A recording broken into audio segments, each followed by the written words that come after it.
Thank you. Welcome to the first hearing of Portfolio Committee Number 3 Education for the additional round of inquiry into budget estimates 2024 to 2025. I acknowledge the Gadigal people of the Eora Nation, the traditional custodians of the lands on which we're meeting today, and I pay my respects to elders past and present and celebrate the diversity of Aboriginal peoples and their ongoing cultures and connections to the lands and waters of New South Wales. I also acknowledge and pay my respects to any Aboriginal and Torres Strait Islander peoples watching today, anyone joining and anyone watching online. My name is Abigail Boyd and I am chair of this committee. I welcome Deputy Premier Carr and accompanying officials to this hearing. Today the committee will examine the proposed expenditure for the portfolios of education and early learning and Western Sydney. I ask everyone in the room to please turn their mobile phones to silent. Parliamentary privilege applies to witnesses in relation to the evidence they give today. However, it does not apply to what witnesses say outside of the hearing. I urge witnesses to be careful about making comments to the media or to others after completing their evidence. In addition, the Legislative Council has adopted rules to provide procedural fairness for inquiry participants. I encourage committee members and witnesses to be mindful of these procedures. So welcome and thank you for making the time today to give evidence. All witnesses will be sworn prior to giving evidence. Deputy Premier, I remind you, you do not need to be sworn as you've already sworn an oath to your office as a Member of Parliament, and witnesses who appeared at the initial or supplementary hearings before this committee also do not need to be sworn. Mr Kuritz, Mr French, Mr Grant and Ms Gudu, you will need to be sworn in. So let's start on my left. Could you please state your name and position title and then swear either the oath or the affirmation? Thank you very much. Jeremy Kuritz, relieving Deputy Secretary, Education and Skills Reform. I solemnly, sincerely and truly declare and affirm that the evidence now about to be given by me shall be the truth, the whole truth and nothing but the truth. Thank you. We got Mr French. Daniel French, Acting Deputy Secretary of Strategic Priorities. I solemnly, sincerely and truly declare and affirm that the evidence now about to be given by me shall be the truth, the whole truth and nothing but the truth. Thank you. Mr Grant.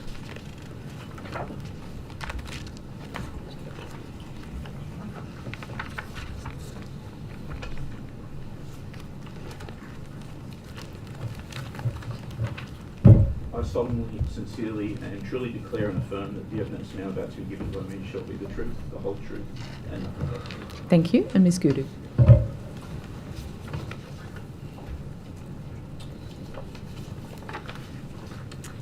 I solemnly, sincerely and truly declare and affirm that the evidence now about to be given by me shall be the truth, the whole truth and nothing but the truth. And could I just ask you to state your name and position title? Yes, Sharon Gudu, Executive Director of the Early Childhood Education and Care Regulatory Authority. Thank you. Today's hearing will be conducted from 9:15 to 5:30 p.m. We're joined by the Minister for the morning session only, which goes from 9:15 a.m. to 1 p.m. with a 15-minute break at 11 a.m. In the afternoon, we'll hear from departmental witnesses from 2 p.m. to 5:30 p.m, again with a 15-minute break at 3:30 p.m. During these sessions, there will be questions from the opposition and crossbench members only, and then 15 minutes allocated for government questions at 10:45 a.m, 12:45 p.m. and 5:15 p.m. So we'll begin with questions from the opposition. Could I declare my interest, Chair, at the Go outset that Debbie Summerhayes and I are first cousins through her father, my mother, who are siblings. Thank you for that declaration. Thank you, Chair. So Rachel. Good morning, Deputy Premier. Good morning, officials. Nice to see you all again. Deputy Premier, can you tell us when the targets that you announced yesterday were first formulated by the department? Well, the system-level success measures that we announced yesterday and the corresponding plans to make sure that the school excellence plans, which are currently being worked on, which will be published and ready on school websites by the end of term 1, we've been working on that for some time. As we made very clear yesterday, we needed 2 academic years of NAPLAN to be able to compare apples with apples, because a lot of these success measures relate to improvements at all levels of NAPLAN. And look, that was one of the criticisms of the OECD of the previous targets. I'm just asking if I can just draw you... 2 bands, and I'm really proud of what we announced yesterday. Thank you, Deputy Premier. I just want to draw you back. So documents that were leaked, and there was an article about this yesterday in the Sydney Morning Herald saying that some of the targets, including those for lifting enrolment and parent satisfaction, were actually developed almost a year ago. Is that correct? Well, look, I would have to take on notice the detail of when the work begun on this, but I So make they no weren't secret of the finalised fact. a year ago? They couldn't have been released earlier than Ms. yesterday? Mitchell, I'm being really transparent and answering your question. I make no secret of the fact that on my insistence, the department has been working on this for some time. For 2 years? But the lion's share of the system measures, which relate to NAPLAN targets that now apply across every single level, not just the top two bands, which with respect is what you presided I'm not asking over. about the NAPLAN targets. I asked specifically about targets for lifting enrolment share and parent satisfaction. I appreciate what you're saying about the methodology changes for Yes. NAPLAN. That wasn't my question. There were a number of targets yesterday around attendance, HSC, enrolment share, parent satisfaction that don't relate to NAPLAN. Have you been sitting on those targets for more than a year? Well, I've just said really clearly that we've been working on them for some time, and in order to come up with the suite of system measures, we waited for 2 years of NAPLAN. We haven't made any secret of this. In fact, Mr. Dist, I don't know if you have anything to add to I don't need any this. comments from Yeah, Mr. happy Disdar. happy With to respect, I have limited indicate time the work with we the undertook Minister. if you That's fine. The Minister said that this was It's at a her big direction. piece of work, and I we've been understand working on it that. for some what time, I'm Ms. concerned about Mitchell. is that I think you've sat on this for a year, not put things out around goals like enrolment, attendance, HSC completion, none of which required any change in data sets, so that you could kick the results back post the 2027 election. Is that what you've done? No, that is not Okay. what Well, will you we be having have interim done. targets then for 2026 for schools to meet? Look, I'm sorry. I actually really wanted to begin this estimates hearing in a spirit of actual working with all of you in the spirit of giving the information over to the committee and therefore the public. But I'm sorry, I'm not going to be lectured to by you, Ms. Mitchell, on targets about Chair, enrolment I did and ask- attendance, I because did ask when a you were very minister, enrolments specific- fell through the I floor. asked a very specific question. Will you put interim targets in place for those schools, all schools, by 2026? We have put very ambitious system level targets on all schools, all 2,200 schools in New South Wales, and we are working through every single one of those schools on their school excellence plans. That's great. Not And what I asked. we Are you going to will put interim aim targets in by to- We are 2026? aiming towards the achievement of those very ambitious targets that have never been this ambitious before, and that's what we're working towards. So is that a no for interim targets for 2026? There'll be no... We just announced the no- targets yesterday. For 2027, which is 2 years away, is there any plan to look at it midway through, 12 months in, and see how schools are tracking and publicly release that data? Ms. Mitchell, you very well know that every school excellence plan is done every 12 months, and every school will have a different plan every 12 months. So will you then, so in 2026, will you be able to stand up and say to parents, these are our targets for 2027, but we're on track, this is where we're headed? I you will be publicly very report on that? transparent with the parents of New South Wales, the teachers of New South Wales, the students of New South Wales about where we're at with our ambitious targets, which we announced yesterday. Next year you'll do that through the I annual will be report? providing the people of New South Wales and the teachers and the students and the families of New South Wales with transparent updates on where we're at with our system Great. level Well, targets we and look our forward school to level that. targets. What methodology did you use to set those targets? Well, I'd have to ask Mr. Don't Disdar you about know? how operationally we did that. Sorry, But were you not briefed on how they were set as the minister responsible? Ms. Mitchell, Point of order, Chair. I hear the point of order. Chair, it is in order for a minister to refer a question to a public servant in line with long-standing convention in this place to elucidate an answer. That is what the minister is seeking to do, but not given the opportunity to do so. Just- To the point of order, Chair, I appreciate that. My question wasn't directed to Mr. Disdar. It was about how much the minister was involved and knew about the methodology that had been set. It is actually her responsibility, and that's why I'd like her to answer the question. We've been through this before. I think it's good to just deal with this point of order early. It is within the members' rights to redirect and to use the minister's time appropriately, and if that's what she chooses to, that's within her powers. However, it is also within the rights of the minister to defer a question to one of the officials with her, but that question could then be answered in the afternoon if that is what the member wishes. So let's just continue on that basis. Yeah, thank you. So, Minister, were you briefed on the methodologies that have been used to set these targets?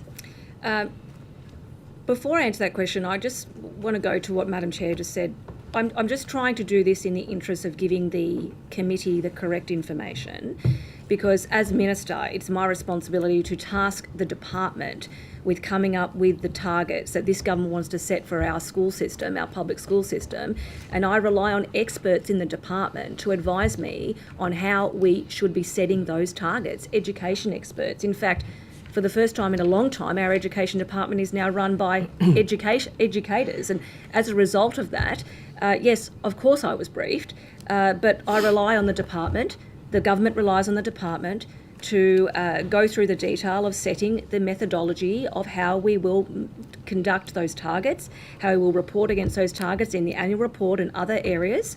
But that's why I wanted to defer to Mr. Disdar on how how we actually came up with these very, very specific, but if I could ambitious thank targets you, about Minister, NAPLAN. we have limited time. But just to be clear, there was no direction from you as Minister in terms of what you wanted to achieve, what the priority areas should be. You left that to the department No, to do. my direction to the department was very clear about what I wanted to achieve, and it was this, Miss Mitchell. Which- I want which is every. what? I'm answering it. Sorry. Sorry. I know. please. I know you're trying to get something for your No, I'm just trying to social get a media, straight whatever it answer. is, but No, I'm I'm just. not. I'm not interested I'm in that. actually answering it. My direction to the department was that we have to have targets that are applicable to every child in New South Wales, because every parent enrolls their child in a public school wanting that child to grow. Previously, the targets were only about the top two bands. We want to make sure, and my direction was very clear, in fact, to the department, and that's my role as Minister, on behalf of all the teachers and the students of New South Wales, to say we want a system that is focused on ensuring that every child can grow. Doesn't matter if you're gifted, if you're high potential, or if you're below age and stage. You have the opportunity to grow in the New South Wales public school system. Thank you for the motherhood and we statement, need Minister. to be Can I ask a question very in offensive, relation Ms to... Mitchell. They're not motherhood statements. In fact, Well, there's I nothing would that think the specific in teachers there. of New South Wales would find that quite Well, let's offensive. talk about the parents of New South Wales. Was it your decision to get rid of the Tell Them From Me survey? Well, look, we are committed to working with our parents, our parent communities across New South Wales. We have many, many ways that we consult with communities across New South Wales and parents, because parents are crucial in what we do in terms of delivering public school education to 800,000 students across New South Wales. But So is Mr. Tell Them Disdale From will Me have that survey still happening, information on the Minister? Tell Them From Me. No, with respect, is the Tell Them From Me survey still happening? If not, who decided to get rid of it and why? Well, you very well know, Ms Mitchell, that the department provides advice to me as Minister about how best we can consult with, in this case, your question goes to the Parents, root of consult with families, parents yep. who have their children enrolled in public school systems, and that was the advice from the department. So it was to not proceed with Tell Them From Me?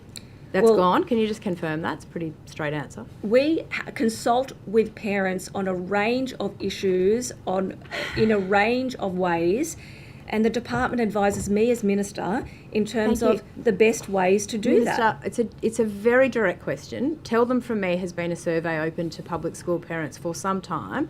Is that still available? My understanding is that it's gone. You can read the note Mr. Disdar's passing you if you need to. Is that still a survey that's available for parents to access? I understand. It's not a hard question. I think the answer's no. Just say no. That's fine. But just be honest with the committee. Do you know when I'm actually pausing a little bit to try and answer your question? I understand that you're trying to get in a smart aleck response during that period, but what I'm trying to say to you is that the department advised that we could actually do our own survey. Okay, so there is no more Tell Them From Me. You're now going to do your own one. Is that the answer? But there's a survey. Yeah, but it's not Tell Them From Me anymore. That's finished. Is that correct? But there's a survey to parents. Oh, for goodness sake. So there's no more Tell Them From Me. There's now going to be a new survey, presumably.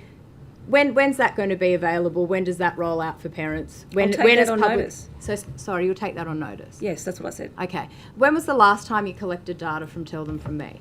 Look, I'd have to take that on notice. Were you briefed on what that data was showing you by any chance? I'm briefed on a range of things every day. Okay. Was Ms. it Mitchell. showing that parents were losing confidence in public schools? Is that why you've gotten rid of it?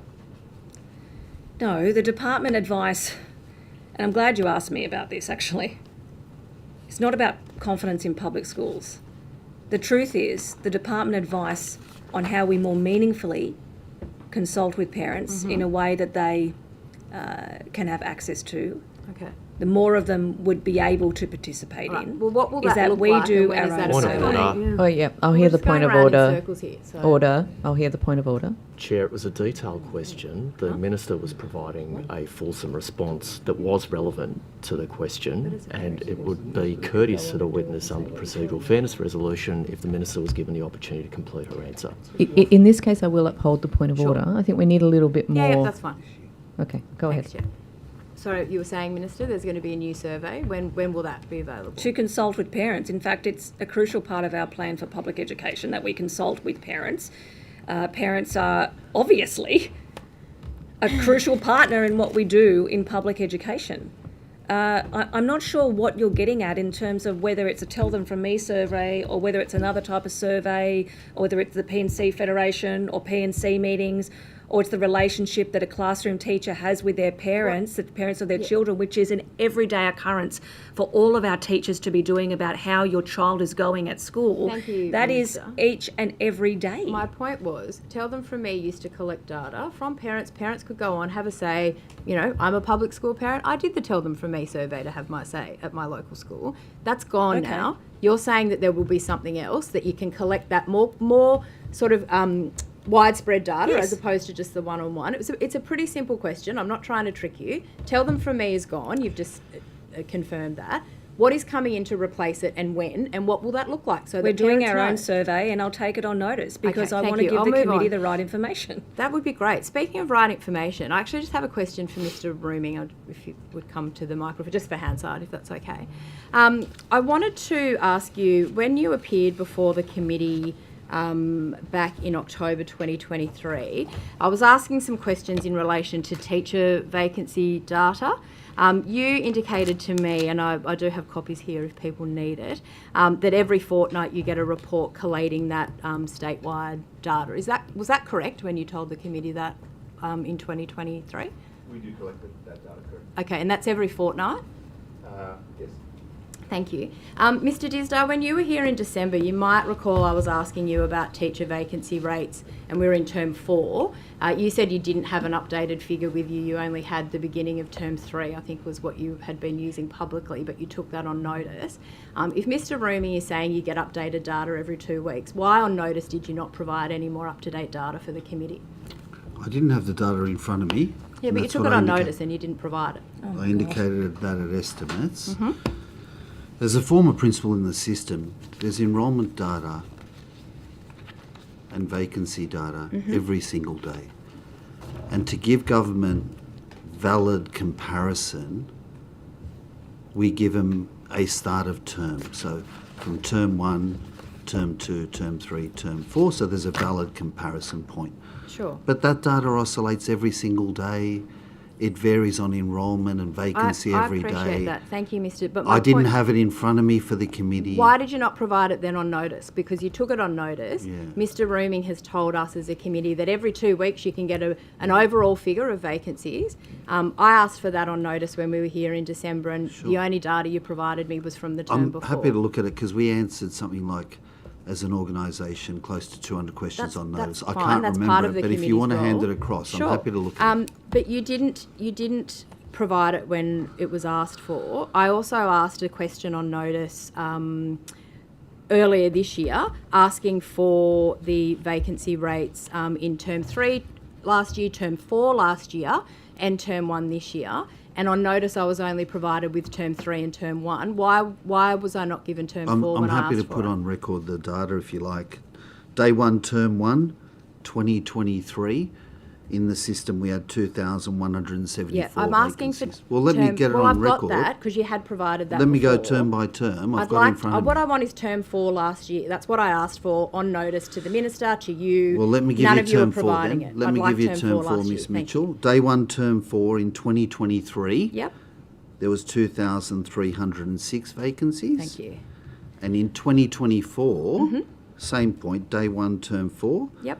We'd improved from 2,306 vacancies to 1,774 Thank vacancies. you. Can I just ask why it wasn't provided when the I committee didn't asked have it for with it? me, Miss Mitchell. No, but you took it on notice is my point. Yeah. Do you not look at the questions asked on notice and yes, you might get 200. Why wouldn't you provide the information that the committee's asked for? We're a big portfolio. We take lots of questions on notice and also supplementary questions. I do make it my business to look at it. I've asked if you want to show me Can because I I- can't recall it. Sure. Mr. Roomy, when those questions come in on notice, did you provide that data for term 4 that I asked for to the Secretary or the Minister's office as through your office? I mean, I can't recall the specifics because whenever we get questions from the committee, we answer them. Right, but in this case, it wasn't answered. So, Mr. Disday, you've just said you get a lot of questions and there's a lot of things. So, if you take anything on notice today, can we be guaranteed that we'll actually get the answer back? I'll hear Yeah. the point of order. I'd encourage. Order. Sorry, I'll hear the didn't point of get it. order. Courtesy by suggesting that Mr. Disdas would do anything other than what he's already explained he does every time he receives the multiple questions, and I ask that she remain within the resolution to treat witnesses with courtesy. I'll just remind the member of that. Thank you, Chair. So I've previously asked Minister for a breakdown of vacancies per school. Your government has provided that once back in 2023. I asked for it as recently as a couple of weeks ago, and you're not providing it by school, even though that exists and it's possible to do because you've done it once before. Will you provide this committee with a breakdown of vacancies per school, every school? I have to say it's really nice and refreshing to see your newfound interest in teacher vacancies. Obviously, when you were minister, that would have been good to acknowledge that there was a teacher shortage crisis. I think at the time you may have said it didn't keep you up at night. Anyway, it's good to see that you realise now that teacher vacancies is something that the Education Department should be focused on. In fact, it's the biggest priority of this government. And, you know, we actually Sorry, started Chair, if I this could just term, redirect you, day Minister, one, term one, I'd like with a 40% drop in Sorry, vacancies. Order. Minister, it's a very specific question. Will you provide, and I'm happy for you to take it on notice, don't let this one get lost in the hundreds that you might get on notice.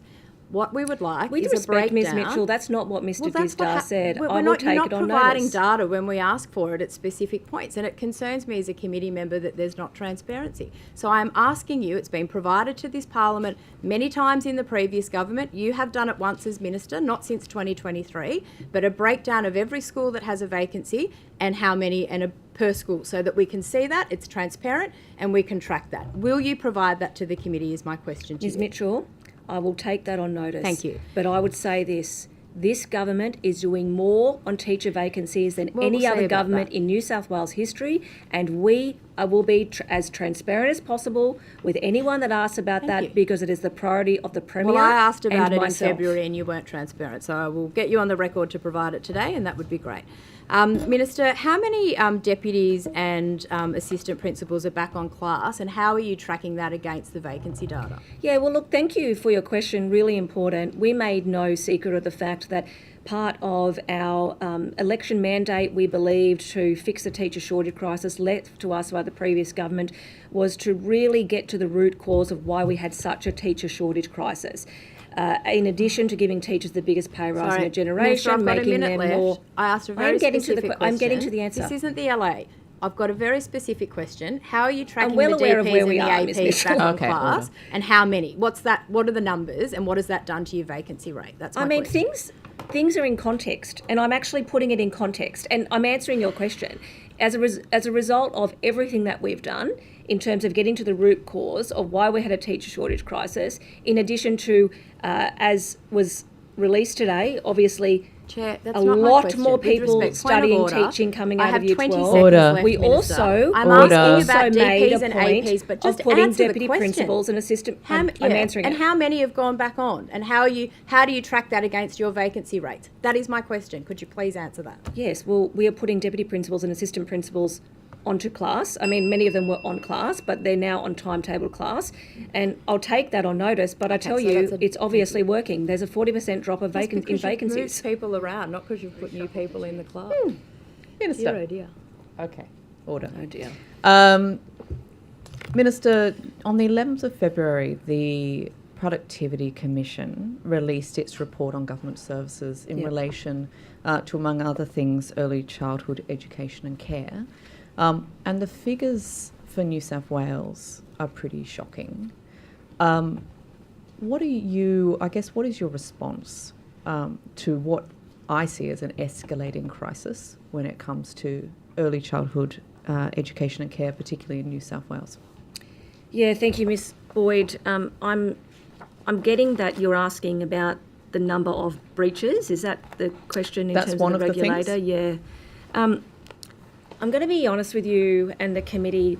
This does greatly concern me. I think any person looking at the situation and the increasing number of breaches in early childhood education and care identified in New South Wales, of which there are more in New South Wales than other jurisdictions, that could be due to a ramp up of action in New South Wales. Regardless, it is extremely concerning. I can't think of an more important thing for government than keeping the smallest people in our care safe. And that is something that was identified in that report, as you referenced. I do believe, as a result of that we do need an independent assessment. I'm actually going to request the department engage in an independent assessment of what is happening here. We're going to ask the former Deputy Ombudsman, Mr. Chris Wheeler, to do this. I have a great deal of respect for Chris, and I expect that to be an independent assessment of why this is happening, what has happened as a result of these breaches, because that's ground zero, I think, in terms of what we're responsible for. But going to that issue of the increasing number of breaches, especially in comparison to other jurisdictions around the country, I think we do need to respond, and that's a response I'm happy to share with the committee today.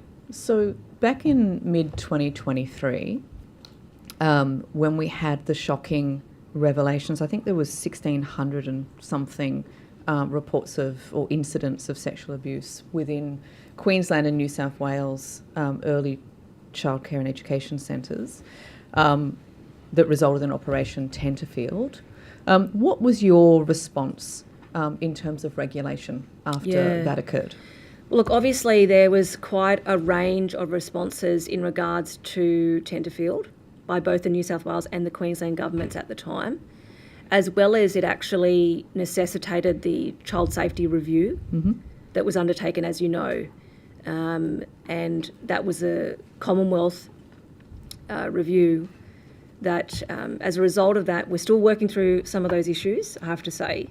But the early childhood ministers and education ministers around the country have had many fruitful conversations, discussions about, things that have come from the child safety review, like the questions of mobile phones, because in that particular case, that was one of the very serious concerns. So yes, obviously we acted straight away in the centres that were in New South Wales. I might be corrected, but I think I remember that the vast majority of the offending was in Queensland. But it necessitated the child safety review. We've been part of that. But I don't want the committee to think I'm doing anything other than saying none of this is acceptable, and we have to make sure that we independently assess this, so we're doing everything possible. Yeah, I mean, one of the issues that was raised in that case, and which I am unaware of any sort of direct action being taken so far, is in relation to the regulatory response. Okay. And we've seen just in the last week, we had another case of a worker at Only About Children in Seaforth, who was multiple counts of, is now being prosecuted for sexually touching children.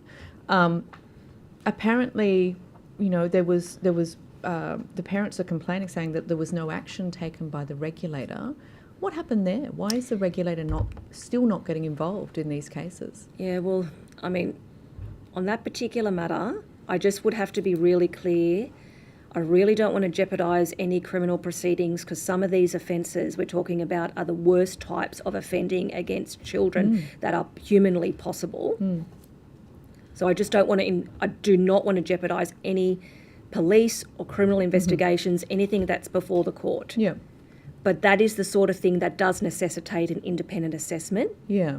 But It may very well be that that is not acceptable. no, and that's just one case. Yes, Like there's been yes. so many. And I don't that's- disagree with you. It's No, not acceptable. That's right. And that's why back in November, I requested those papers from the regulator Yep. that Labor opposed when I put up that call for papers. And to be honest, I've had nothing but trouble Yep. in relation to trying to get that information. Currently, the department and yourself is in breach of that standing order because those documents have not been delivered. I have really struggled to get any form of transparency out of the department or the regulator. It really concerns me that it appears, and I want you to correct me, that it appears that as minister, you haven't been directly intervening and ensuring that the regulator is brought up to standard. I would dispute that's the case. I'm here saying to you and the committee, Ms Boyd, that because of these serious concerns, and I'm not downplaying any of this, I'm personally instructing the department to engage an independent assessment of what's happening with the regulator. Yeah. Right? Now, you're I doing that understand now. I understand with the SO52, I understand the department advice about some of the legal requirements and that a lot of these issues were before the court, and I understand, and I hope that there are more documents coming in the weeks and months. I do understand why you're doing this and that you want to bring these issues out into the light because they are the worst type of things that can happen in society. Yeah, and those documents are full of them. And They're full I'm of personally these saying to you reports of as sexual minister, assault. I'm personally saying to you as minister, I understand what you are trying to do here. I totally understand that. And the advice to me from the department about the complexities of the legal requirements in terms Yeah. of Are you releasing aware, those though, documents. that those arguments are bogus, that we now have an independent arbiter who has looked at those documents? Yes, those legal arguments are not accepted. I'd been advised that the arbiter is looking at them. No, has looked. But what I'm saying to you, Miss Boyd, is what I can actually personally do in my power as minister is to instruct the department to conduct an independent assessment, which what I've Will you done. also instruct the department to stop unlawfully withholding these documents and actually release them to the public? Please leave that with me because I want us to be as transparent as possible at all times. That's what I want as well. Yes. It has been since November. I've had a handful of documents. I've had to fight every step of the way.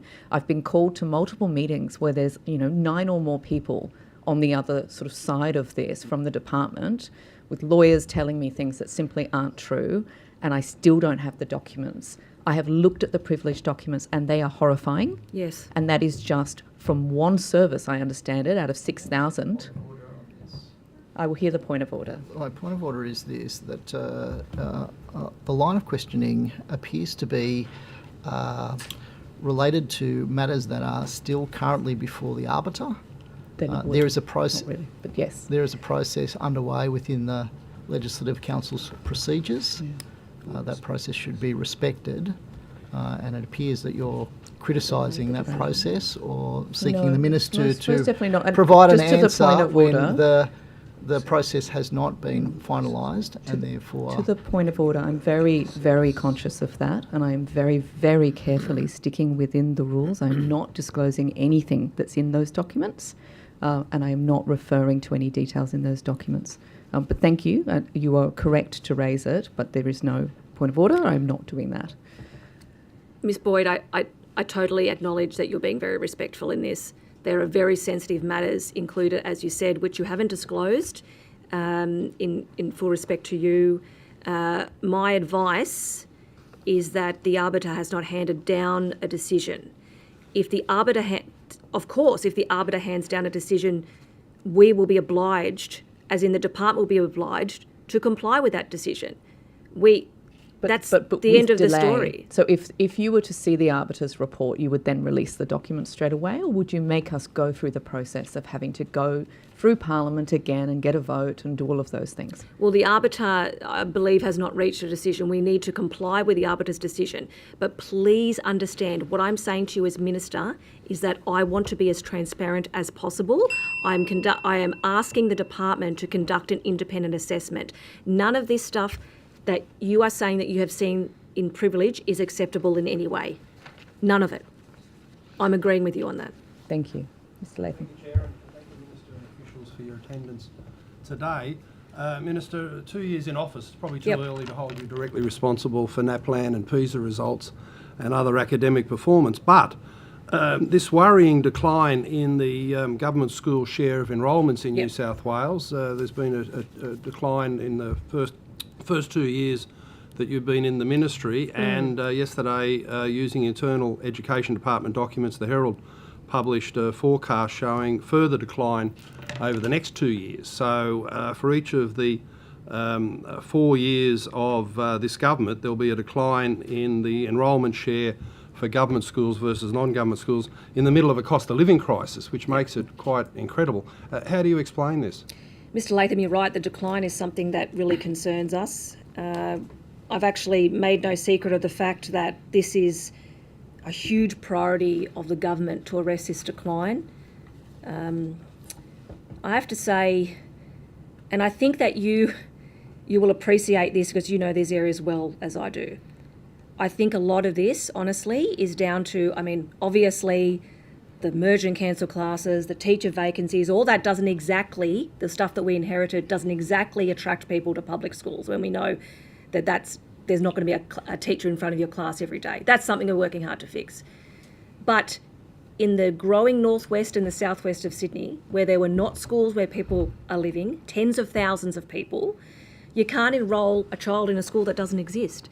Now, if you look at the decline, say, the difference between private school, non-government enrolments and public school enrolments, if you're looking at the number of a few thousand, say, if I just do a back of the envelope calculation of enrolments that may be at new high schools, say, that we've just opened at Malonborough and Marsden Park, at Gledswood Hills finally, where the previous government said there wasn't even a need for a high school, that's a couple of thousand just there. So I don't want to see that decline over the next 2 years. I don't want there to be a decline of the first 4 years of this government in this term, but I'm actually quite hopeful that if we continue building schools where people live, that's got to be the first step to arresting the decline in enrolments, because the schools didn't exist where people were moving into. They just weren't there. Well, there's plenty of schools in southwest Sydney, and obviously... But not in Gledswood Hills, Gregory Hills, in northwest Sydney, in Jordan Springs and Marsden Park. We're only building them now. Well, it's a short drive to get to many schools, from Gregory Hills straight on to Blairmont, 5-minute drive. But the question is, why would parents be much preferring lower fee Anglican and Catholic schools in these districts, and they've had their delays in getting them open as well, instead of your schools? I would argue, Mr Latham, the delays have been nothing in compared to the delays that we inherited from the previous government in terms of building schools in high growth areas. But yes, I'm not disagreeing with you that there's been a decline in public school enrolments, and we're doing everything possible to arrest this. What we need to be saying to, what we're working at hard, in fact, we couldn't be working harder, is making sure that every single class has a teacher in front of it to start with, making sure we invest in building and upgrading the schools where people live, making sure that we're setting ambitious targets for literacy and numeracy and all the things that parents are looking for, because we want to arrest that decline. Yeah, can I put to you, I think parents paying their taxes take it for granted that there'll be teachers at the school and new schools will open in growth areas, but haven't we got a bigger problem, for instance, in a lack of confidence in teacher quality, in the values in the schools, behavioural standards? The feedback I get from parents going to the non-government sector is that they're really, really big factors, and also transparency about school performance. So how do you address those areas? Well, look, in terms of behaviour, I agree with you that parents are concerned about behaviour. It's something I get a lot. It's a challenge. It's a very big challenge for all of our teachers and all of our leaders in our schools. In fact, that is why we changed the behaviour and suspension policy upon coming to government. Actually made it easier for principals and deputy principals, who often have the responsibility within schools for behavioural and discipline policies, to actually act swiftly and use things like suspensions if it's necessary to keep settled environments, settled classrooms so that kids can learn. To deal with persistent misbehaviour so that kids can learn and teachers can feel confident in their workplace, and that it's a safe workplace and that it's a safe classroom and a safe playground. But I would take you up on your previous premise, if I can, with respect, Mr. Latham. I think that when it comes to building schools in new areas, a lot of parents don't take it for granted. In fact, if you go to an area like, for instance, in the suburb in which I live in Jordan Springs, there still isn't a high school, and we're building one now. And I can tell you now that will make a big difference to enrolments in public schools in that area. Yeah, well, in all the growth areas, there's many more government schools than non-government because of the size of the budgets. But let's just go to this question of pedagogy and what's being taught in the schools that you run. Minister, what's the Berry Street education model? Look, I mean, if I can go to pedagogy, and something that we, I think, agree on, Mr. Latham, a lot, is something that we're making sure that all of our schools are using and supporting them in. That is the rolling out of the focus on explicit teaching, which you called out many years ago, but I'll have to take the Berry Street education model on notice. What's a social emotional learning structure with the Thrive program? I'd have to take that on notice, because I tell you what we're focused on as a government, and this is what the education experts advised for years and years, and finally now they have a government that's actually listening to the experts, a novel idea, is that we're focused on rolling out explicit teaching. Yeah, that's good. I congratulate you on that. But you mentioned schools in southwest Sydney. Yes. Yesterday, in preparation for this session, I thought I would randomly go to the annual report of one of the high schools in my district there, and went to the Eldersley High annual report released just last year, and they don't make any mention of explicit instruction. They follow the Berry Street education model, social emotional learning structures, the Thrive program, and quality teaching rounds. Now, Minister, haven't you got an implementation problem?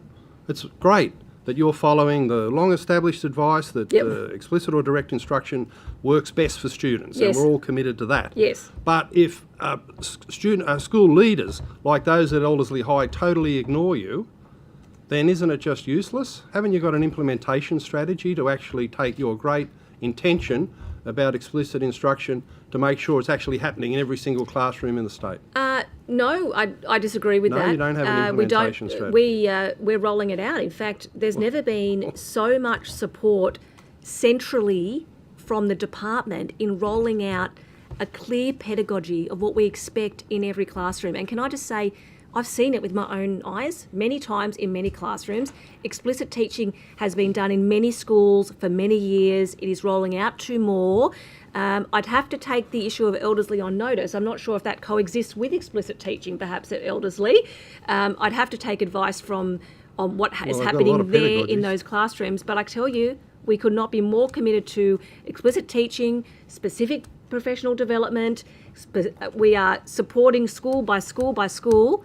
A lot of it happens anyway, and we're making sure that this is the department's expectation, which was never done before. It was like a choose your own adventure, which was part of the problem. I think we can agree on that. But how do we get from an expectation to reality? We have to roll it out. Well, yeah, but how can you see?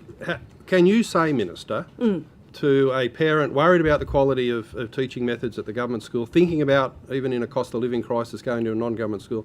No, I can guarantee you today that explicit instruction is the pedagogy that's used in government school classrooms. Yes. Okay, well, what went wrong at Eldersley? Well, I mean, at Eldersley... You didn't know what Berry Street education model is. It's a student self-regulation, dreadful student-led learning, trauma-informed practice and positive psychology.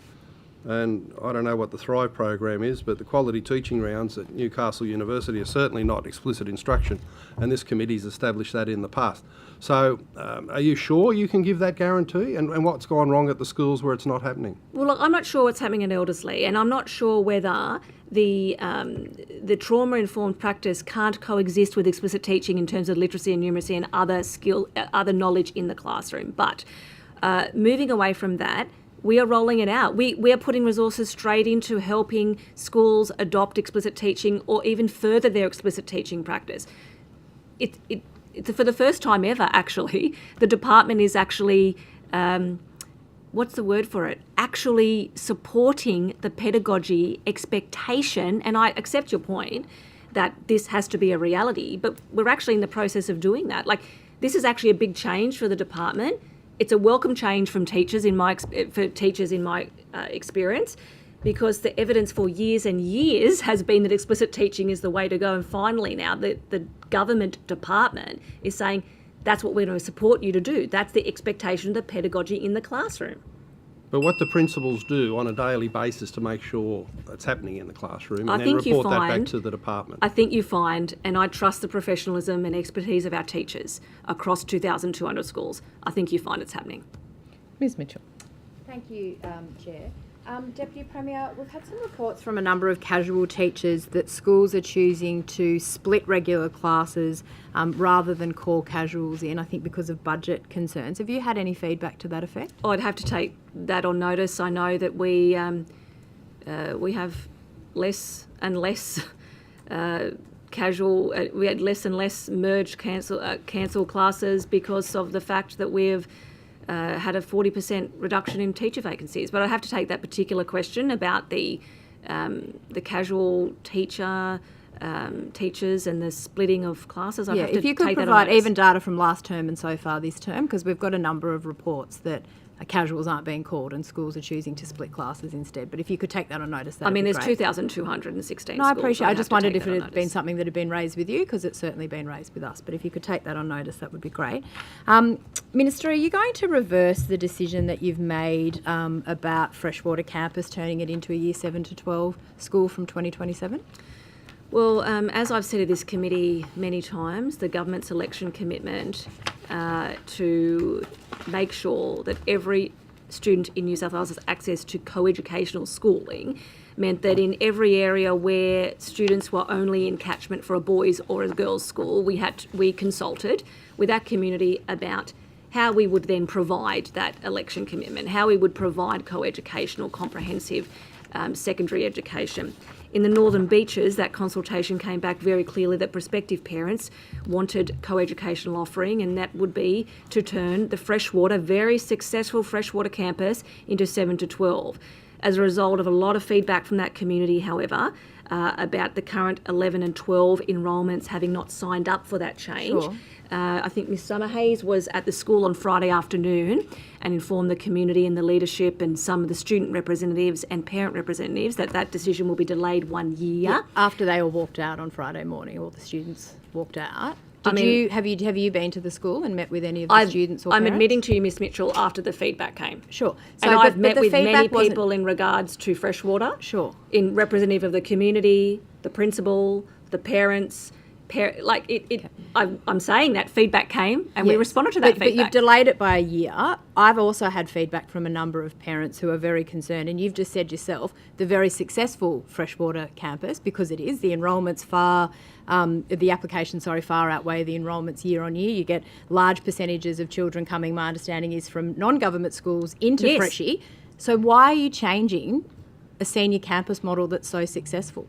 Well, look, in consultation with the community, including the Liberal member for Manly, who's been quite supportive of this change, including the independent member for Wakehurst, who's been supportive of this change, we have reached the decision that to provide co-educational provision will be to gradually change Freshwater into 7 to 12, and that will now be delayed for a further year, so we can ensure that those students that are currently enrolled at Freshwater, and I have to say this has all been communicated with the opposition member for Manly, who is supportive of this change, that the students that are currently enrolled in 11 and 12, they didn't sign up for that, so they will graduate from Freshwater and won't be subject to this change. Okay, why will you not, and I appreciate your position about the co-educational options, and I'm not arguing that, why would you not change boundaries for Forest High and Cromer High to overlap so that you don't have to dismantle the very successful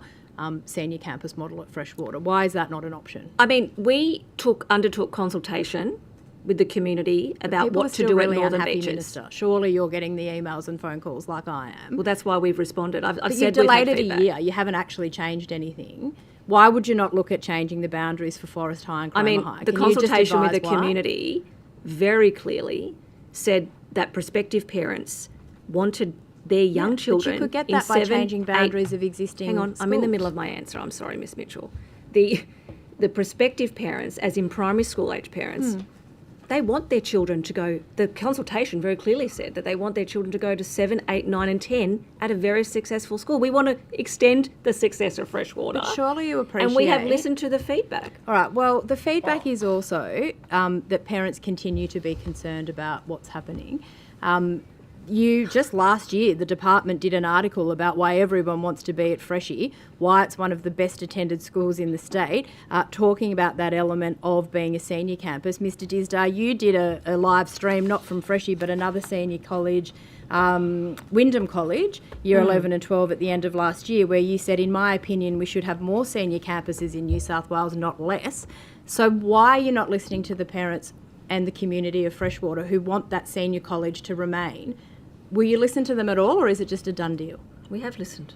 But you haven't, because you're going ahead with it. You're just delaying it by 12 months. So no matter what, no matter how annoyed parents are, how frustrated that school community is, you are pressing ahead with that decision regardless. Is that correct? We have consulted with the community. The prospective parents really want the success of Freshwater to be available to younger secondary students. As we have consulted with the community, including, I know I've said this a few times, but it's a very strange response considering the Liberal member for Manly is in support of this change. This is very confusing, but we will continue to consult with that community. We have listened and we're committed to providing comprehensive secondary public education. We're listening to the community. In fact, I think when we put out an EOI for Year 7 and Year 8, we may see the interest from the community. Okay. But you haven't done that yet. So you're not reversing it. 7 to 12, 2027, that's the final decision, is that? We've delayed it a year, Miss Mitchell. Yeah, but in 2027, that will be a school that will start having Year 7 and 8 enrolments. That's the set position and that's not changing? That's what we're working towards. Okay. How much are you going to spend on upgrades to that school to allow that I'd have to increased capacity? That on capacity? notice. How do you not know the answer to that? I'm taking it on notice, so I give you the correct information. Do you have ballpark, rough idea? Has that not been part of your consultation?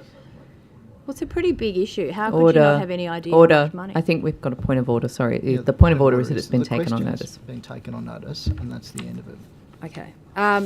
Does Ms Summerhayes or Mr Disdar know how much capital money you'll put into that campus in the next year to get it ready for more students in We're putting 2027? together a project reference group which will have school community representation. We're going to kick that off this term. I indicated that on Friday when I was out at the school. Is there a budget for it though at this and then point? we'll determine and work with the school around its needs and put forward a planning procurement process and work out how much funds are needed for the project. So, but there's no budget allocation set aside at this point for an There's a upgrade? government commitment that has been given to undertake capital works at that site.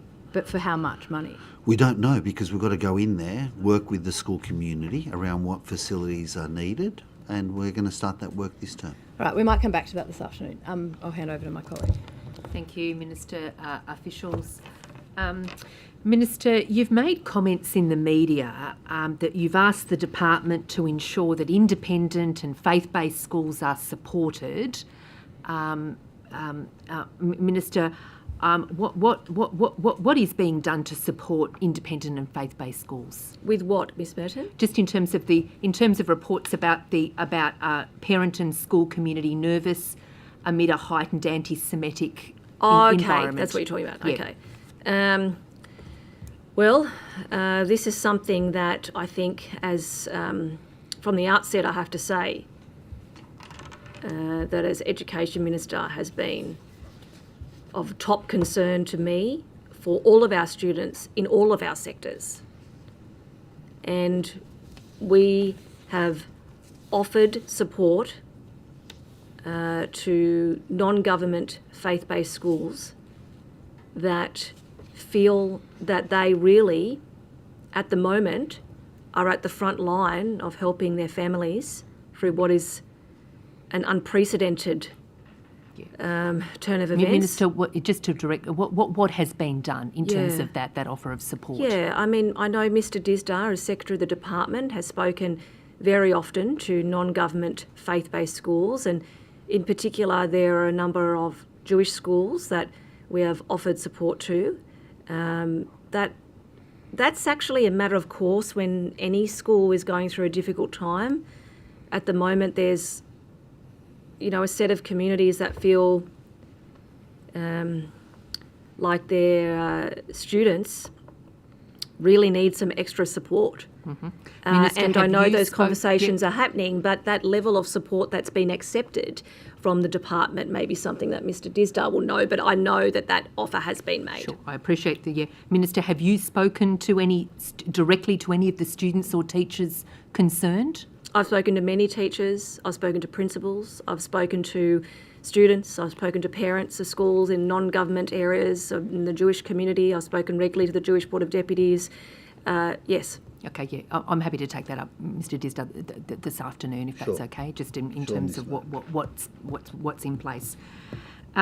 Minister, given the current environment of repeated and concerning reports relating to anti-Semitic behaviour, does civics and citizenship education have a greater role to play in our schools in building social cohesion? Yes, it most definitely does. In fact, in the rollout of the new curriculum presently being undertaken, from 2027, for the first time, civics and citizenship will be mandatory, not optional.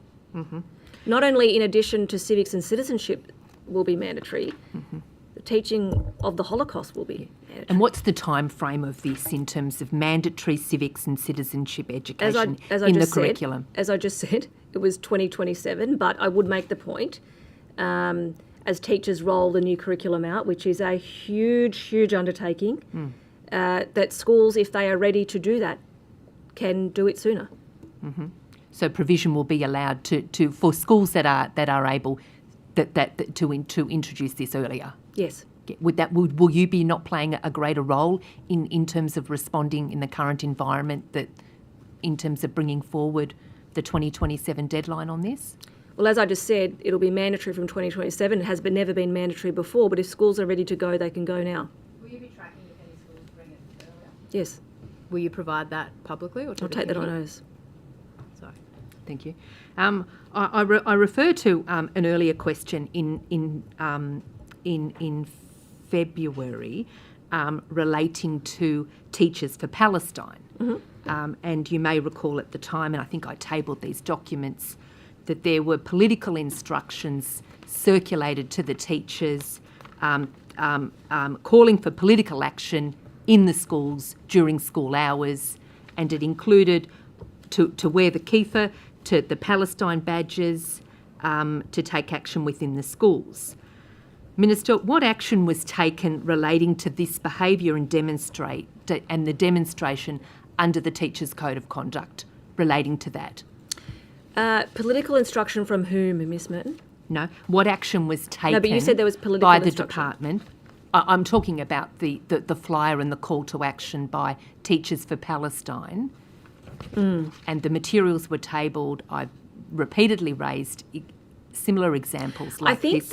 My question, Minister, is what action was taken relating to this behaviour and demonstration under the Teacher Code of Conduct? Well, none of that activity was endorsed by the department. I think my answers to those questions, which are identical to the questions you asked last time, were that the individual teachers may be doing their own thing as individuals, but they're not department-sanctioned events. They're not endorsed, and anything that a teacher does in school time is dealt with by the Code of Conduct. And I've made that actually extremely clear, and I'll use this opportunity again to say it, is that my expectation is that schools are apolitical places.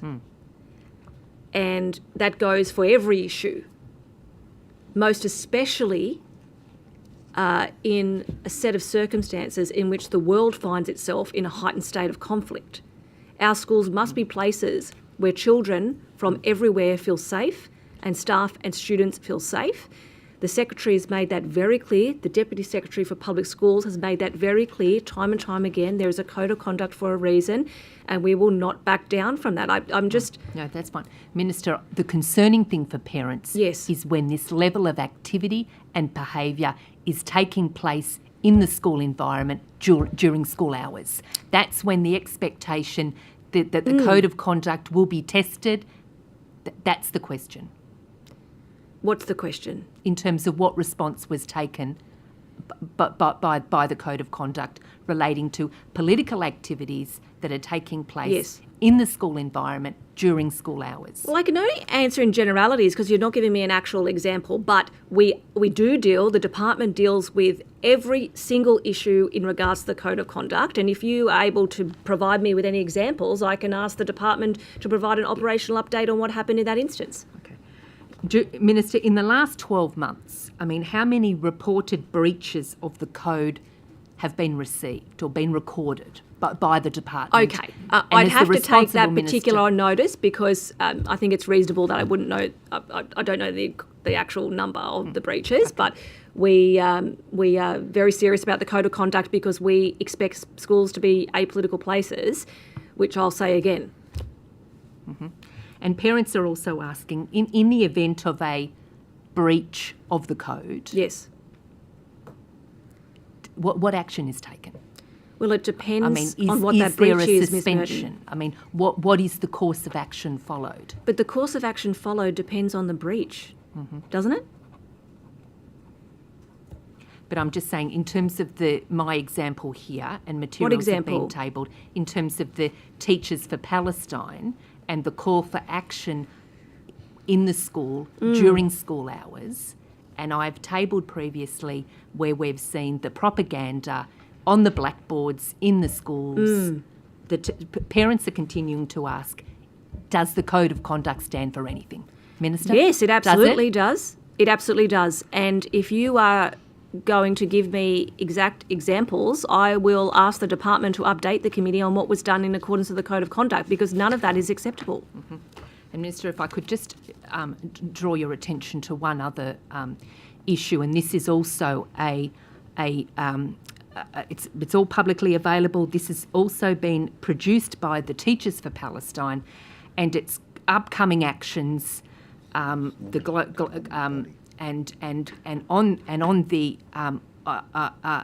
they detail, a number of rallies taking place at different times, different dates, different schools.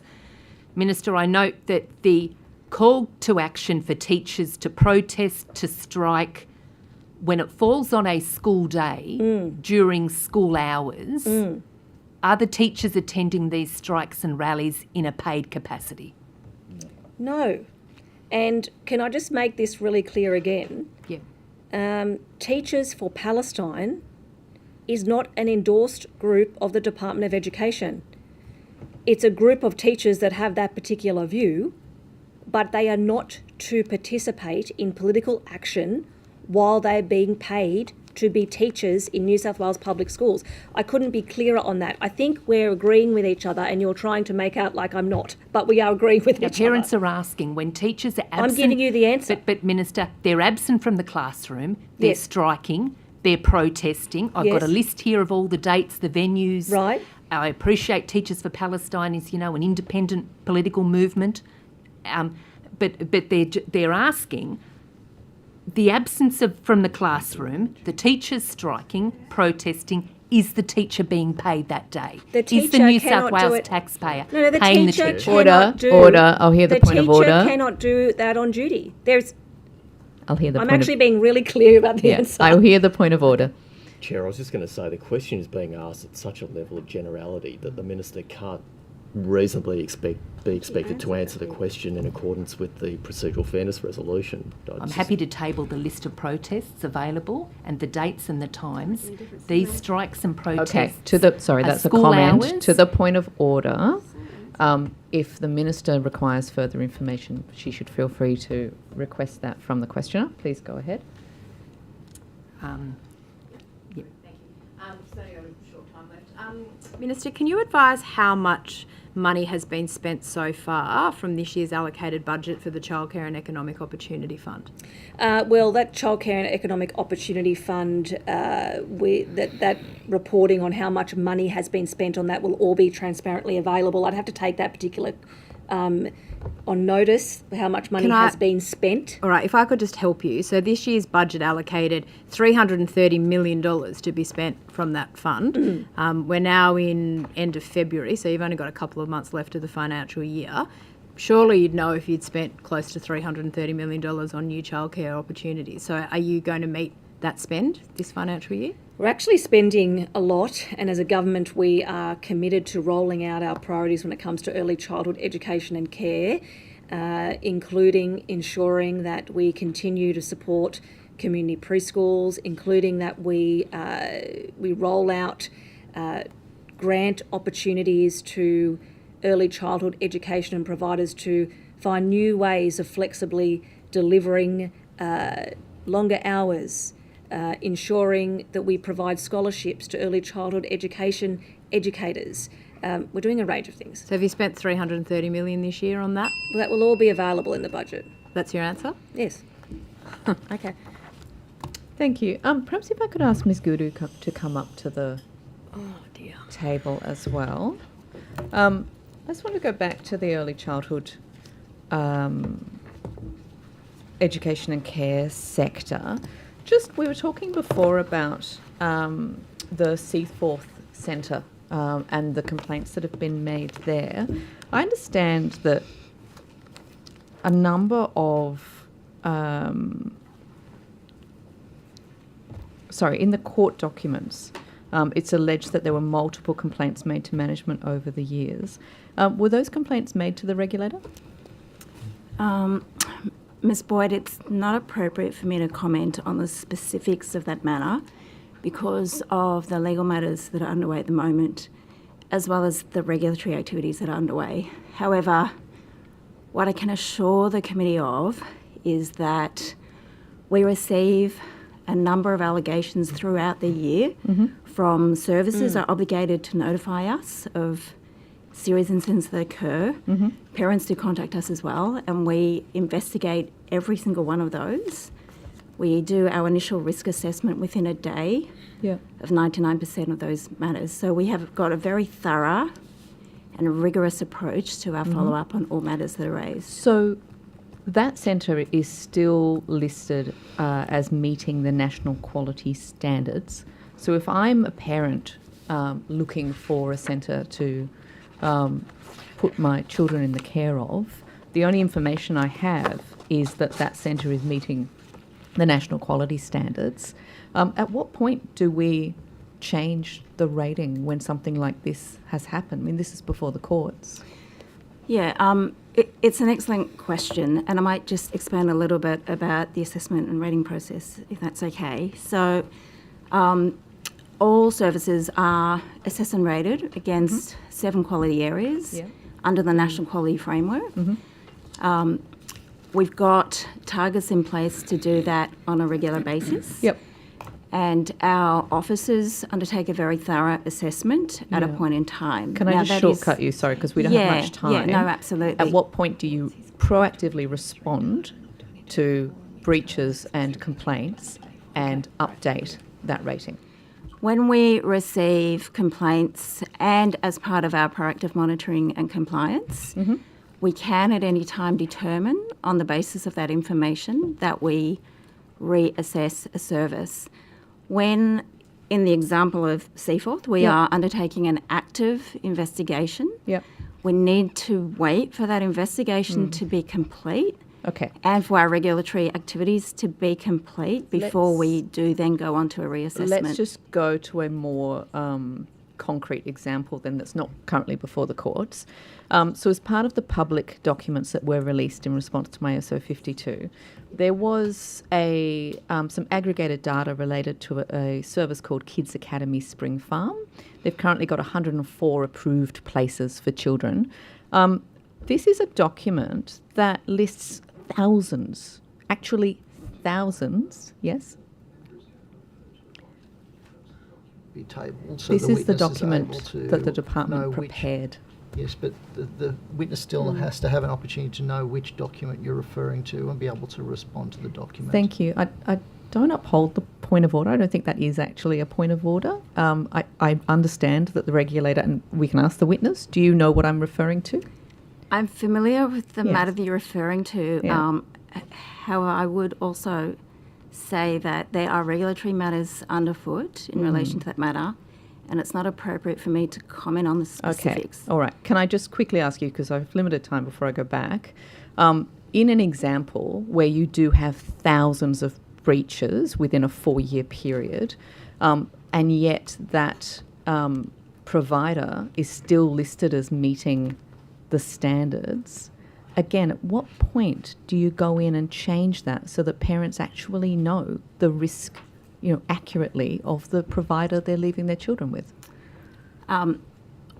As I mentioned before, in relation to compliance matters, complaints, incidents and so forth, we work intensively with services. Yeah. We undertake a range of regulatory actions. And when our investigations are complete and we determine the actions that we will take, we're then able to reassess. Okay, I might come back to you in the afternoon. Thank you. Yeah, no, absolutely. Minister, this has been a good example, I think, of what I have been hearing about and witnessing. This is a service, as you know, because your department provided me with this aggregated data. Yes. This is a service with over 1,580 cases of inappropriate discipline being used on children within a 4-year period. Inappropriate discipline, so we're talking about, wrists being pulled and hair being pulled and kids being dragged along floors. That's just the minor stuff. And yet this is still a service that if a parent looked on site, they would see is meeting standards and you would think is an appropriate place to send your child. Do you think that that is an appropriate regulatory response? I personally do not think that is appropriate. And we have to independently assess what is happening here. But I would make the point that our regulator is also working within the National Quality Framework. I'm not using complexity as an excuse, don't get me wrong. But it is a very, very complex set of circumstances that we're working in early childhood. But what should not be complex is the fact that as a parent, you should know that is the case. You should know. And you should know. And one of the objectives of the national law is, quote, to improve public knowledge and access to information about the quality of education and care. But because of the security around these places, people leave their kids at the gates. They don't know what's going on inside those places. You are not going to find me not agreeing with you on that. So why is it that New South Wales still provides less transparency over breaches and undertakings and everything else than any other state? We've got to do better in that. Will you undertake to look at the amount of data and the amount of information being provided a bit more urgently than a review and ask for at least the same standards as what we have in Queensland and Victoria? I mean, with respect, Ms Boyd, that will definitely be part of the independent assessment. That would be my instruction. That will be my instruction to the department because we need to be transparent. Parents need to know that they're enrolling their child, and in some cases, and many of us have been there, babies. We're talking about babies. Yeah, exactly. And we have this lack of transparency, but also we have a sector that is, I think, around 90% privatised. Many of these centres are backed up by private equity, whose mandate is to get as much profit out of it and to squeeze costs wherever possible. Yes. The risks involved in this area are huge, aren't they? I mean, yes, because you're dealing with the smallest of children. Yeah. And the risks when it comes to any service, whether it's government or community provided or not-for-profit or for-profit, any risks of any service that have duty of care over children are very high. And we need to provide that transparency to the community. I welcome the idea of a review. I'm very concerned that it's only being announced today ahead of this session in budget estimates on the back of almost 4 months of what I see as a real reluctance from the department to release information. On the day that I was requested to meet with your staff and department staff and also staff from the departments of police and DCJ on the 21st of November, I was unable to attend because I was in the chamber, but my staff member attended and was asked a lot of questions about what we already knew and what we were trying to get out of the SO52. On that day, you were meeting with a representative of the CEOs of these large childcare services. Were they talking to you about the SO52? No. No. I assume that is the case because of my diary disclosures, Miss Boyd, but and I am going to assume that the meeting that you attended with representative of police and communities and justice was probably in relation to, I stand to be corrected, but it's probably in relation to the volume of what was requested and how it could be we could ensure that you got what you were after. I take your point about me announcing this here today, but I would actually suggest that is an example of the committee doing its work and democracy, and I'm now on the record everywhere saying I'm instructing the department to do this review. I accept what you're saying about it only being announced today, but we're announcing it now, and I've instructed the department to do it. Thank you. Mr. Latham.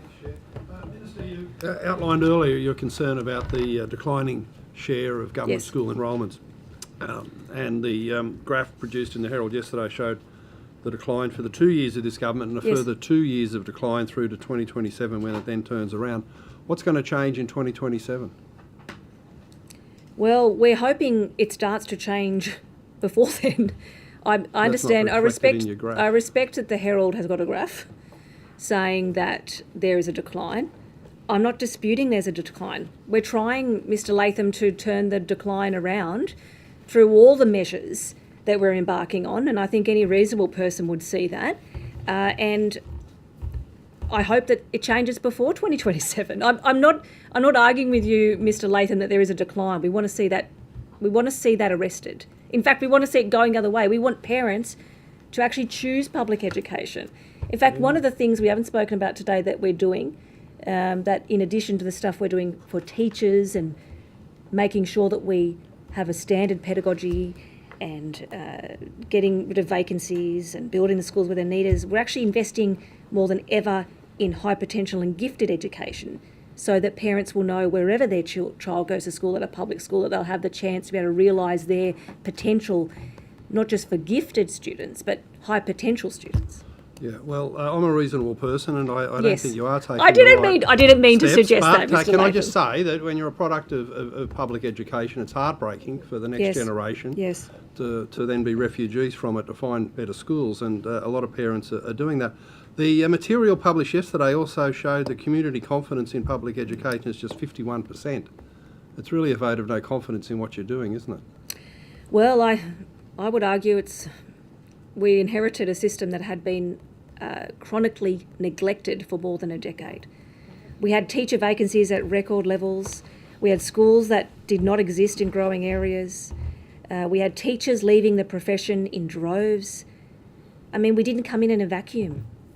We've had to really rebuild public education, and that's what we're in the middle of doing. Well, I've got 5 areas here where you're not really rebuilding at all. One of them is transparency about school performance. Can we get a chronology of what's happened with these school targets? We had Mark Scott here back in the day saying the school targets will make a huge difference in rebuilding confidence in public education. And with here respect, and now this government has discontinued the data line, which is a problem in itself. Can we, on notice, get a chronology of the schmozzle of this school reporting targets, which 5 years on, parents are still clueless, absolutely clueless about the performance of their local government school? Look, with respect to previous secretaries of the Department of Education, I thoroughly disagree with previous targets set by previous governments. They didn't work, and the OECD said so. They said they were top down, they didn't work, and on any measure, outcomes were falling. NAPLAN, international testing, I would argue that's why the people of New South Wales, one of the reasons why they voted in a new government. Well, a chronology would be helpful to understand the schmozzle. We'll take it on notice. It's a real dog's breakfast. And on the question that Rachel Merton was raising about values and schools being apolitical, how many teachers have been suspended or sacked for breaching the code of conduct on political activity in work time, including these teachers for Palestine? As I said, year, none of that's 2024. acceptable, but we'll take that on notice. 2024, if you can provide the data there, because there's still big feedback from the parents going to non-government schools. I want to go somewhere where it is non-political. I mean, I want to say to parents that if you want to, parents of families who really hold their faith very central and who want a values-based education for their children, I want them to be able to choose a public school because everyone is welcome in a public school, and that's why the Code of Conduct is so important, Mr. Latham, and I'll take that on notice. Yeah, we want to see how it's being enforced. And back on explicit instruction, and I suppose that, does it apply also to phonics? Phonics should be taught in literacy rather than whole word. What is your implementation method? Rather than saying you're expecting it to happen, what's actually happening in the school? So someone's observing the classroom practice and can tick off that, yes, it's according to the minister's wishes. Yes. Well, I mean, it's not so much my personal wishes. It's the wish of the department, because that's what education experts have been saying for ages, and now finally there's a minister that actually listens to education experts. But we are rolling that expectation out to be a reality, supporting schools by school. So every director is working with every principal to ensure it happens. And can I take you up actually on a very fair question you asked before about Elderslie in respect to if it's being implemented? I think you find that in the annual report for 2024, that will be clear that that's what they use. So in the annual reports, that will be clear for 2024 that every school is expected to be rolling out explicit teaching, and phonics is we have a phonics check in year one. Phonics is the accepted way that now the department expects the early years of literacy to be taught. In fact, I was at Burwood Public School yesterday seeing in a 1-2 class it being taught, and the kids actually talking about phonemes and sounding them out and using their arms, and it was brilliant. Yeah, well, I went to the most recent Elderslie report published in April last year, so that's all I can do off their website. Yes, I'm telling you. That's true, 2023, but in 2024 they're doing it now, and it will be in the 2024 annual report. Keep an eye out for that. And in the New South Wales government school classrooms, how many times is a teacher observed by an expert providing feedback, whether that be the principal or someone else, to give an assurance that explicit instruction and phonics are being taught? I mean, I would argue our teachers in our classrooms are the experts, and they work with their colleagues collaboratively, particularly beginning teachers and early career teachers. There's lots of teaching collaboration that occurs. There's working with stage assistant principals. That happens every day. But how many times are they observed per annum? Because the Auditor General in the last term of Parliament reported the department has no central oversight of schools' implementation of the performance and development framework, and this is where teachers were to be observed to make sure their classroom practice was best practice. Yes. And obviously if it wasn't, corrective action would be taken. And the Auditor General back then reported, well, basically it just never happens, and where it does, the teacher gets to nominate their own observer, and if they don't like the report, you can bin it. I think you'll find that, how's that changed? Teachers do welcome the chance to keep their practice up to date and expert and collaborate with their peers. But I think the lesson, I'd stand to be corrected on this by Mr. Disdar, but I think the lesson observation does have to happen twice a year. Yeah, Mr. Latham, principals and executive have got full access to every classroom in the school. That's always been the way, but every teacher has to have 2 lesson observations a year as part of their performance and development framework. And what's the performance measure to make sure that that's happening? There's a documented performance development framework for every staff member, so those observations are documented there. But as a former principal in the system, even in my principalship, even when Miss Summerhays was principal and Mr Barakat. As principals, we walked in and out of classrooms regularly, so we did classroom walkthroughs. Executive do that. We've got an assistant principal curriculum instruction role that does that. So outside of the formal observations are twice a year. There'd be ongoing observation that's undertaken, and it varies from a beginning teacher to a temp teacher to a highly expert, experienced teacher. But in the performance and development framework, is it still the rule that you get to nominate your own observer? And if you don't like what they report, you can just sort of discard it? Yeah, where we're really shifting the attention now with those walkthroughs and observations really relates to some of the findings of the PC report back in 2020, that we needed to drive the evidence base, so we're driving that with explicit teaching. Last year was the first time this organisation has ever come out with a statement of pedagogy. I'm not sure if you've seen that statement. It's been unpacked on the ground, and it was the first time the system has also dictated an entire school development day where 95,000 teachers across the system undertook training in explicit teaching. First time ever. It does hurt me to say that when I graduated from teacher education, when Miss Summerhays did so, it wasn't the case that we were trained in explicit teaching. So we've got catch up to do here with the workforce. And we did do that, and we commenced that in term 2. I'm proud that we also partnered Mr Latham with AERO, the Australian Education Research Organisation, around our statement. And we're now just unpacking the elements via video footage of good classroom practice, because the profession wants to not only read the evidence base that's digestible, they want to see what it looks like. Yeah, so does every principal then have to certify to the department that I guarantee explicit instruction and phonics are being taught in my classrooms? Well, every principal had to... It's good to walk through, and it's good to have this other framework, but what do you know about it? Well, I acknowledge that they're first steps. We're going to stay on the concerted path. Every principal has got to assure us that they're undertaking explicit teaching practice across their school. Now, is there room for other pedagogies? I think this is really important. There is, but the basis of what you've seen at Marsden Road and what I've seen, what we've seen together when we visited Cabramatta and Canley Vale, have got to be across the board. And that's what we're driving. That's what we're going to continue to drive. It does work. It doesn't discriminate between ability level. And we've got to train the workforce, and we're at work on that. Thank you. Just back to phonics quickly. In the new targets that you've set, you mentioned the phonics check, which actually began, you'll acknowledge, prior to you starting government. There's a unity ticket on phonics. Yep. Are you going to be setting targets for schools to have improvements for that phonics trial? Phonics check, sorry.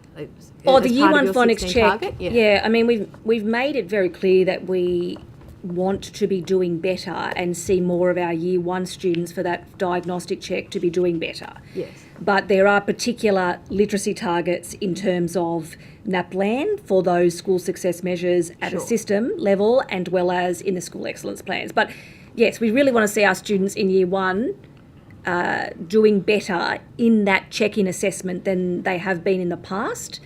And I think we've been very clear about that. So we'll continue to publish those results and be very clear about the expectation. Yes, but is one of your new targets to see, and I appreciate what you're saying about NAPLAN, but that starts in Year 3. So previously there was not only the check, but also a target for schools to have for improvement in that check year on year. Is one of your 16 targets specifically related to phonics and an improvement in that check?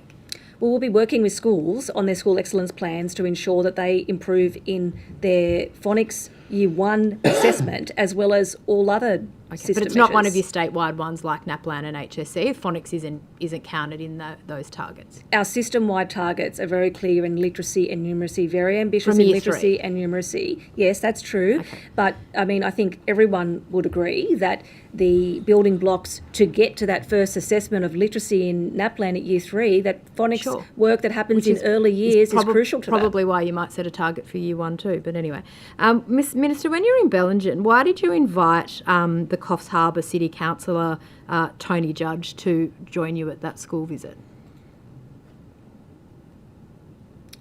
When I was in Bellingen, I went to a school with Councillor Tony Judge. Yes, okay.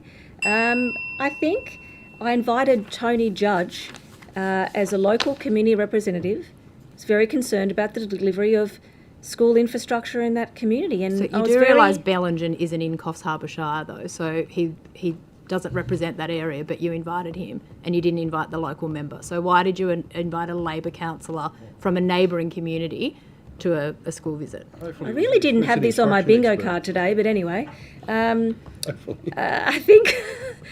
think that Tony, Councillor Judge, has expressed an interest in ensuring that there is the fair and equitable and speedy delivery of education infrastructure on the North Coast. I actually did a range of school visits on that trip, including announcing that once and for all, the big mega school at Murwillumbah was demerged. But you invite Labor councillors from neighbouring LGAs, but not the local Of member. all the things I thought I'd be asked today, The community I was a didn't bit think that this would confused be by- this would be the big issue for the opposition. Order. Well, I'm going to very ask a political. question now, and then I will pass over to the Honourable Mark Latham for his 1 minute of questioning. Just a quick one. So I know that this was raised, I believe, with Minister Camper last year as well, in relation to the teaching of special religious education, in particular Hindu SRE classes. Yes. Which I understand, according to a report produced by the Federation of Ethnic Communities Council of Australia, there were allegations that children were being seated in those classes based on caste hierarchical order. There is concern about caste-based discrimination in schools. Has this been brought to your attention, and what is your response? No, that would greatly concern me. I think that's absolutely something that would concern me if it was brought to my attention. We work very closely with the Faith Affairs Council, with Minister Camper, but I work with the Faith Affairs Council as Education Minister quite closely on special religious education, and we're committed to ensuring that this is offered to students across New South Wales appropriately. I represent myself a part of northwestern Sydney where a lot of students and their families want to access Hindu special religious education at their local public school. I understand, sorry, just very briefly, I understand that this has been raised with the department, and the department just responded saying everything was fine. Could you have a look into that I'm issue? more than happy to take a look. Thank you. Mr. Latham. Just back on that point about principals needing to guarantee that they're teaching phonics and explicit instruction. Yes. When they come back to the department, how many have said, no, you've got it wrong, I know my local school, I've been to some conference and we saw the FAD education method, we're implementing that. How many have done that, and when they say that, what do you do about them? I'd have to ask Mr. Disdar to Yeah, sure. answer this, because my expectation is that doesn't happen. Pleasingly, we haven't had that reaction. We've had a bit of sense of relief that the system is prepared Yes. to back in the evidence base and say this is the pedagogy that needs to occur right across the system.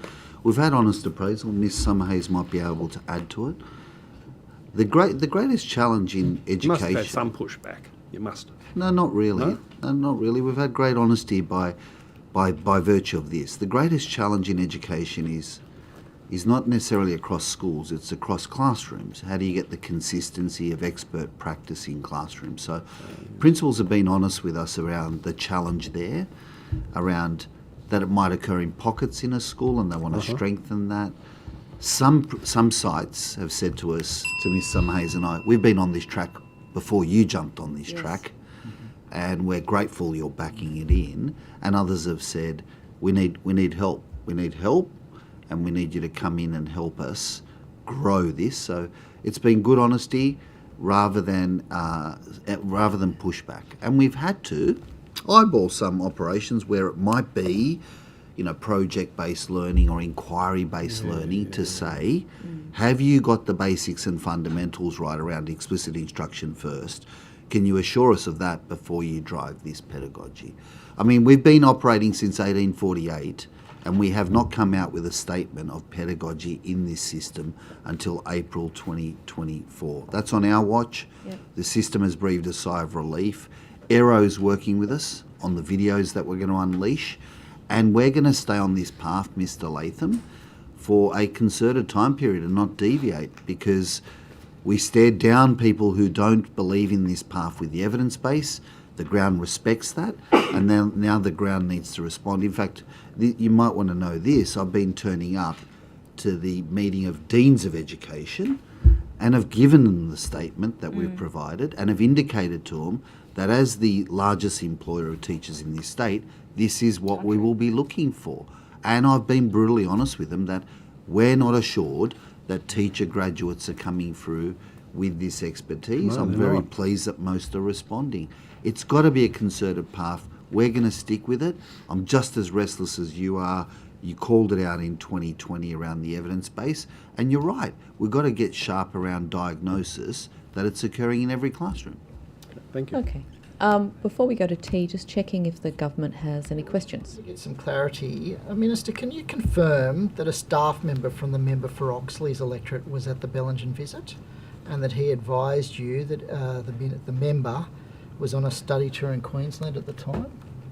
Yes, that is true. Thank you for the reminder. Yes, that's true.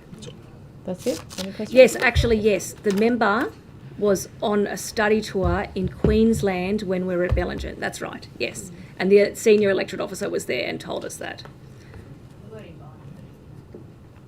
I think she videoed the whole thing, so. Not because you invited them. Oh, okay. Order. I think it's a government question time. Yeah. Order. No. All right. Thank you. That brings us to tea time. We'll be back at 11:15.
And we're back. And we will recommence with questions from the opposition. The Honourable Damien Tudhope. Thank you. Morning, Deputy Premier. Morning. Deputy Premier, would you agree as a general proposition that delay in delivering projects causes an escalation in the cost of delivering those projects? As a general proposition, yes, of course. And if there were projects which you had committed to deliver some time ago and still hadn't been delivered, there would be an escalation in the delivery of those costs? You're speaking in generality, so I would. No, I get that you're getting to somewhere, and I would urge you to get there so I can answer the question accurately. Well, as a proposition, if you made a commitment to a project 2 years ago and you still hadn't delivered it today, would you agree as a proposition that the cost of that project would, in general terms, would have increased? Yes, it would. Like my community lived through the delay in delivery of Marsden Park, which we just opened at the high school at Malumba. Well, thank you for that. So, you'd be aware, would you not, and I'm sure you are aware of it, of a indoor sports precinct? Yes.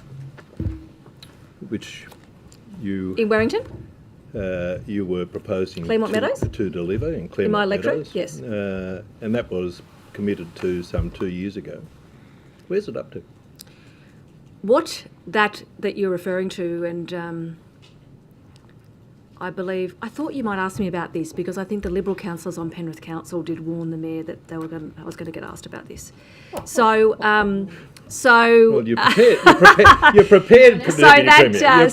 So that commitment under the previous government's iteration of West Invest was the previous government's commitment, I think, made by the previous member for Penrith and the Liberal candidate for Londonderry for a basketball stadium at Claremont Meadows in my electorate of Londonderry. And I'm working with the Treasurer currently to make sure that that land is available so that it gets delivered on. Well, in terms of working with the Treasurer, yes, that the land, to transfer the land, it really is, it's Crown land, is it not? Yes. So it's not the Treasurer who would be delivering the land, it would be the Minister who is responsible for Crown lands. I'm working with all ministers, including the Okay. Treasurer. I mean, I'm fairly sure that we'll be speaking to the Treasurer and the Treasurer's office only recently about this. So when was the last time you spoke to Minister Camper about this issue? I'm not going to go into a rolling discussion of everything I am doing to deliver for the community that I represent in the Parliament, but I'm well aware of this issue and I'm onto it. Well, you tell the people of Penrith, when can they expect to get this Do you mean the sports people of precinct? Londonderry, Mr. Tudor? Well, and Londonderry. Yep. It's your electorate, so you should have some concept. I represent Londonderry, not Penrith. Yeah. But I can tell the people of Londonderry that I'm following that up as their local member and as Minister for Western Sydney and as Deputy Premier. So, have you had any discussions with Minister Camper about the transfer of that Crown land site? We are working with Minister Camper and his office and his agency. Well, has he told you if there is an impediment to transferring the land? I'm not going to go into the detail of all of this, but we're onto it. Is there an impediment to transferring the land, Minister? I will take that on notice because I'm not going to go into a rolling commentary to provide some Liberal councillor on Penrith Council with some fodder. Well, Minister, you're the Minister for Western Sydney. These are things within your capacity to ensure are delivered. And I'm answering. What is the impediment to delivering this sports centre? Deputy Chair, you're on. Yes, sorry, point of order. Sorry, Chair. Under the Procedural Fairness Resolution, paragraph 19, the Minister is entitled to take a question on notice, and she has done exactly that on approximately 2 or 3 occasions. So I just asked the member to move on. Well, you love whipping that out. To the point of order, Deputy Chair, the Minister's also said she won't provide the answer because she doesn't want someone on Penrith Council to talk about it. That's not how estimates should be conducted. The Minister's got to provide information that's useful in the public interest, no matter who talks about it. That is true. And I take Mr. Latham's point, and probably in jest, I shouldn't have said that. No. That was just a just a comment off the cuff that I take back. I will take it on notice because it directly relates to the delivery of this project that was committed to by the previous government. Well, that shouldn't be a reason for not delivering it, though, should it? Did I say Deputy that? Premier? It's a good project, is it Did not? I say that? Well, you were implying that. I didn't imply that. That was a statement of fact. So, would you agree that the cost of delivering that project, which at the time was $106 million, there will be an escalation component in relation to the delivery of that project today? I am not sure of that, and I will take that on notice. Well, will you commit to, in relation to the delivery of that project, that if there are any escalation costs, that Penrith City Council will not be asked to, in fact, put in for those escalation costs? I will take questions on the detail of delivery of this commitment made by the previous government on notice. When was the last time you had a discussion with the Mayor about this? On the weekend. On the weekend? And did he put to you that this was a big commitment for Penrith City Council? Yes. And what did you reply to him in terms of the delivery date? The Mayor of Penrith and I, we would probably talk on most days. That's not an overestimation. On this particular matter, he raised it with me on the weekend. I said to him, yes, we are onto this. I'm personally onto this. Let's talk about it soon. That's as transparent as I can be. That was a conversation I had with the Mayor of Penrith. And some months ago, when it had previously been raised, did you have a similar conversation with I have regular meetings with Penrith Council and the Mayor of... You're not going to catch me on this, Mr Tudor-Hope. I spoke to the Mayor of Penrith about it on the weekend. We're onto it. Well, it's not a question I will of take the catching notice. you, Minister. I'll take the questions on It's not a notice. question of catching you, Minister. It's a question of whether you are, in fact, have a real commitment to the delivery of this project. That's the question. And in fact, the fact that it is 2 years down the track and there is no transfer of land, is that the case? I am not going to be lectured to about the delivery of projects in my electorate of Londonderry by the Liberals, okay? Because my electorate very well knows that the schools and the roads and the transport links and this basketball stadium as well, you could have built it over 12 years and you didn't do that either. I will take the question on notice. Well, Minister, this was lobbied for by the community, and this is something which was very easy to be able to work with the Minister for Crown Lands to deliver the site to the council for the purpose of getting this project started. 2 years later. I've never heard you talk about this issue once before. 2 years later, it still hasn't been, not Mr. one step has been taken by burning you to interest in deliver this Claremont project. Meadows. It hasn't been taken by you to deliver this project, has it? I've answered all your questions on this, Mr. Well, Tudor-Hope. you talked about the delivery of infrastructure. Can I take you to Mulgoa Road? Yes. And you'll be aware, of course, that funding was originally reduced for Mulgoa Road by the Commonwealth Government. Yes. And then subsequently, some funding was reinstated. I think $115 million was recommitted by the federal government to the Mulgoa Road project. What stage of the project are you talking about, Mr. Tudor-Hope? Well, there are for the total project. I think the original. There are 4 estimate- stages of this project. 4 stages, but I'm coming to the various stages. But in relation to that project, the Commonwealth Government has now only committed $115 million. Is that right? I'd have to take that on notice, but the Commonwealth Government did... if it hang on, you- I'm just answering this question. The Commonwealth Government did foreshadow the reduction in funding. The New South Wales Government advocated for the reinstatement of that funding. I am well aware that this road is one of the most under pressure roads in Western Sydney. In fact, I have been driving on Mulgoa Road for most of my life. And I thank you for that, and I thank you for your commitment to Mulgoa Road. So if it would assist you, that in relation to the funding, the Federation Funding Agreement Schedule of Land Transport Infrastructure for 24-25 budget, that document discloses the federal government's commitment to that project is $115 million. You accept that? I assume that you are pointing to fact. Okay, so So take it from me that that's the number included in their documentation. In the previous partnership agreement, that's the October budget 22-23, the commitment by both the New South Wales government and the federal government was $230 million each. Would you accept that from me? I'd have to take that on notice because you're pointing at a document that I don't have in front of me. Well, I'm happy to give you a copy of the document if that would assist you. Yes. And I will shortly. But the commitment by the... do you sit on ERC, by the way, Minister? Yes. Yeah, good. So the commitment made by the federal government was $230 million, and the state government commitment to the project was also $230 million. That was for stages 2A and then 5 and 5B, I think it was, of that project. The current commitment is $115 million by the federal government. How much is going to be committed by the New South Wales government?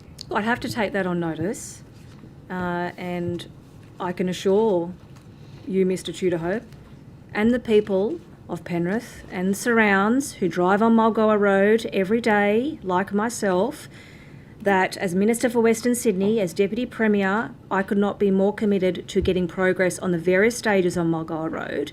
I'm not going to pretend here that I can answer as to the funding, any sort of funding reduction from the Commonwealth Government. We have been very, very forthcoming in opposing that. And I can assure you that at any available opportunity, I will be pushing for as much funding as possible for projects like Mulgoa Road. So you wouldn't have expected any decrease in the funding by the New South Wales government for that project, would you, given what you have just told us? What decrease are you referring to, Mr. Tudor? I'm just putting it to you.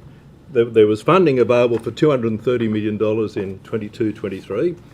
In 24-25, what was the commitment by the New South Wales government to the fund? I'd have to take it on notice. Well, would you be... I know you're setting me up something here, so we should get to it.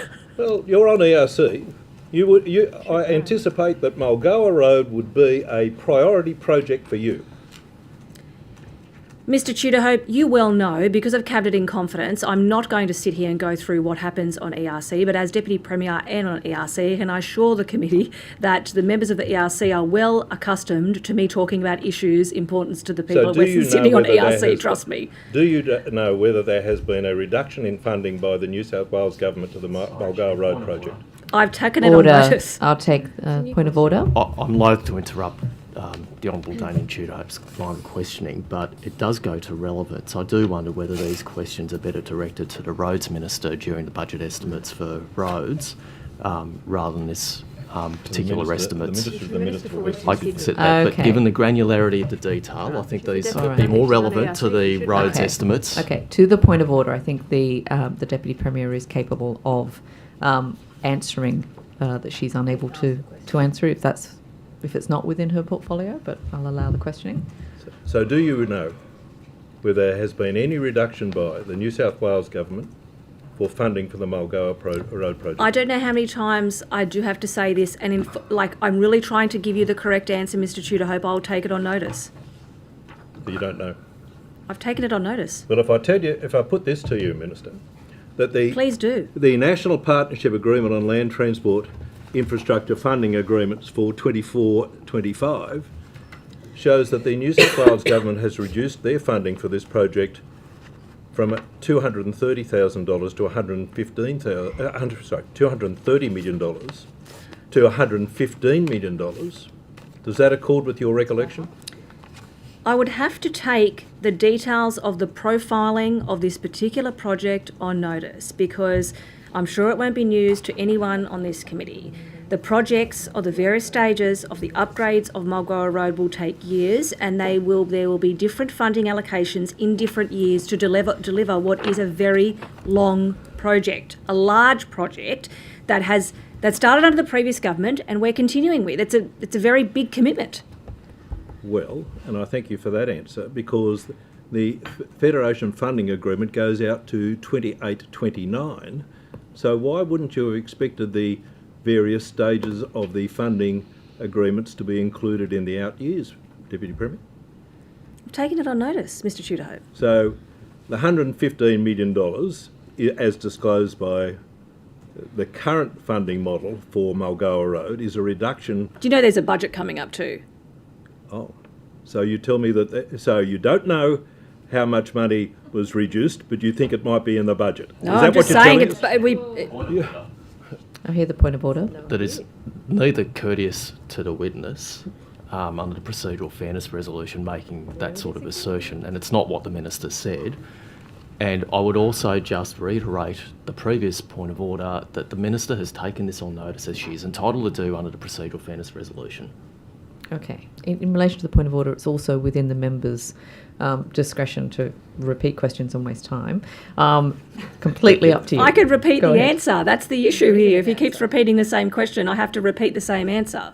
Well, will you give a commitment that that the $115 million which has been taken out of the funding for Mulgoa Road will be recommitted in the coming budget? I will give a commitment that I will give, I have taken it on notice. I will give the committee the information on notice to ensure I give the committee the right information. The Mulgoa Road project is something that both the New South Wales and the Commonwealth Government are committed to. So why would you take $115 million out of the project? I've really taken it on notice. I don't know how many other ways I can say this. But I'm putting to you, Minister. Yes. I'm putting to you, Minister. Yes. Being a member of ERC. Yes. Being a minister of a member of ERC. Yes. And being a member intimately aware of this project. This Yes, is I am. something with which you should know Yes. in respect of whether there has been reduced funding. And with respect to this committee, I don't think it's appropriate for me to go into every discussion that happens at the Expenditure So Review will you Committee. tell the people of Penrith that? I'm happy to tell the people of Penrith and Londonderry and Badgerys Creek, being the three electorates that are impacted by the Mulgoa Road upgrade, that the government is committed to that. Thank you, Deputy Premier. Thank you, Mr Tudor-Hope. Right.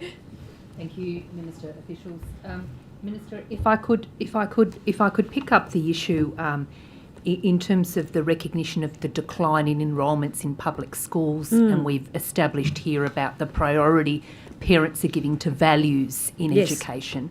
Minister, if I could just draw your attention to Legal Issues Bulletin 55, which relates to students and transgender issues.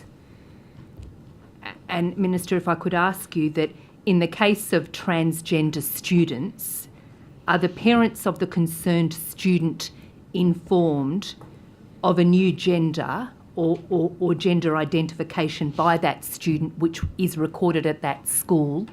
Are parents involved in these decisions and discussions relevant to children and transgender issues?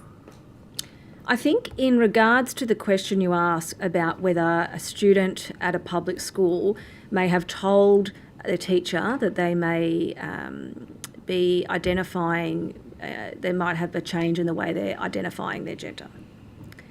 I think that it would, I have to make a point that if and when that occurs, teachers and principals and school staff, of course they work with parents. To suggest that they don't is a bit ridiculous. Of course they're working with parents. Mm-hmm. So I guess just in terms of reassurance. And can I also just make this point? We're talking about students here who are often quite vulnerable. We're talking about young people.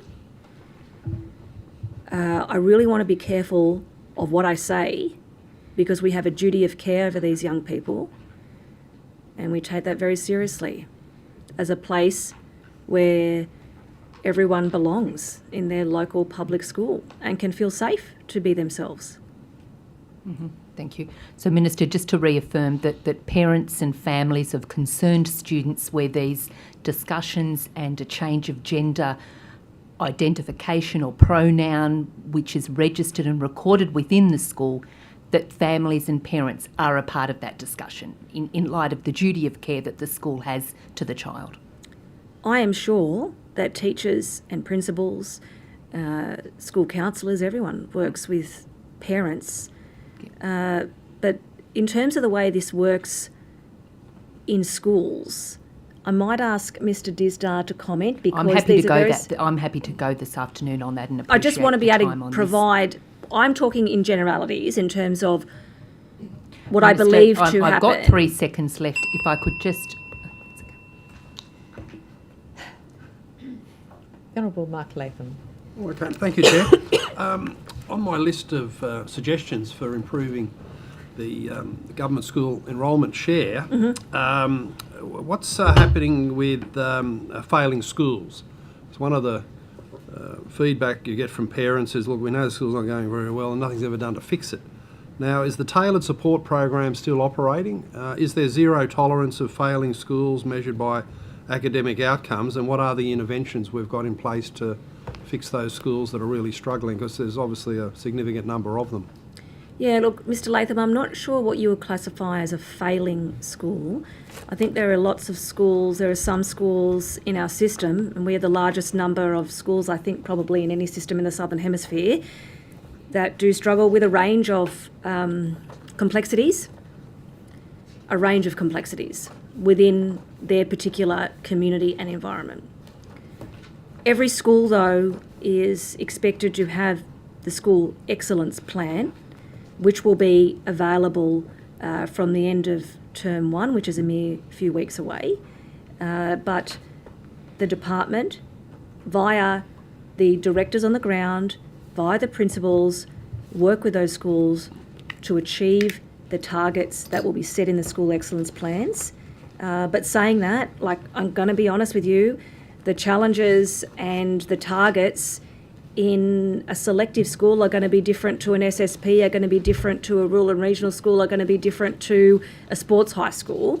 And we have to work with every principal on their plan for their particular setting, as they say in education. Yeah, well, we expect that, of course. But I asked you, Minister, a question on notice 3168 about school results in the electorate of Barwon, which I visited, and obviously there are schools there that don't have a single student going through to sit the HSC exam, let alone graduate to university. You've got abysmal NAPLAN results, and I wanted some transparency about that, and you didn't provide any detailed answer. You just referred me off to regional statistics that tell me nothing about those failing schools. So don't we have to get serious about the level of disadvantage, and what are the interventions in place to accept zero tolerance of these results and to fix these schools up? We do have to get serious about disadvantage, and the public school system could not be more serious about tackling disadvantage. Saying that, there are some schools, and I know the ones you're referring to, they have significant challenges, and I'm not going to say that is acceptable, and we need to do better for those kids in that community so they have a chance. A lot of these schools, like the ones you referenced, Mr. Latham, are in rural and remote New South Wales. I think previous approaches really failed these children, of not working with what was happening on the ground to ensure that we were doing everything possible to attack some really seriously, generationally difficult, traumatic problems. But I accept there are some massive challenges here, generational challenges. We do need to do better. Well, Minister, we hear that rhetoric all the time, but at some point the rubber's got to hit the road here, and the Minister's actually got to say, look, here are key indicators pointing to a failing school. We have zero tolerance of this. I mean, it goes to the point of cruelty in our society to leave kids in schools that are just not getting the results for them. And those schools need new leadership, pay those leaders extra money, the very best people. Have we got that policy in place? The very best school leaders are rewarded and paid to go into the struggling schools so they can get results. And it's not just rural and remote. You can go to public housing estates, but you'll also see schools that turn it around quickly with new leadership that drives a whole new approach and intervention that gets those struggling kids out of the cycle of disadvantage and gives them a better chance in life. Leadership 100% matters in these schools. In fact, I'm sitting in between two people who have done that exact thing in public high schools. Great, we'll put them out. And there's a reason that they're running the department for that reason. Right. But yes, I would say we need to do many things, including, and I know there are some people around the committee table that think I'm like a broken record on this, but I tell you what does make a difference in some of these areas is making sure there are enough teachers in those schools. And the vacancies in some of these hard to staff locations are down, and I know they're not just rural and remote. But in some areas of rural and remote New South Wales, the vacancies are down 40, 50, 60%. That does make a difference because merged and cancelled classes in some of these rural, remote and hard to staff locations, wherever they are, means that attendance just completely disappears. Because if kids are going to school and there's never a teacher, they just don't turn up. Attendance in these areas is a real challenge for us. But what are you doing to fix it, Minister? You're strong on rhetoric. And these are speeches, if I'd heard them for the first time, I'd be bedazzled by them, but I've heard them for 100 times. I'm not trying to bedazzle and I want to you. know what's the plan, the policies in place to fix failing schools. It used to be the tailored support program. What do you do now as the Minister, and what does the department do? We do a real level of tailored support for these schools that really need a lot of individual attention. Mr Disda, I'm sure you've got some details on that. Yeah, no, happy to. We still have that in operation. It was quite a successful intervention off the last lot of targets where we've got universal support, so everything that's required from the system. So explicit teaching is an example of that. When I reference the statement, that's universal and across the system. And then we provide intensive support to those sites that need it most, and these are our curriculum experts and our wellbeing experts. Okay, well, can you take on notice like a performance assessment of the tailored support program and examples where it gets results and obviously examples where it's still struggling? Yeah, no, happy to. Because that's what we want, it's all about accountability, that's why we're here. Yeah, definitely. Happy to bring you back examples where it's worked really well and has been impactful, and where we've still got work to do. Where it hasn't been as impactful, happy to share those. Okay, I appreciate that. Minister, on my list also accessibility.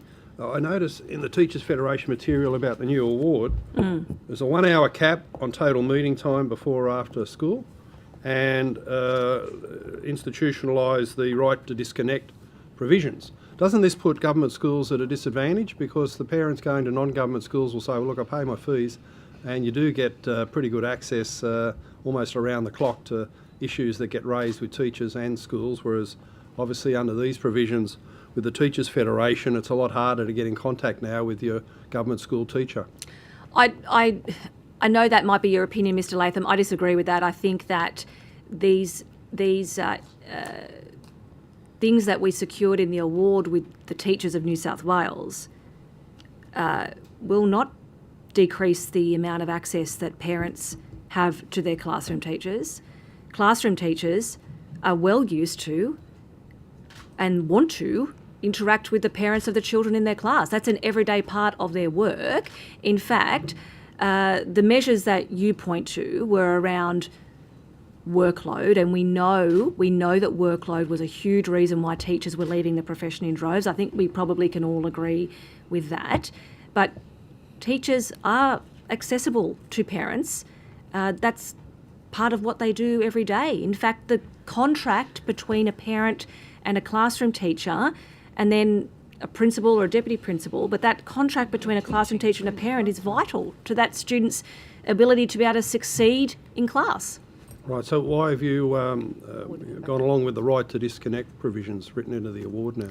It's just merely so that parents can contact, and I understand this, parents are working, of course, right? You might not have heard or got it out of your child that there's an issue until you're putting them to bed at 8:30 at night, and you want to email the teacher about something. It's just that I think it's fair to say that you will get a response in a reasonable time. So, but if that's the case, why have we got right to disconnect provisions so that the teacher can say, no, I've disconnected? I think that's so that the teacher can get back to the parent at a reasonable time. If the parent, if you get an email at 11 o'clock at night, you don't necessarily want a response at 11:15 at night. But that our expectation is always that parents and teachers are working together. And to be honest, I see it every day, and that's what happens. Well, Minister, can you give us an example of a publicly announced policy of yours that the Teachers Federation has disagreed with?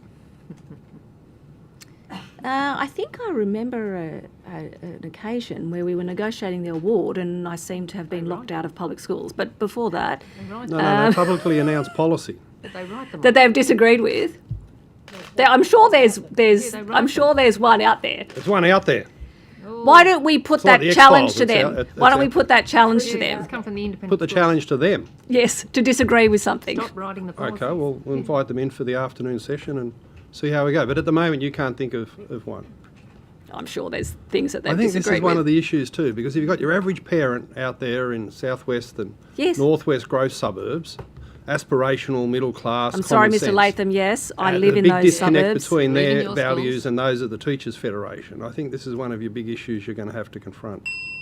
I think the values of a world-class public education are values that people in my electorate in northwestern Sydney who have migrated from around the world that want their children to receive the very best public education, I think they are the values of those teachers in the classroom. They're leaving the schools. Dr. Amanda Conn. Hi. I'm sure that you're aware of the situation at Chatswood High School with the synthetic turf field that deteriorated. There were photos circulated on social media from parents that had torn up bits of the turf in their children's shoes. Last year at Estimates, Mr Disdar told us that the preferred mode of delivery is natural turf on any capital upgrades. So I understand that that field is going to have to be replaced. Can you confirm that it will be replaced with natural turf? I'm going to ask Ms Harrington to confirm what's happening at Chatswood. I think we talked about this last time and I mentioned that it is, we try to install natural turf. It's definitely not our desire to put artificial turf in. I do need to come back to you on Chatswood. If we can do natural turf, we would do natural turf there. Obviously, we're looking also at the report we talked about last time in terms of any changes that we may need to make. But at a high level, we certainly don't strive to install artificial turf. It's only if we can't, if the natural turf won't thrive in that particular location. Okay. Thank you for taking the Chatswood question on notice.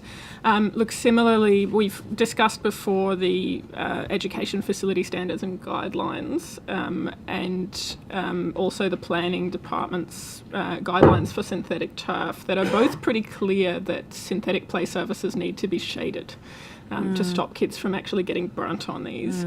Now, I've seen extensive lists of synthetic turf surfaces at primary schools and high schools that are not shaded. How is the department dealing with this inconsistency?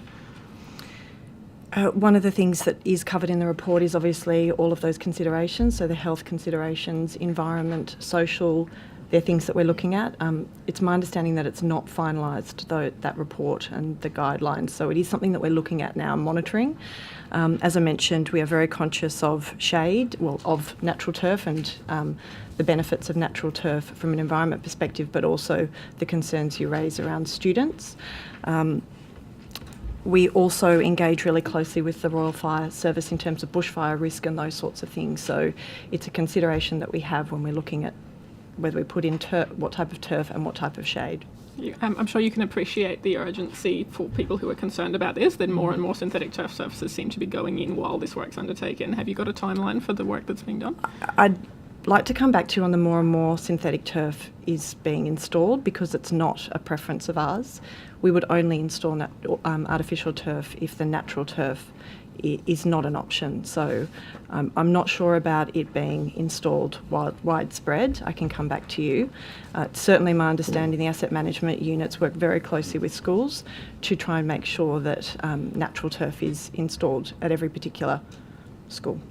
Can I direct you to a particular example, which is the Lindfield Learning Village? So I understand its construction certificate in 2018 said that there must be no use of artificial or synthetic turf play surfaces on the site unless a stormwater management plan was prepared and approved detailing how stormwater would be treated prior to it being discharged into the national park. I'm told that synthetic turf has since gone in at that school. I appreciate this one may need to be taken on notice, but was the stormwater treatment plan done and approved, and how does this fit with the, and I appreciate it's been stated repeatedly, and Mr Distar has agreed that you support natural turf when preferable. I will definitely take that on notice and have a look at that. If there are particular conditions that are imposed on us with new schools and upgrades, we have to adhere to those conditions. So if there's an example where there's a concern that something hasn't been followed, I'll definitely look at that. Thank you. And as part of that, I have a second question about Lingfield Learning Village, so I appreciate you're going to take it on notice. That 2018 construction certificate also stated that no artificial turf should be used for the proposed fire trails, and so the synthetic turf that has gone in, do they impede on the approved fire trail design, and is it possible to make the fire trail plans publicly available? I will definitely look at that. Take that on notice.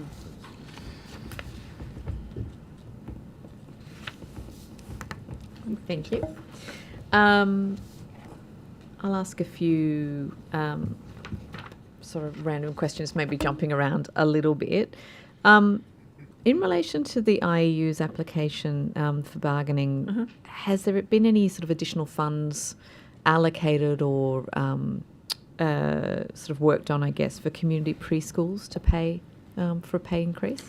Yeah, look, in regards to that multi-employer bargaining that's occurring presently, of course, this relates to community preschools, so the government's not party to that case, nor I don't believe we have been asked to join in any way. But obviously, pay is a massive consideration for early childhood educators and most certainly pertinent to the workforce shortage. In terms of, I guess, ensuring that local councils can expand their options of long day care, particularly in the so-called childcare deserts. Yep. What sort of additional funds is the government allocating to local councils or considering allocating to local councils? Well, I mean, Mr Barakat will have some detailed information on what we're doing there, but we are actually undertaking quite a lot of testing and trialling in terms of initiatives that, in terms of flexible initiatives for all ranges of provision in the sector, what is working in childcare deserts as it's known. So we are absolutely open to looking at ways that we can support local councils to provide long day care. Often they're highly subsidised, so a very good option for families. We spoke last estimates in relation to the providers of education for people working within the EC sector who had been closed down or had been sort of determined that their qualifications were no longer valid. And at the time I asked the questions of Mr Disdar and was told that there were a number of these providers that, because of their collapse, had led to a number of people not having appropriate qualifications. Do you have any update on that, and what is being done to ensure that there are more, I guess, training places within TAFE and other sort of government-run providers? Yeah, I'll get Mr Barakat to maybe dive in, but my recollection there was we work very closely with the CEQA, the National Authority.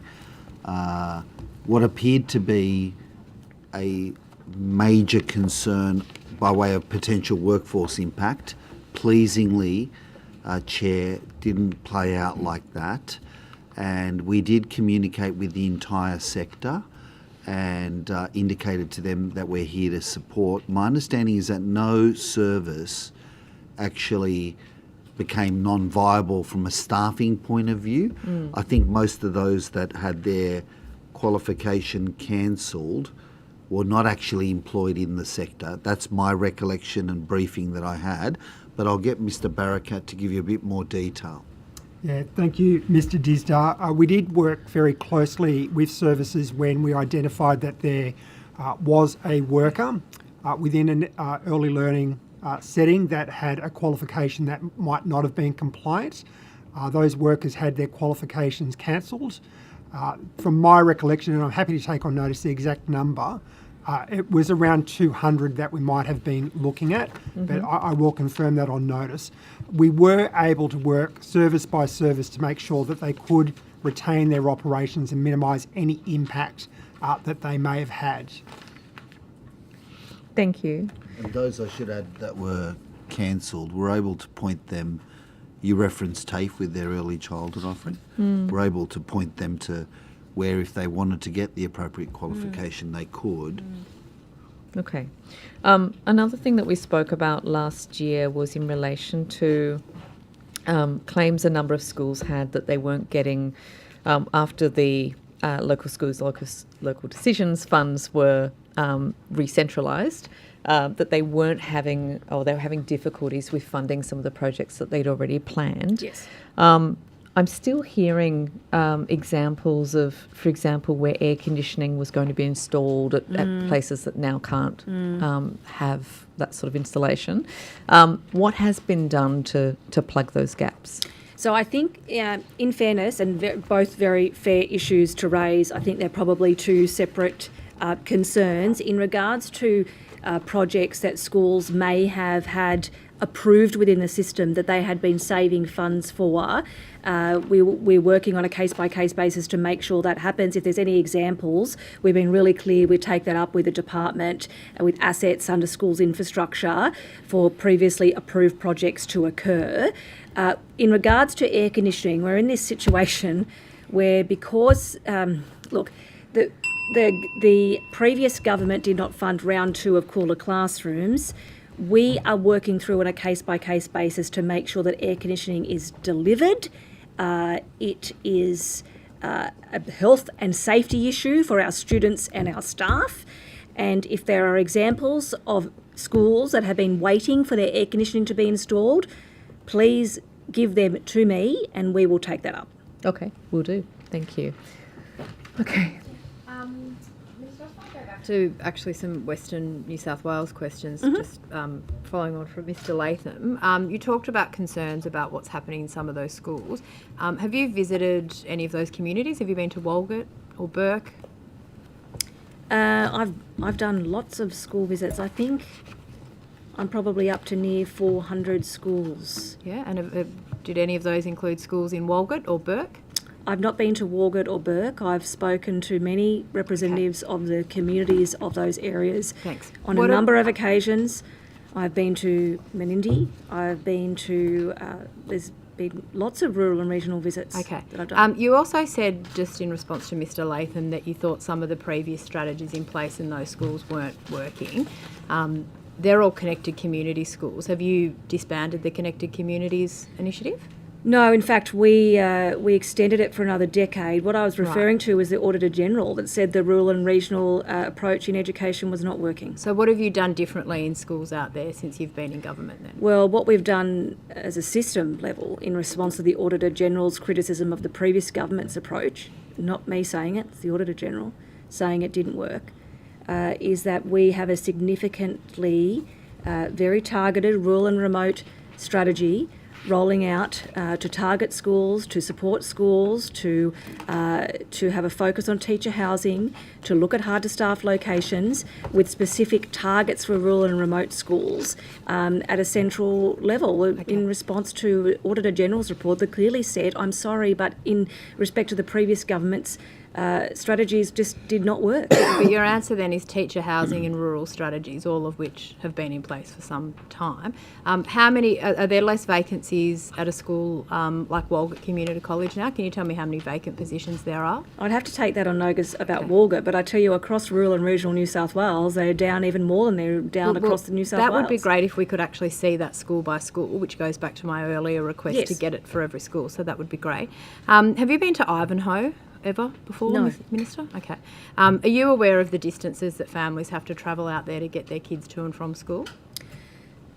I'm aware, and I don't pretend to experience this, but I'm aware of the very particular challenges and complexities for parents living in remote locations Okay. that those of us that live in Sydney never have to confront. Yes, well, I'm pleased you're aware of that. So I don't know if you are aware, well, you should be, because I did ask your officials about it last year. But there's no longer a bus run in Ivanhoe. I did ask about it and it was taken on notice. The response back was that it's a matter for transport, but actually the P&C have advised me that the reason that school bus isn't running anymore is because the school lost funding. The school was actually running that bus run for families, but since they've had budget cuts, they can't run that anymore. So that means parents are doing several, hundreds of kilometres per week round trip to just get their children to school. Will you look to reinstate that funding for Ivanhoe so that their bus run can continue? I'm going to take what you're saying as true, that you're saying that the school funded that. I'm not sure of that, because usually it is a matter for transport, and that's why you would have received that answer. And I'll just have to take that on notice, Ms Mitchell. I'll have to assume what you're saying is true, and I'll have to take that on notice. Well, it's the P&C saying it, so yeah.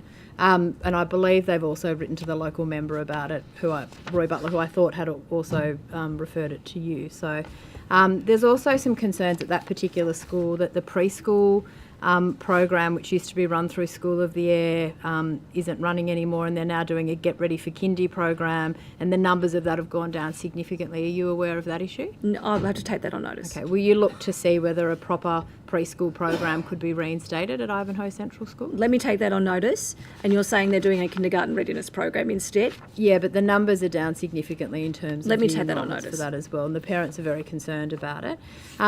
You might remember at the end of last year, the member for Northern Tablelands asked you a question about Burren Junction Public School and parents fundraising to pay for a teacher after, again, money was cut from the budget to allow those additional teachers to be in those rural schools.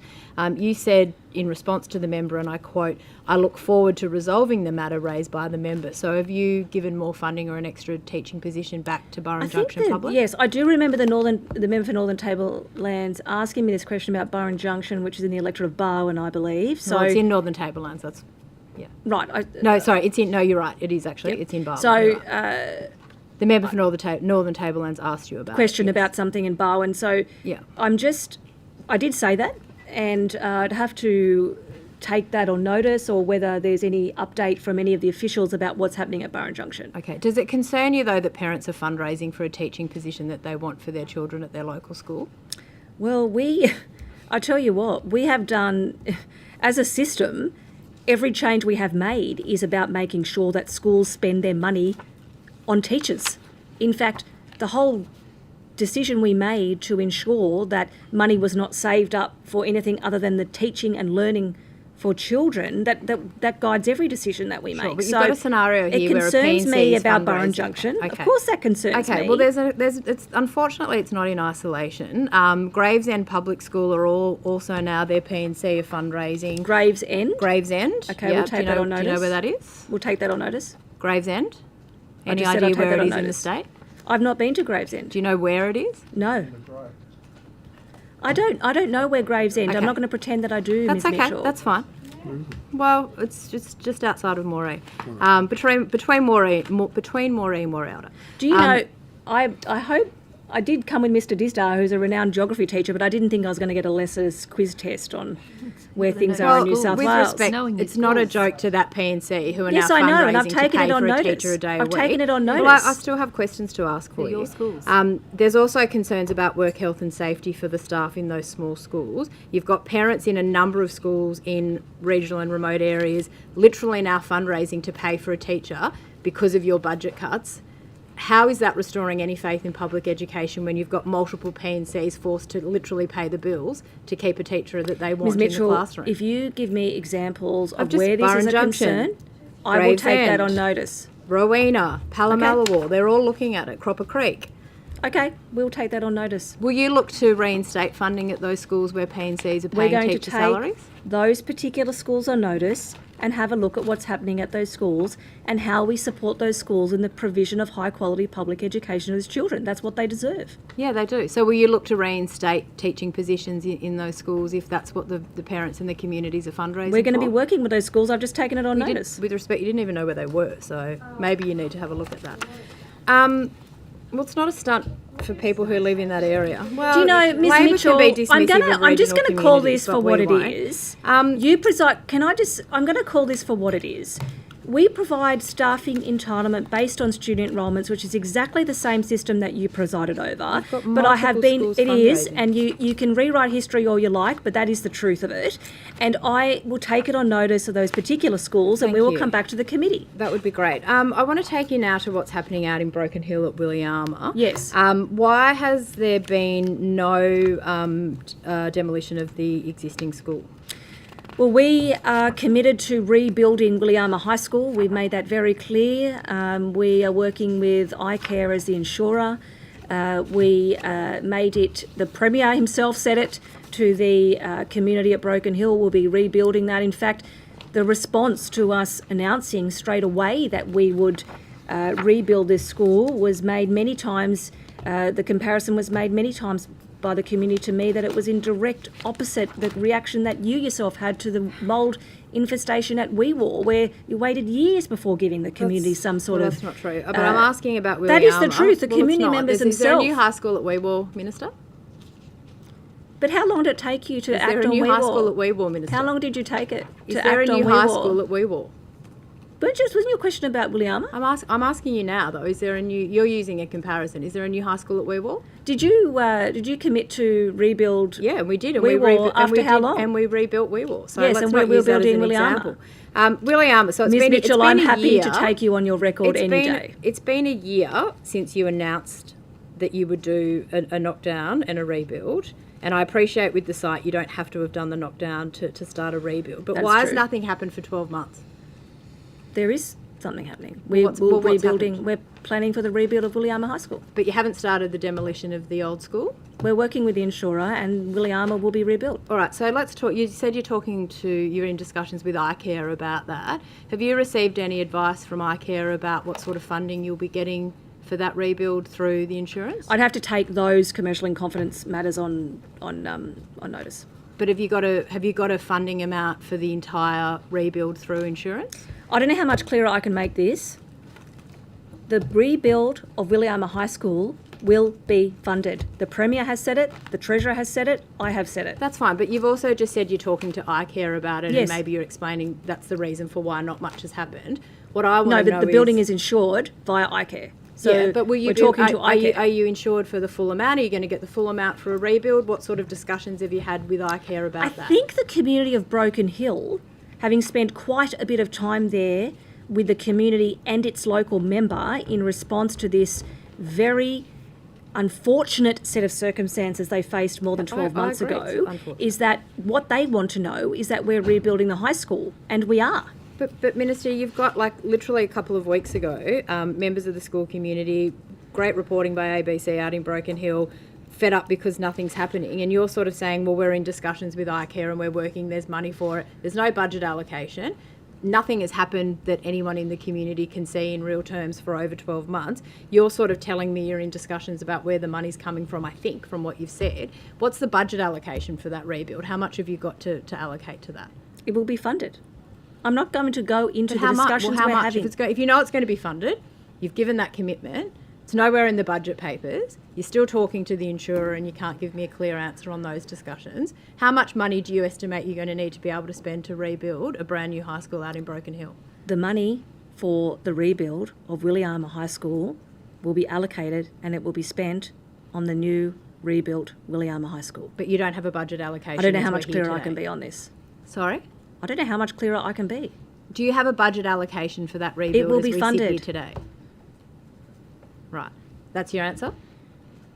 Yes. I'm not trying to trick you. That is my answer. Well, that's you're not giving any certainty to anyone in relation to that particular issue. I don't know about whipping fear up in a community like That's not Broken Hill, whipping whether fear. that's really This isn't me. This is coming from the responsible community thing to through the do. local media saying it's been a year. So far as we sit here, you can't tell me when demolition will start. You can't tell me when a can't believe rebuild the will build. height You can't tell of me you if you've after got a what budget happened at allocation. WeWar. So Honestly, I if anyone cannot wants to whip believe fear, the height of you after Could I WeWar. just ask in relation to catchment changes in Bella Vista and Kellyville public schools? Obviously, Yes. community members there are very unhappy in relation to some of those changes.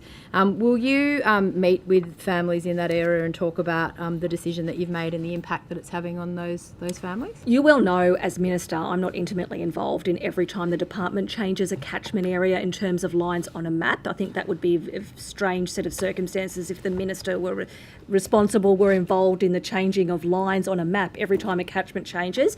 Kellyville is an area well known to me in the northwest of Sydney. It's subject to a massive amount of growth. It has been growing for a serious period of time. The department will from time to time change catchment areas to respond to population demand. If parents would like to discuss that with me, of course my door is always open. Well, that would be great because I believe requests have been into your office and that hasn't been taken up. But I'll let the member for Kellyville know that you've agreed to meet with some parents. I'm sure he'll appreciate that. I wanted to take I you. think we to- tallied up. There's been more than 1,300 meetings so far, so a lot of people do get through. Well, that's great. You should meet with parents. Yes, they and wanna I've meet just with you, so agreed that'd that be great. I would. Wonderful. I wanted to ask you just about the new school out in Box Hill, which is a temporary school. When will you start build on the permanent school site out there? Well, look, let me talk about Box Hill. I'm happy to talk about Box Hill all day. In fact, because the previous government, of which you were minister, did not ever plan at all to build any schools in Box Hill, while the non-government sector moved very quickly to build a great school at the Gables, a great big school at the Gables, while people moved into Box Hill. The quickest we could do anything with the demand that was there was to build a temporary school. That's fine. And I have to say, I was there in the first week, I think on day 2, and they've had a record number of enrolments. The DA was approved on the 17th of December, and it was actually up and running on day 1, term 1. As a temporary and school. we're at My question, that's great. I want to know when will the Yes, but permanent Ms build Mitchell, start? you cannot be serious coming in It's a here pretty asking me specific, about Chair, it's a Box pretty Hill specific when you question. didn't build a school, temporary or otherwise. I would like to know when the permanent build will start and when it will be completed. And I'm happy if you need to take it on notice. I Can you tell will me? ask Miss Harrington to give the detail because we are focused on delivering Box Hill. In fact, there are a number of projects in Box Hill, but it's something, if I can say, is very personal for me and very close to me because your government, I'm sorry, Miss Mitchell, left us with this disaster in Box Hill. So you were in out fact, there. your local When member when for that you s- area said she couldn't even explain When why. but if you were out there for the opening of the temporary school, surely people were asking you when's the new school going to be built and opened. Can't you just tell me now what the timeline is? I'm don't you asking know? Miss Harrington to give you the detail. Do you know? I'm giving Miss asking Okay, Miss I'll Harrington come back to give you Miss the Harrington detail. this afternoon because I've got plenty of time with her. Relation to the new high school in Madawi. Yes. Concerns from the local community, particularly around the heavy traffic in that area, lots of trucks going past where the school is, not seeming to be a lot of consultation around how that will work. Do you have any concerns about safety in relation to accessing that new school based on the site that you've chosen? Is this a school you said wasn't required? I'm asking you about Madawi High School. Oh, that's it, The new Madawi. school in That was a school Madawi. you said wasn't required. Well, these are concerns coming from parents about safety issues. There's been some major incidents on roads nearby. Doesn't seem to be much in terms of the planning around school access for students. Are you concerned by that? Look, every piece of feedback in terms of the construction of new schools is of concern to me, and we will work with the local community, the PRG, the local member who has fought, honestly, from the moment before she was elected to Parliament to get this done. And I will remind the committee again, this is the school that you're asking about that you said was never required. It's funny how things work out, isn't it? Well, I'm asking you questions about the delivery of it on behalf of families in that area. So if families Who really have wanted it, legitimate turns out, Miss concerns- Mitchell. Who really wanted it. I'm asking you a question about safety access to the site that you've chosen. You can be dismissive, but the mums and dads who watch this won't appreciate that. If there are specific concerns which have been raised with me around some of the issues, particularly with traffic, access, safety, and they get put to you, will you respond with a proper answer to those I'm sorry, families? Ms Mitchell, I'm not being dismissive. We're building the school that you were never planning to build them, and we will respond to their But if concerns. there's a safety issue at that school... Yes, I'm saying I'll respond okay, to their great. concerns. Well, then we'll come to you with those questions, and we'd appreciate a proper response. Are you still committed to a high school as part of the St Leonard's Education Precinct? I'd have to take that on notice about what's happening at St Leonard's unless Miss Harrington knows about what's happening at St Leonard's. I can come back to... Sorry, I'll come back to Miss Harrington. Well, because the budget had an allocation for a primary school, but there's no mention of a high school anymore. So have you walked away from a high school in I'd have to take that on notice about what the plan is with St Leonard's. Okay. The Metro dive site at Chatswood for the new primary school there, there was $23 million allocated in the budget for this school. I think it's meant to be part of a mixed-use development on the site. Do you have any updates in relation to that particular school project? I'd have to take that on notice. Okay. Construction of the new high school in Googong. Any planned date for the start of that construction? Yeah, look, the community of Googong in Monero has been fighting for school infrastructure for a long time. Very similar type of community in terms of a new release area on the outskirts of Canberra, of course, near Queanbeyan End. But in terms of the latest information about where we're up to with Googong High School, I would have to, for the benefit of the committee, ask Miss Harrington for the detail. Okay, again, Miss Harrington will come back this afternoon. Do you still intend, I'm moving now to the old Meadowbank public school site, do you still intend for the Department of Education to retain formal ownership of that land? I'd have to take that on notice. Okay. Will you rule out ever selling or developing that land in the future? I'll take that on notice in regards to the land at Meadowbank, as I just said. Okay. And just in the minute 15 that I have left, I just wanted to ask just about the new HSC syllabuses for music and drama. Obviously, you'd be aware of quite a bit of concern around that. Yep. Some of the documents that we got back through our call for papers indicate that a lot of the teachers involved in the advisory group had some concerns about the trajectory that those syllabus implementation or creation were taking. Have you asked NESA to slow down that process or have another look at it, given the significant concern raised by particularly teachers who have been part of that? There has been a lot of feedback about the changes as we roll out a new curriculum. You're right in asking about this. And it's out for consultation. That's part of the process. We will take that into consideration. NESA will certainly take that into consideration. I'm sure that Mr Martin from NESA can detail in greater detail for the committee what's happening there, but that's out for consultation at the moment. But have you asked NESA, in light of those concerns, to slow down, have a look at it, extend time, anything, or are you just letting the I've process... impressed upon NESA at every available opportunity. I've asked them to properly consult. Of course, when teachers feedback, that is important to me as a minister, and that's taken into consideration. Okay, we might come back to that, Mr Martin, this afternoon. Can I ask, last year I raised the issue about voluntary school contributions, and I know that the department did send out some sort of a memo or email, whatever, to the schools, but in the latest annual report, it's actually increased the amount that parents are paying to schools. Why is that? You're not going to get a disagreement from me on voluntary school contributions. Mr Disdar, as Secretary of the Department, could not have been clearer with schools that public education is free. Schools, I'm going to be really honest and firm about this, schools that send out things that look like invoices, that is not acceptable, and we have made that very clear. I know that Mr Disdar has been dealing with this for some time.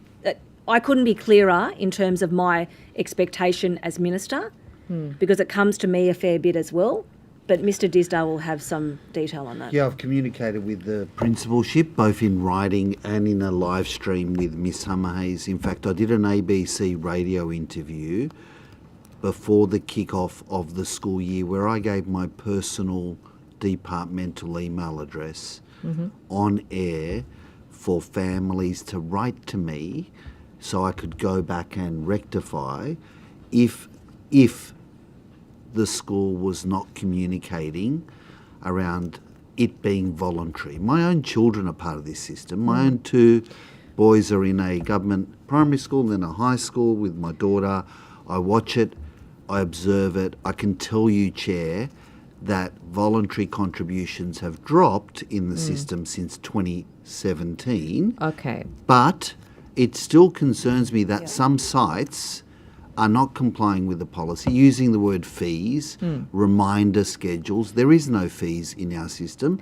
It's voluntary. I really respect parents that want to contribute, which is great. It gives additional funding to the public school. I'm one of those families, but it must be voluntary. And I've been very firm and it seems, around sorry to that. interrupt you, it seems unlikely in a cost of living crisis that voluntary contributions are going up because people are suddenly sort of flush with cash. So there's something happening here. Yeah. Will you publish the school by school data so that we can see who the offenders are? We've also capped. It's $101 for a high school and $50 or $51 for a primary school, voluntary contributions. And we've capped those in the last 4 years. We actually haven't allowed escalation to occur to recognise the cost of living. I want to repeat, but just, sorry, voluntary in contributions... terms of my question, though, will you release the data, the school by school data? I'm not sure if I've got it school by school. Let me go back and have a look. I've got the system level data, but I'm happy to have a look. Thank you. Does it concern you, Minister, that, and I know we've talked about this, you did inherit a system that was not particularly well resourced. Yes. Do you think that parents are forking out money because they see their school not having sufficient funding to actually be able to provide the education for their kids? That's not acceptable by any stretch of the imagination. So whether it comes to the issue that Mr Disdar was pointing to about parents being asked to pay fees, in inverted commas, that are not applicable to our public schools in New South Wales. But your question does go to a broader challenge about resourcing for public schools. We did inherit this system. We are spending record amounts on public education, and we have to get full funding for our schools to try and get to the root cause of some of those challenges. I understand, Minister, that the school by school data was published previously, because I know that we had a good look at it in the past. Yeah. But it hasn't been released for 2024. Okay. Will that be released? I'm happy to go back and have a look at it. I've only got the Thank global you. figures in front of me from 2017. Yeah. Pleasingly, there's a drop from 2017, Yeah. but you are right.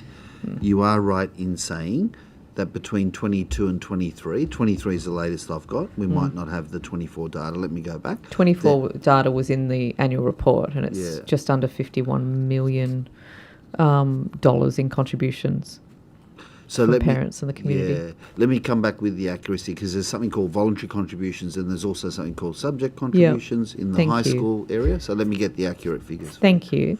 The annual report for 2024 also has a little line in it about $20 million worth of Restart New South Wales grants being returned to the Restart Fund. What's that about? Were there cancelled projects? I'd have to take that on notice or ask Mr Disdar Just looking at Mr Grant, if he knows anything about that. We might just get him up to the microphone. Thank you. He leads our finance area. He might have the answer. Hello, Mark Grant, Chief Operating Officer, and hello, Committee. It is best taken on notice because there's a combination of amounts that contribute to that figure, and it would be quite easily outlined. That would be useful to Let's know, come back. because obviously $20 million could go somewhere. Sure. Okay, I'm going to hand over to my colleague, Dr Amanda Conn. Discussion with Ms Harrington. I've been told multiple times that natural turf is preferred on all school sites. There clearly are schools across the state that have unshaded synthetic turf, and that goes against the education facility standards and guidelines. Does that concern you? What work have you done to actually understand the extent of this issue across the state? That does concern me because when it comes to the safety of our students, on said synthetic turf that's unshaded, like that's obviously a concern. I think we probably need to go and have a good look at this, and I will need to ask the department to come back to me with what is the plan in areas where this actually applies. Dr. Cohn, can I just add, it is our operational mantra to drive the natural turf that we're talking about, but if there's particular examples that have been brought to you that you're concerned about, I really welcome those. And the other thing I'd say for those watching is we have the best asset service officer ratio. I wish I had it when I was back as principal. It's one asset service officer on the ground for 10 schools.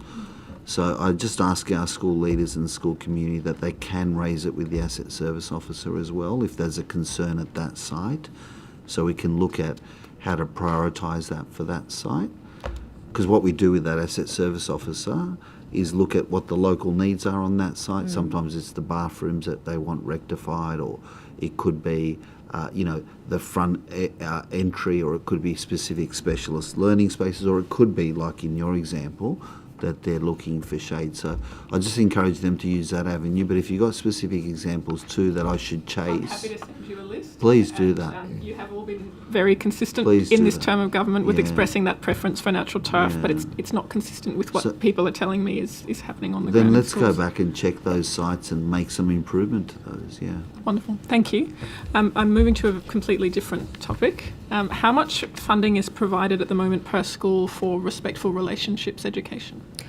I'd have to take that on notice per school, but of course it's a priority of everything that we do. In fact, it will be embedded in the curriculum that we ensure that we are teaching our young people to be respectful in all their relationships and in all their dealings with everyone in their lives.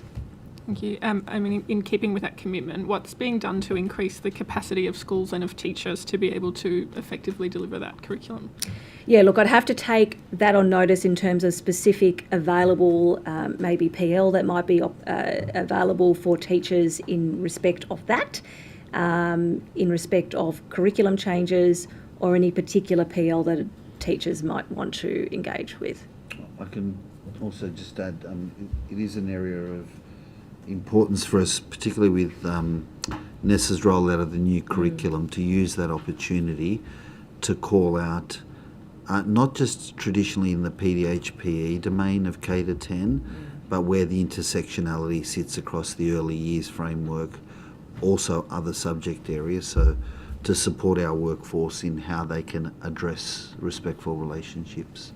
It's a focus area of ours where we're doing some work. Thank you. And as part of that answer, I'm also interested in what evaluations being done to assess people's capability to teach this curriculum. I appreciate it's new, it's a cultural change, and also the impact of that education. We'd have to take that all on notice because it is quite a change.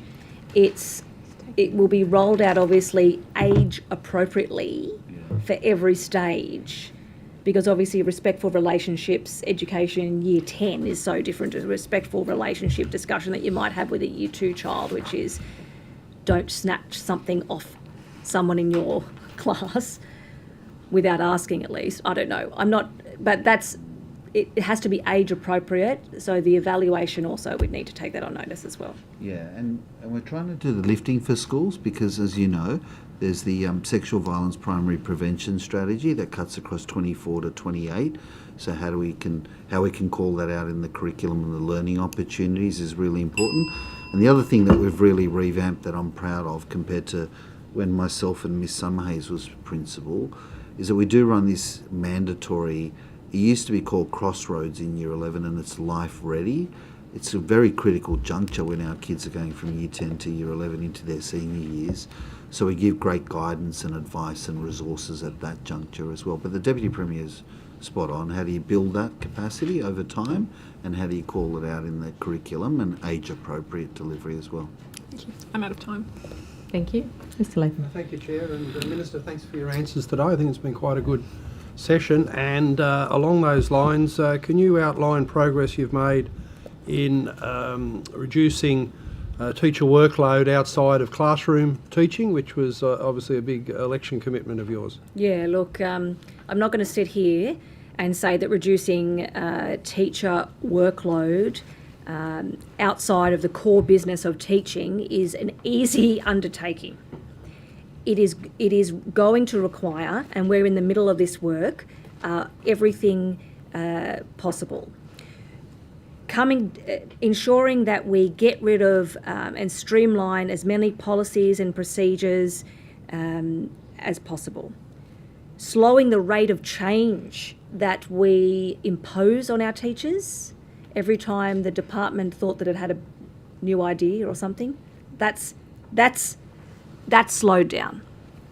We've streamlined mandatory training, which began at the beginning of this year in term 1, which I'm receiving lots of feedback about has worked. I mean, teachers have to have all sort of mandatory OH&S training and things like that. But for those that have done it, making sure that it can be streamlined so they don't have to keep doing the same hours and hours at the beginning of every year. Also, this might sound a bit, but actually stuff we're doing with AI has really helped teachers in terms of workload. We have our platform called EduChat, which has meant, for example, if you are a teacher taking a class on an excursion, and because the EduChat is inbuilt with the department policies, you could type into the EduChat, I'm taking year 5 to the zoo, please help me with a risk assessment, and it will spit something out that you can use instead of you having to spend hours doing that. So, not declaring victory yet on that. We're looking at every possible avenue because teachers want to teach, novel idea, and we need to be able to support them to do that. Yeah, have you got a bottom line on the time that's been saved in the average teacher's working day? I'd have to take that on notice in terms of the time, but right. It's not an easy thing to do, but we're trying it from every angle. Yeah. And what link do you see between behavioural standards in a school and teacher administrative time? Look, I think that we need to take control, we need to resource schools to deal with behaviour for a range of reasons, because it creates settled classrooms, settled schools.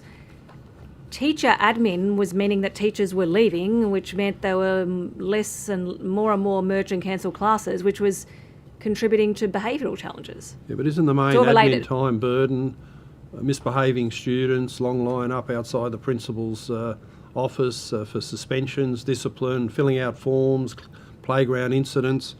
And just as you've defined best practice in teaching with explicit instruction and phonics, shouldn't we define a best practice behavioural model for schools to follow? Yes. And we, the committee last term, heard a lot of evidence that bringing down behavioural, improving behavioural standards massively reduces admin time for teachers.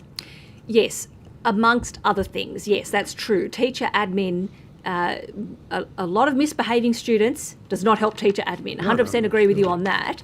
And I think you'll find that we are really drilling down on the explicit teaching of not just literacy, numeracy and the basics we expect, but also behaviour. In fact, I seem to recall going to a school that Mr. Disdale was principal at Punchbowl, where they had a poster on the wall about what the expectations of the behaviour were, and that's the explicit teaching of behaviour. So yes, a few weeks ago I was at Windsor High School. The principal was telling me exactly what she had done to bring up the behaviour by explicitly teaching behaviour and what the impact that had made on the kids as well as the staff. So we're in agreement with that, but yes, explicitly teaching of behaviour is good. System-wide best practice, because obviously there are schools that have massive success on the behavioural front. Yep. We had Manisha Gazula here at the committee, wonderful at Marsden Road Public, who said, I don't have a lot of admin burden because I haven't got a long line of students outside my office door waiting to be suspended and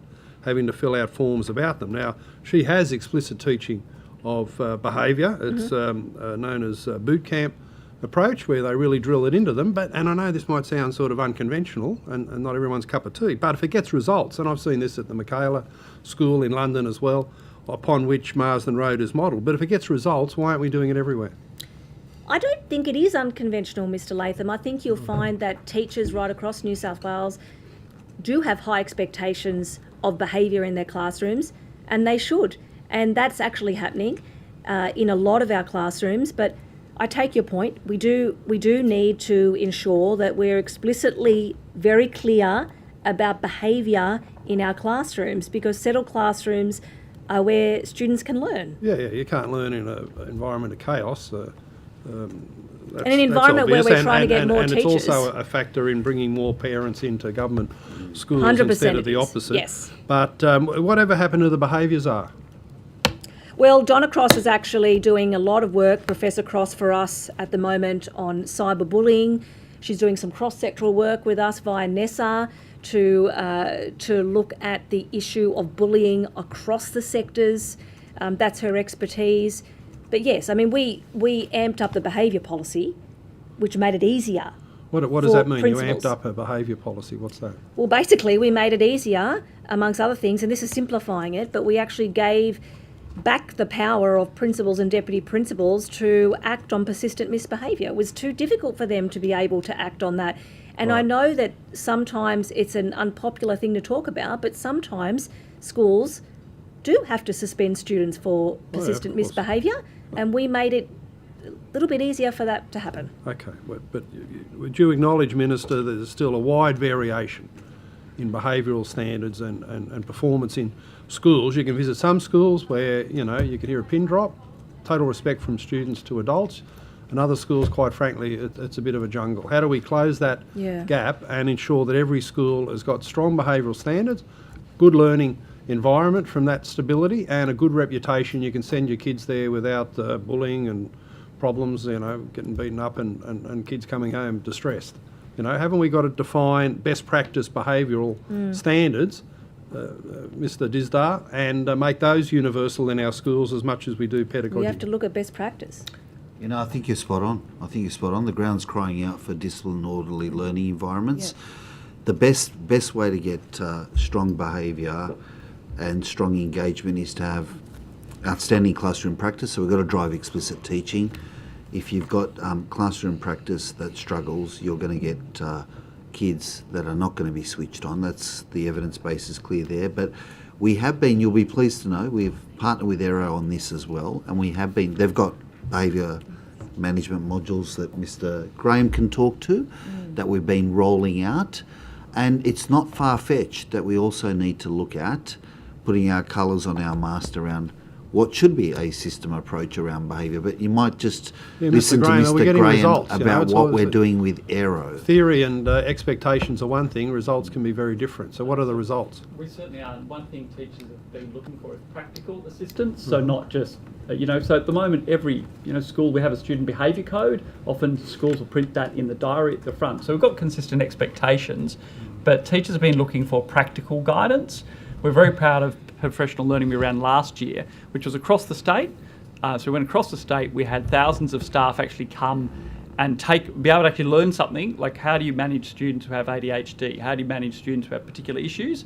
We worked with Aero, practical support, professional learning, they could take it back to the classroom immediately. So that's the kind of stuff we're doubling down on. There's a small number of kids who get suspended. You might have a school where, most of the kids are doing the right thing, but there's a small group for whom there's a challenge. Recidivist. What we do now, we get that data now in the department every day, and when kids hit a certain threshold, going, look, this kid's being suspended repeatedly, we don't wait for the school to reach out for support. We actually call the school and say, look, we're going to bring in a behaviour specialist to come and see what's going on. Maybe we need a referral to another agency, might need health referral. So we're really trying to make it, as you said, consistent across the state. Okay, thank you. Minister, in terms of teachers teaching in front of classrooms, your new award is incredibly generous in the whole range of concessions and way in which teachers can take leave and other entitlements to avoid being in the classroom. But one of them hit me really, really hard, I've got to say, with another birthday approaching. You've defined teachers over the age of 55 or those with disability as self-care.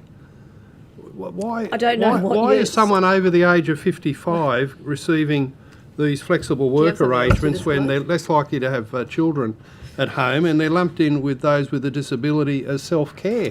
Isn't this ageism? And with people living longer, shouldn't we be encouraging teachers to, over the age of 55, to be sprightly? I know you're a spring chicken, but for for those of us who I don't aren't, feel like it after this job sprightly for a and couple of active years. and not have this ageism provision in the award? What are you doing there? I think I'll ask Mr. Dizzard, but I would say some of these flexible work arrangements are probably what you're referring to. That's Yeah. probably something to do with the transition to retirement, trying to keep them longer. What's self-care at age 55? What does that mean? Sounds like a nursing home. Yeah, we carefully consider, Mr. Latham, Independent living. The age demographics of our workforce, and Yeah. you find those that you might have heard this terminology, the old super scheme, which is quite an attractive scheme as I understand. So Yeah, we're I've trying to always wanted keep more teachers in our classrooms, and rather than lose them at that juncture, which could be 55, 60 under that old super scheme, we'd rather support them if they're willing to go part-time, because from my angle, it's great to have the physics teacher, the gun physics teacher for 2 days a week, then no days a week. So this was workforce friendly around making sure that we could support them rather than lose them at that juncture. Also, we 55. yeah, well, we've got people leaving us at the age of 55 and 60 who are in that old super scheme that we wanted to try and keep.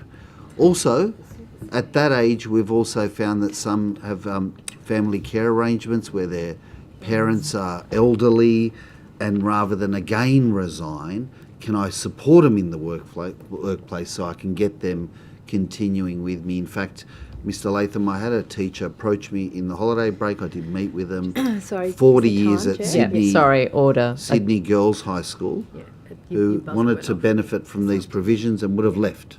Without it, Otherwise. yeah. Back Thank to you, the opposition. Minister, are there still department offices in George Street? They're still in George Street where? In just down the road, 259 George Street, is the Department of Education office there? Yes. Is there currently a refurbishment underway of some of the offices, including the Secretary's office in that I'd have to building? take Mr. that up. Dizdar? We're on one floor, half a floor in George Street, Yep. 259 George Street. Is there a refurbishment underway? Well, let me finish. No, there isn't. And we had, we were on 5 floors before that. Okay, so We're there on hasn't... half a floor now. Okay, but there's not a refurbishment that's been approved to your office or office space in George Street? No, and I don't have a secretary office on that half Okay, a floor thank either. you. Okay. I don't have an office. I work at a workstation. Just Exactly. confirming Isn't that. that Thank you. Minister, you made some public comments towards the end of last year about bullying in schools and saying that kids will be shown the door who repeatedly engage in bullying behaviour. How many students were suspended last year specifically for bullying? I'd have to take that on notice. We're very serious about bullying. In fact, not only are we serious about bullying within our own public education system, this government is actually leading the first cross-sectoral approach to bullying via NESA and the Schools Advisory Council for the first time ever. It's But you pretty did, outrageous you that did, never happened you before. did media last year talking about the number of kids suspended in the first 6 months of 2024, saying your policy is having an impact, saying that bullies are going to be shown the door, but you don't know how many students were suspended specifically for bullying last year. I'm taking it on notice because I think it's fair and reasonable that I don't have that number in the back of my head. So I'm taking it on notice so that I can provide the committee with the correct answer. Before you did media in relation to that, did you ask for a breakdown of those figures as to how many had been suspended specifically for bullying? We are very serious about bullying, and I don't know what you're trying to catch me on. Wouldn't you ask There's lots of for media the events. figures of how many kids had been bullied if you were going to do a drop to a paper about the number of bullies being suspended, but you don't know the data? I've just taken it on notice. Okay. Minister, we were talking earlier about SRE. Yes. And in relation to caste being sort of taught and enforced. But we've also heard about sort of anti-science and anti-evolution sort of teaching within those SRE classes. What role do you see for the department in making sure that the content of those classes is actually appropriate for a public school? Yeah, look, obviously our commitment to special religious education is so that parents can, as well as enrolling their child in a public school, receive a world-class public education. They can also participate in some instruction that's relevant, hopefully, to their faith, and that we welcome all faiths within our public schools, and SRE is an important part of our ability to do that. Principals work with the SRE providers on a case-by-case basis. So if there are examples of concern, then we would need to follow up with that principal and that SRE provider. Do you, because what we have here obviously is, public resources being spent in public schools. Previously we've heard that the department said that what gets taught is not really the department's concern. Do you think there is a role when there is divisive content being taught in these classes? I think that if there is a concern from the community at that school, that the principal would address that with the SRE provider and the parents. Minister, in the industrial negotiations that delivered the large and somewhat deserved pay increase, yes, why didn't you seek productivity trade-offs to maximise the amount of time that teachers spend in the classroom instead of these 16 new provisions that take teachers away from actual teaching? Yeah, well, I mean, productivity is it's a fraught word in education, because what's productivity when it comes to education? I think productivity is making sure that teachers are in classrooms teaching children so that we benefit from their expertise. That is clearly what we have done by getting more teachers in front of students. The truth is that we have, in addition to getting more teachers in and less teachers leaving, we actually also have, and this was a bit of a difficult decision in some quarters, but also moved some executives to have more time on timetabled class. That was all part of the same move, and it's a fraught word in education, and I understand that, but to me, that is the productivity gain that we got from that.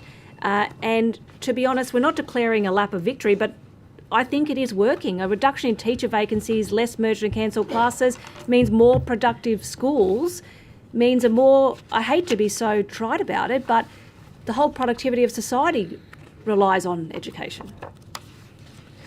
Thank you. Government questions? No questions. All answered. Very good.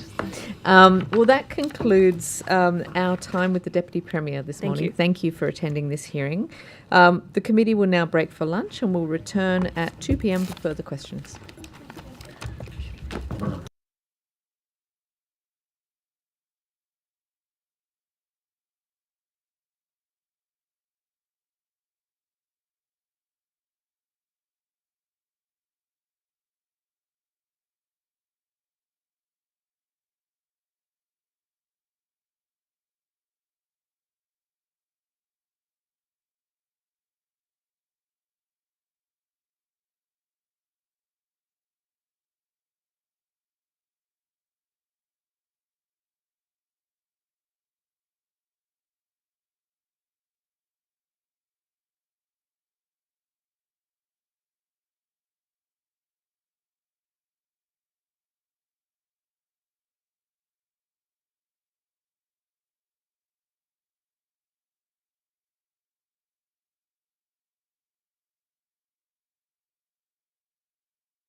Sir Paul Martin. We're going to have some. He's Excellent, and we are back. Fullback.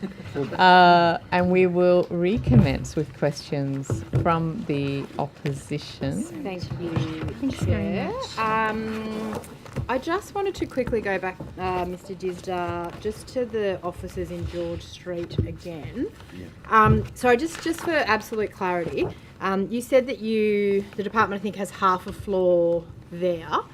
There's no plans to make that a whole floor anytime? We're examining the opportunity because the other half is free. Okay. We haven't signed a contract. We're exploring it. Okay. We're on 5 floors in that building. We're on half a floor. And there's other office accommodation I've let go of in my time. And with workplace presence, we're just looking at what we might achieve on that other half of the floor. Okay, so you are looking at, have you had a budget allocation yet for what that additional half floor might cost? We're in, I don't have the figures here, but we're in negotiations. We haven't signed a contract. We haven't got an agreement. If we were to achieve it, it'd come out of the department's accommodation budget. Okay, and no specific ask for any money for a fit out for that office at this point in time? Well, it's a blank shell, that floor. So Right. if we were to lease That it, half a floor? the half a floor. Yeah. If we were to lease it and achieve an agreement, we'd have to fit out that floor, half the floor. Okay, well, we might come back to that at a future hearing and see whether that happened. I wanted to ask some questions in relation to EduChat, and I'm not quite sure who that's best directed to. I'm happy to in kick the off, and then exec. Mr. Graham can help out. Okay, great. The Minister made reference before about using AI for certain tasks to help with teacher workload, and she gave the example of sort of a risk assessment for a school excursion. Can you confirm how often that is happening, that teachers are using, I don't know, ChatGPT or some sort of AI model to conduct a risk assessment? Is that a regular occurrence? So what we did is we started with about 19 schools and then went to about 50 schools on demand, where we piloted with them not ChatGPT, EduChat. So what we did is we grabbed ChatGPT and we overlaid it with our own protection material, with our IT experts. We also made sure that when our people went to it, it linked straight away to the New South Wales curriculum or New South Wales Department of Education policies and procedures rather than a global search. We had tremendous feedback from staff in those schools. So we did have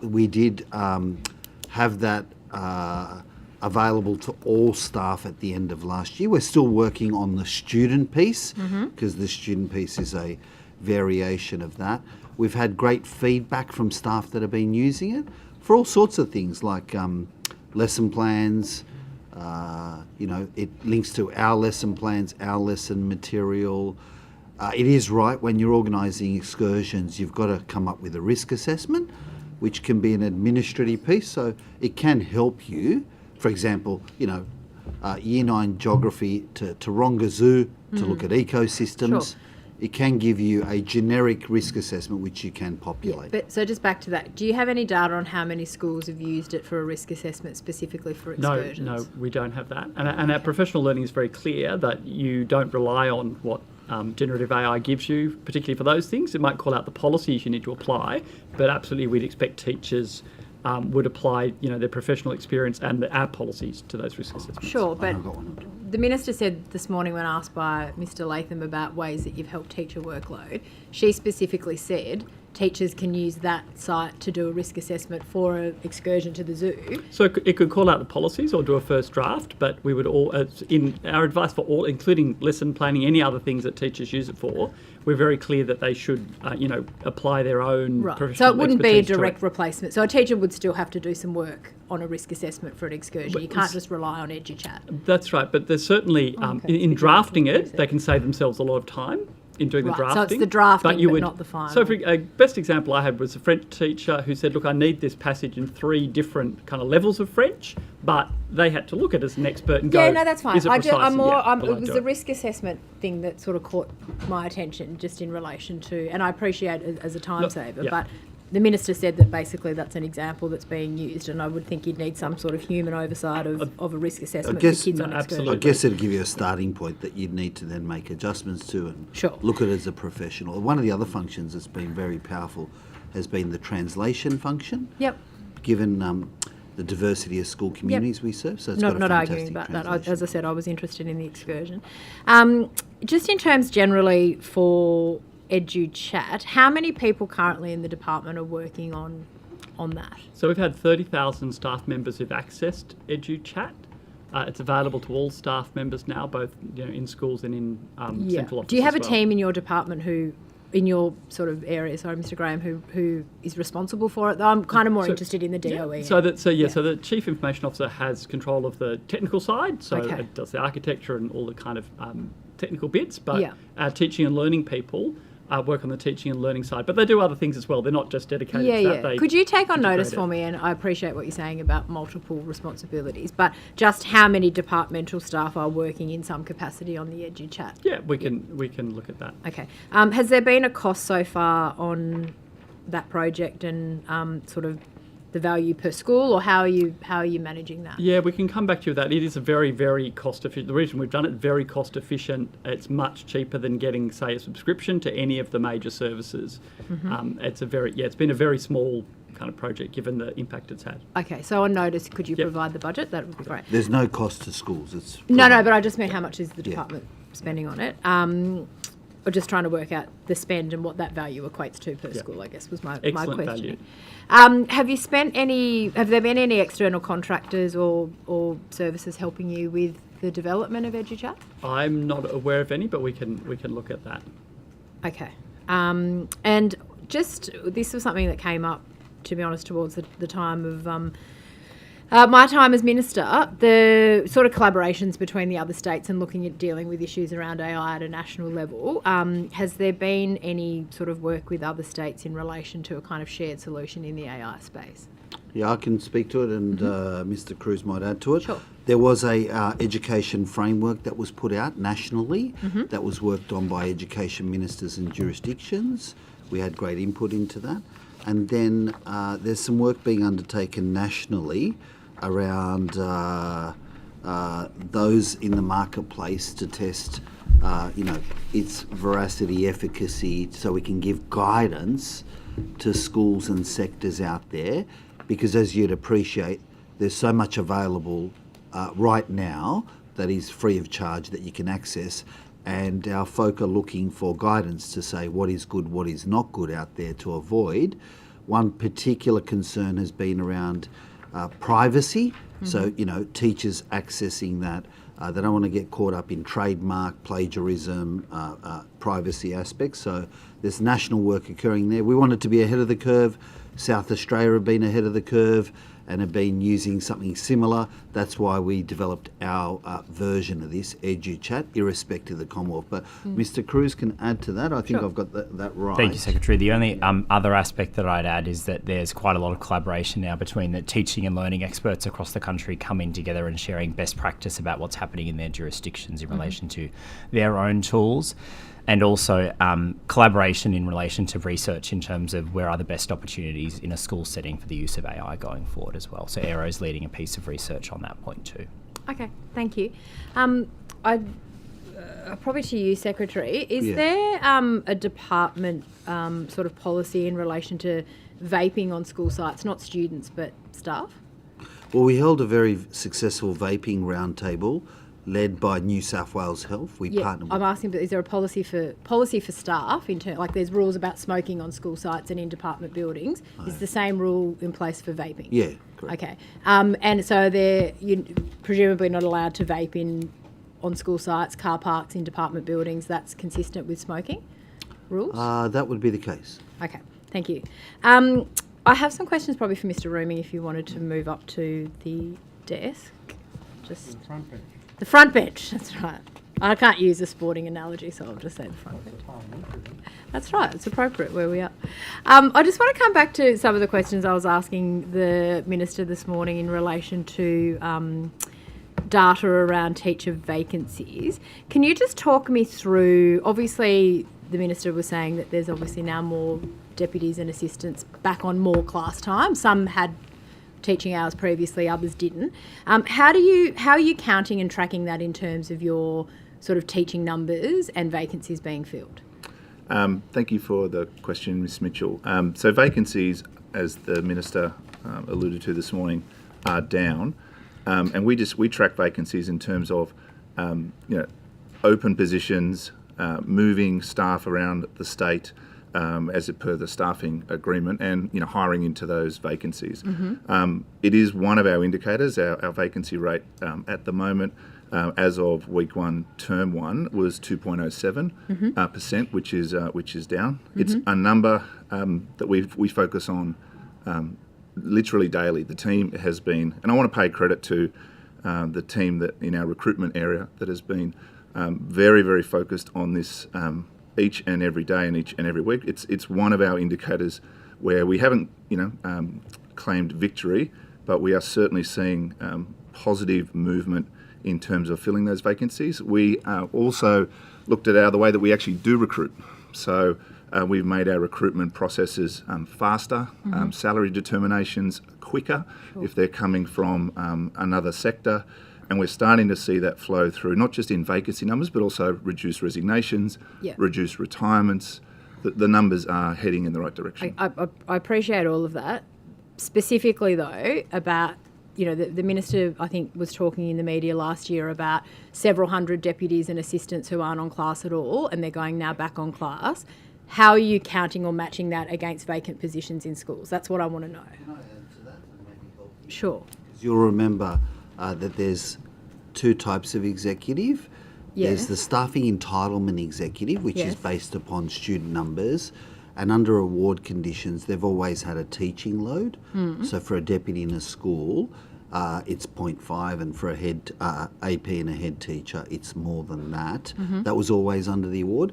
What Ms Summerhayes and I gave clarity to on the ground, it was a 14 August email to the workforce. We said from next year, which is now 4 weeks old, we're in week 4 of the term, your ASIP executive. Well, these are the above centrally identified executive. So rather than entitlement executive, which should have a load, this is where the school used funds from the department to purchase additional executive, and we gave a range for a DP, a range for an AP that we wanted them on class. So we are now, Miss Mitchell, 3.5 weeks into that, and we'll work with the DELs and look at the data in time. But my question to you, and I'm not going to name the school because I need to protect the identity of the person who told it to me, but a large primary school, 600 odd children. Sure. Everyone this year except for the principal is now on class. They have not had any new teachers join, but the information provided to me is on paper.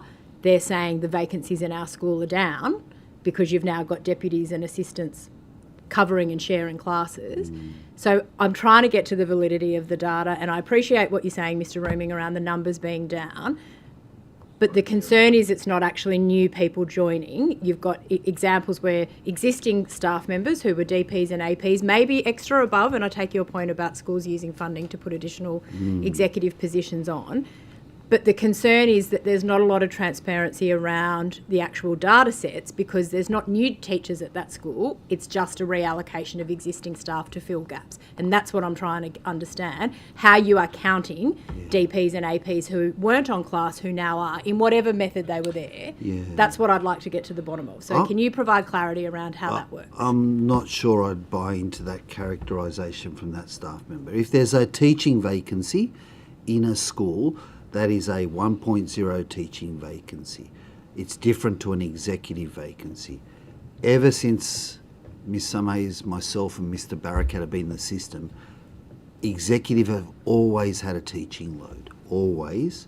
What we found when they created additional positions, schools called ASIP, some of that was off class. Sure. So we gave parameters for that to be on But class. if you put them back on class, presumably Yeah. they've gone back on class to fill a vacant position. Is Can that I correct? also speak to the tremendous advantage of this regardless of vacancy? Because you're talking about expert teachers. Chair, sorry, I'm not debating the policy. Sure. I'm trying to get to the bottom of the numbers. Yeah. My concern is there's misinformation being peddled out there to the community about we have filled all these vacancies.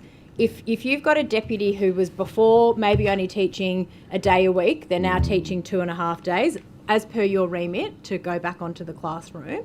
You've got an AP who's doing the rest of that. They've obviously filled a vacant role. There's somewhere for them to be in there teaching. So how are you counting that in your vacancy numbers is my question. I don't concur. Well, then how are you counting that The way that we- spot has been the filled, way we- presumably, because there's a teacher in front of that classroom The- now. So is that a vacancy that's gone down or not? The way we're counting it is that there was 2,174 vacancies on day one, term one, teaching vacancies in 2023, and it's down to 1,294. But is that reduction from DPs and APs going back on class and that being counted? What we're finding is when the DPs and the APs and the head teachers are back on a load like they are with the award, it goes back to your earlier point where you're having less reliance on casuals in the workforce because you've got more workforce inside the school to contribute. Okay, I'm going to rephrase the question. When you've talked about the vacancies going down by that number, Yeah. are you saying that none of those vacancy reductions are the result of a deputy or an assistant principal being back on class? Well, I'm saying largely deputies and head teachers and APs being back on class, good for the system with expert teachers, is largely offsetting the need for casual teachers. It would make some contribution in the timetable. Okay. I'm going to go to Mr. Rooming. It would then. make Do you- some contribution. Well, but this is the point, because we don't get the data that we ask for, because we don't get the school by school breakdown. So if you're putting deputies and APs back on class, and Nesbit's, and I'll get to them in a minute, that is part of your reduction of overall vacancies that you're reporting as coming down, surely. Well, the DPs and APs and head teachers, what I'm reinforcing to the committee, have always meant to have had a load. And Yes, but where if they've got an increased load, Mr. Disler. they don't have an increased load. But you've just said if they had to go back on, you've said to them you need to be back on. No, I didn't more. say that. So let me clarify for the committee. Can I ask Mr. Rooming, how do you count that? How do you count the DPs and APs back on Well, class? I'd in the value vacancy finishing data? off the question Well, and providing the Okay. clarity. Order. No I'm wonder here. The there's point of a- order. I suspect I know what it is. Point of order is that it accords with how we should be treating our witnesses, that Mr. Disdale gets the chance to finish the answer of the question he was asked. If you could just clarify that point. Sure, And then, because I'd go like back to the Hansard member. to capture it accurately. I was saying that on entitlement, DPs and head teachers and APs have always had a teaching load. Schools then create additional executive positions with their full funding called ASIP, and it started about 5-6 years ago. What we did is course correct that and make sure they also had a teaching load in line with their colleagues on entitlement. Sure. So, Mr. Rooming, if I can go to you, how are you counting the gaps that those DPs and APs fill? If they're back on class more, or they've got an increased teaching load, as some have told me that they now have, who weren't on class for as many days as they now are, how are you counting that in your data sets with vacancy? Because surely they're filling a vacant spot or a role in that school to be on a class. So it must be an empty allocation. How is that being tracked in your data? Maybe it would help the committee to understand how a vacancy comes about. So when a school, with the greatest of it's really respect- important to answer it in this context, because our resignation rate is 271 teachers better off between 23 and 24. For every person who doesn't leave, it's one less vacancy that I need to fill. I So we've had understand. better I retention. appreciate all of that. And Our workforce has grown by 1,000 people. Those 1,000 people have applied for jobs and have received jobs and have been placed into vacancies. The actual school operations on ASIP and teachers, I think, is probably best answered by Mr. Disdar. But when a school has a vacancy based on operational need, it goes to the recruitment team and they hire for that vacancy. So, And they've been hiring faster, yeah, but and less people are leaving. Therefore, our vacancy rate is dropping. Yeah, but It's So really are simple. you not counting DPs and APs who've got increased teaching load in filling some of those vacancies? That's what I'm trying to get to the bottom of. I was saying it would help contribute to some of it. Right, well, how much? How much of that, the drop that you said you've got? Let's come back to the committee. We've just kicked off. It's 3.5 Right, weeks in. what on the about AC. Nesbitt's back on class? How many have gone back into class? We've been realigning. We've answered to the committee previously, division by division, and we've had some Nesbitts return back to the classroom. Can also make it very clear to the committee, you'd really appreciate and respect this. It was the same when you were the Minister of the day. Nesbitts are on a term appointment. I understand They're that. taken from the classroom to provide expertise, and it's often a 1, 2, 3 year appointment, and they go back to the So classroom. when we were here last year in estimates, we Yeah. did get some figures from Mr Graham about those roles that either hadn't been filled or weren't continuing. Correct. I just want to know how many of those are now back on I'll just class see if allocation? Mr Graham's got the figure, but there's been some you've that have got it, Mr. Graham? returned. Yeah. So I don't have the final figure, so we can come back with the final figure about, because there were empty positions, there were people who moved to other divisions. We can come back with how many actually went back to schools as a Okay. result of the realignment. Could you provide that by the end of the day or on notice, or when will we get That will have to be on notice. Okay, we've got but to you go can through give each, me a figure on notice? each individual case to find that out. Okay, but you can provide that on notice? Yeah. Okay, thank you. Thank you. Can I ask you, Secretary, whether the department has done any investigations in relation to providing air conditioning at Balmain Public School? I'd have to take the specifics on notice unless Miss Harrington, I'm looking at her, no.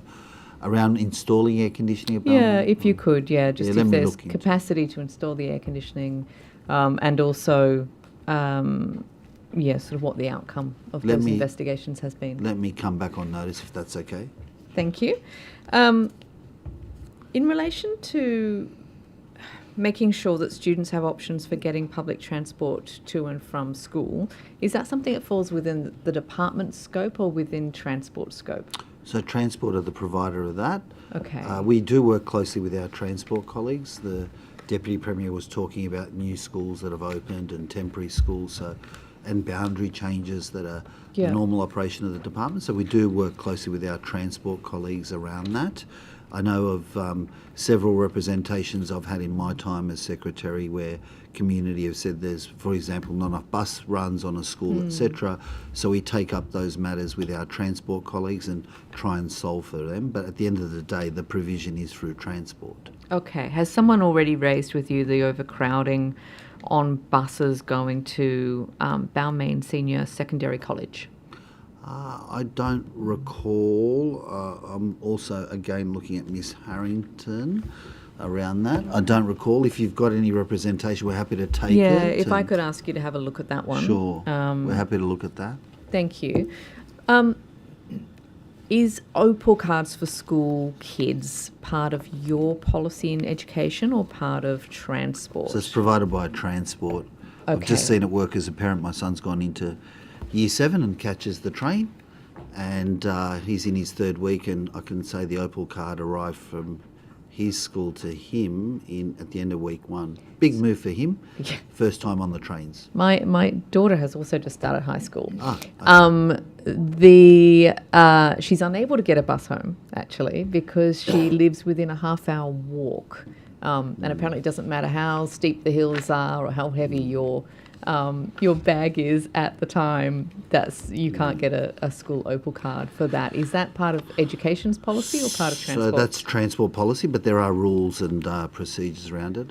We also do advocate, I'm not saying this in your daughter's case, around healthy lifestyles and movement, but I do respect it can be, arduous hill climb if it's the just seems like an arbitrary policy. You could be carrying your art project with you. You could be carrying all your sports gear. Yeah. So I don't have control over those rules. That comes to us from transport. So there's no policy input from education into any of that. I want to make it clear, I really respect our transport colleagues. Have been fantastic in solving a number of cases for us where we've need extra runs on buses, or we've had difficulty in accessing particular sites, etc. So they do work very productively with us. I'm happy to take the specifics to I'm just them. curious about that particular policy. But it's not a policy I own. It's that they own. Yeah.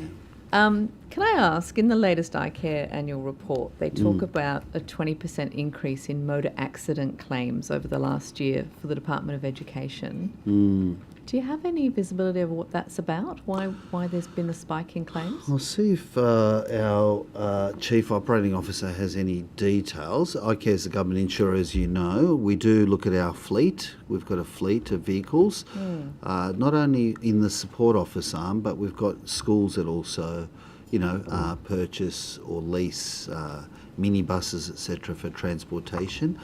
Chair, you may or may not know, all government vehicles have got to be fitted with something called telematics, which is a log-on and log-off system for the safety of the driver. It can give you data if I had one of my employees, for example, speeding, it can give you that, and I can take that up as line management. That, I'm going to tell you, has come into play in about the last 18 months. It's been a government requirement. They weren't previously fitted on vehicles. I'm not across the increase in accidents you referred to. I'm just looking at Mark Grant. He may not either, so we might need to take it on notice. It's just quite a significant increase in 1 year, 20% increase. But if you could maybe it take is. that on notice. Let me look at that. Can I ask you about how many teachers are currently off work due to a workers' compensation claim? Let me see if I've got any data. Just bear with me, Chair.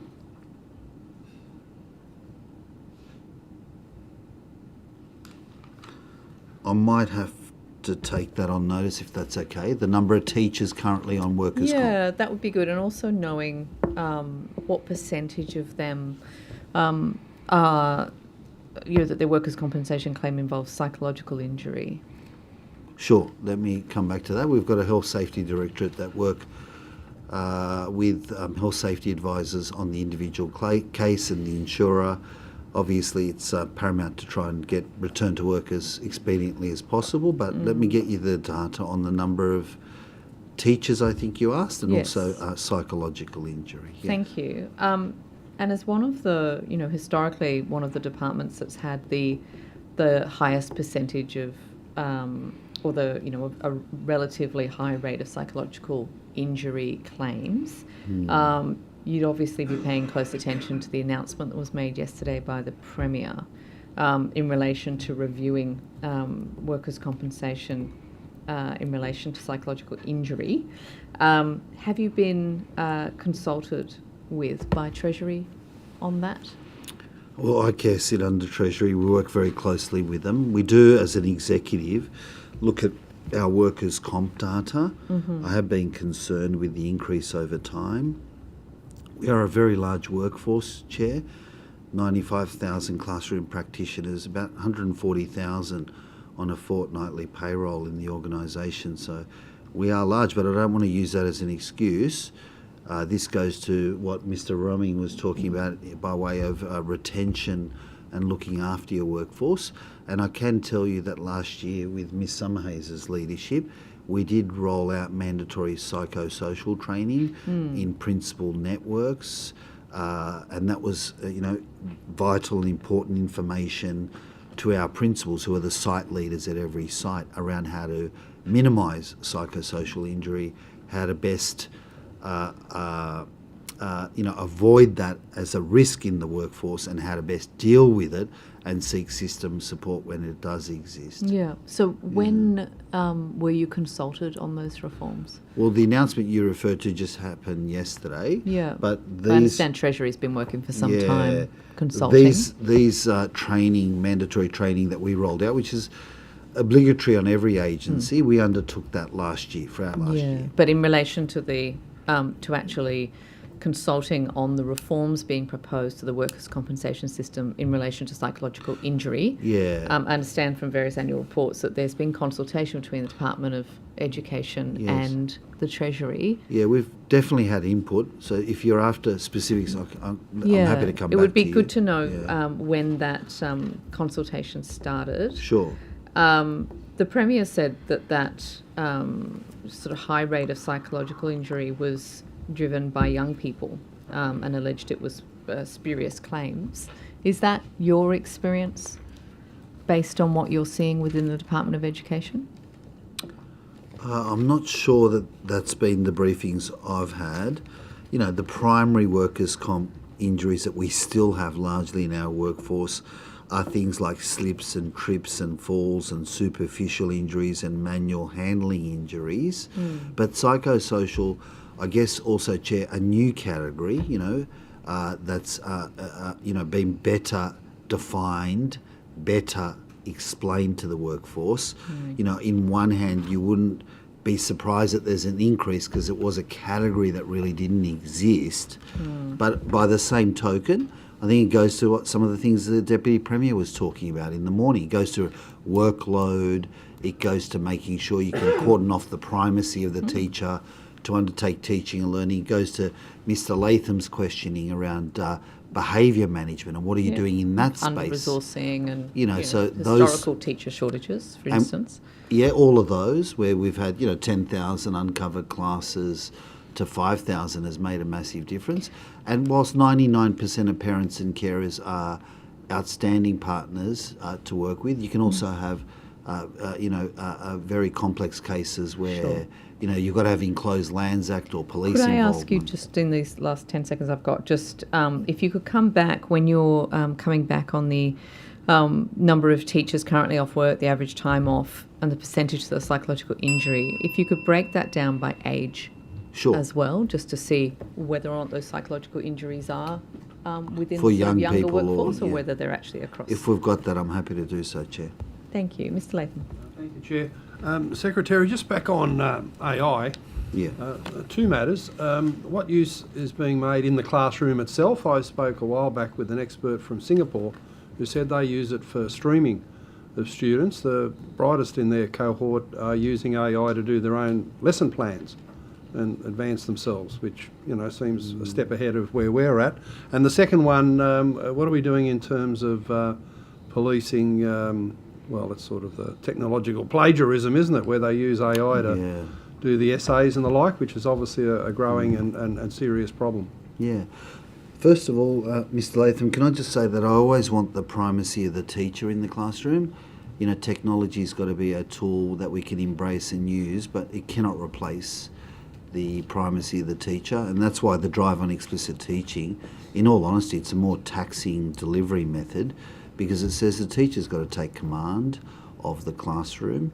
On the plagiarism, and then I'll go to Mr Graham, one of the standards of the teaching profession, the Australian standards, is that teachers must know their students well. So I guess, Mr Latham, if I hand in an essay and it looks nothing like the ones I've been handing in, and I've been a 5 out of 20 along the way, and all of a sudden this is a cracking essay, the teacher sits up anyway. So, and says, Murat, come over here, talk to me about this. You've gone from struggling, and I've been helping you, to, a band 6 on this essay. So I think teachers are our best detector, but it has been one of the things that we've wanted to factor in.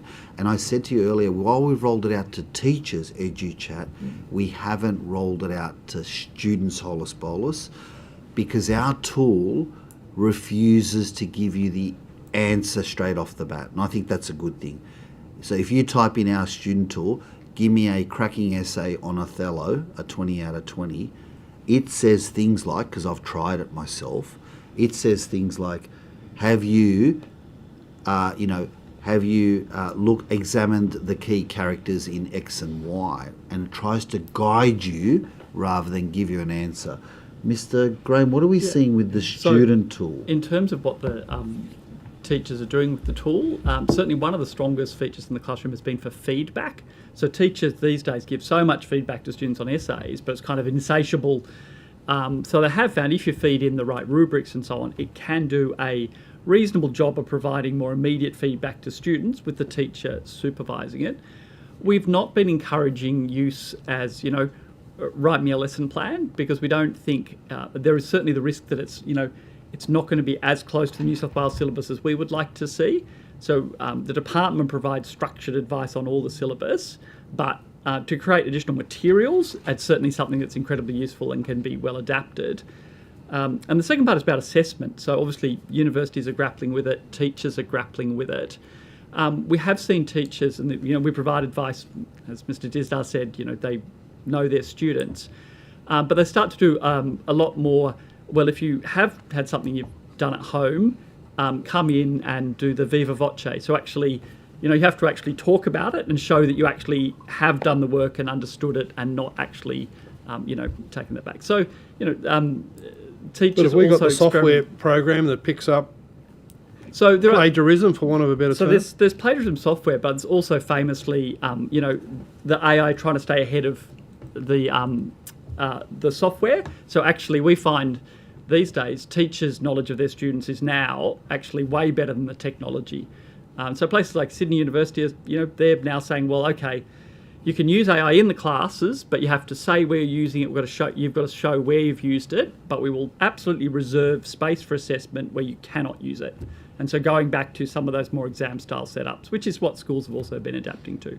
But how many students are being caught cheating this way when your main detection is the teacher knows their level? Maybe they can disguise it quite well and get a 10 or 15% boost. So we certainly don't track. We don't have a centralised plagiarism tracker, but teachers are certainly aware of what's happening in the classroom, and their knowledge of the students is their best protection. Okay. A couple of workforce issues. Have all the non-vaccinated staff come back now? I think we wrote to them when those orders were lifted, indicating to them they're welcome to join us. If their accreditation had lapsed, we were happy to support them in their accreditation. We, as you know, Mr. Latham, followed the orders of the day. As soon as they were lifted, we did communicate. I'm happy to come on notice if you want me to on the number that did return and take up that opportunity. Yeah, thanks, if you could. And what's the department done, and also with schools in the back to work order? So we put out a draft for consultation, respecting the Premier's memorandum around workplace presence. I think it's a welcome move. I'm looking to deliver that this term and implement it next term. Is it your view that productivity is higher when people work together in a collegiate, cooperative, normal work environment rather than being at home? It's my view that there's enormous benefit in being in the workplace. The mentoring, the informal. I find it hard repeatedly on Teams, as we did through COVID. And in my brutal honesty, there's been times that I've felt lonely in the office on a Friday or a Monday. So I welcome the workforce coming back in, and we will drive that sensibly and get a good balance here, because I think the balance tilted the other way. Yep, spot on. What's happened with the Perrottet trial of flexible school hours? Did that ever come about? The former Premier was very keen on school starting at 6 a.m. or something when parents start their day, and having flexible school hours, elongated school hours, and promised a trial. Did that ever happen? Yeah, no, we conducted that pilot. I think it was a good pilot from government of the day around what we could offer by way of OOSH and after school provision.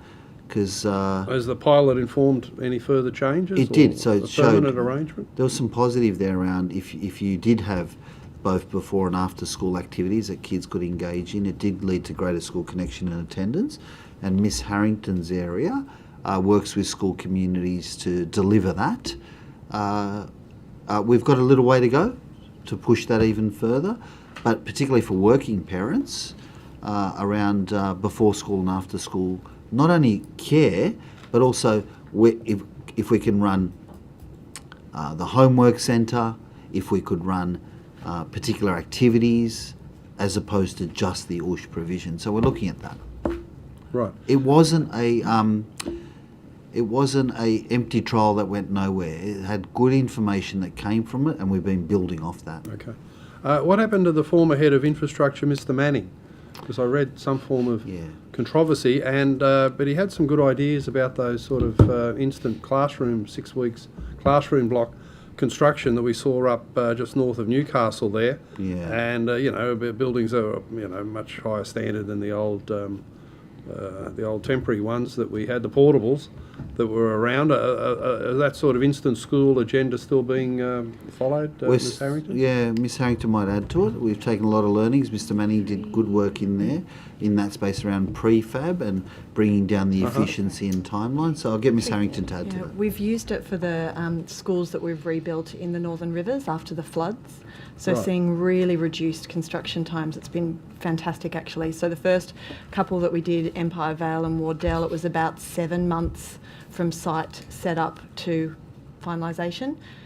It can take around 12 months or longer. And then these last ones that we're doing at Blakebrook and Broadwater are around 6 months, the time frame from site establishment to finish of construction, that's right. So yes, and as you say, it's much better than the demountable. It's a good structure, and also we obviously save on the construction time and also save waste and noise. So that and those agenda's sorts of still things. progressing. Yes. Very good. But is there a finding against Mr Manning, or can he come back with the skills and innovations that he had? I'm delighted that Ms Harrington's leading that area. She is doing an outstanding job. Chair, as the Chair knows, I answered this in previous hearings. No, I wasn't here. Yeah. So Mr Manning and I had good collegial discussions, and I determined that we wanted to head with new leadership in that area, and I thanked him for his service. Okay. Sounds like he's not the main character energy anymore. I'm delighted Miss Harrington's doing a top job in that area.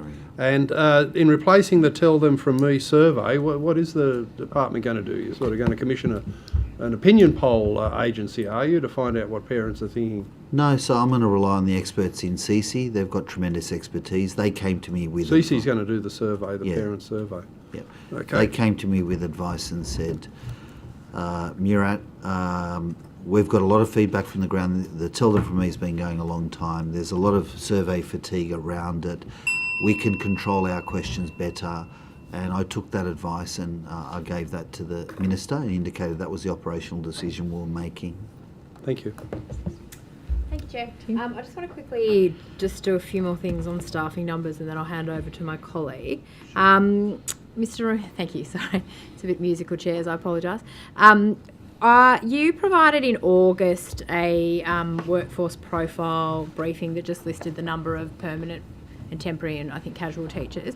We asked for an update for that when we were here in December, and the August figures were relied upon again, which is fine. But just wondering if there are any updated workforce figures that you can provide to the committee. Yeah, sure. The numbers I have, Ms Mitchell, for 23-24, and we're crunching 24-25 obviously when we get to the end of that financial year, but permanent employees was 62,758. That increased from 55,000-ish. Temporary 19,603, which was a reduction from year to year based on the workforce initiative that we've updated the committee on, and our casual staff was 13,931, which was up from 22 to 23, giving a total of 96,292. Excellent. Thank you. And when do you think you'd have the 24-25 to end of financial year? Yeah. So when we're back here, maybe in August, I think we're back again, but yeah. It'll be after that financial year closes off, yeah. Thank you. And then are you also able to provide on notice, Mr Distar, I know you're talking about the staffing allocation of numbers per school. Yeah. Would you be able to provide for each school what their actual staffing entitlement is to the committee? The census date for that is March 17, that the student numbers go in. You'll remember we put in anticipated enrolments in October the year before. Yeah. And so the actual numbers come off March 17, and we finalise staffing at the end of term 1. Okay. So we don't have that now, but we will. Do you have that data for last year then, if you could provide the most recent data you've got for that? Of what we provided by way of staffing entitlement? Yes. Yeah, we would have that. Yeah. So we can definitely give that. Would be good. And I appreciate it will be quite a long spreadsheet, but just interested to know what the entitlement is for each of those schools. And if it's from last year, that's fine. And we'll ask you for this year's when we see you all again. I'm hoping the numbers are positive.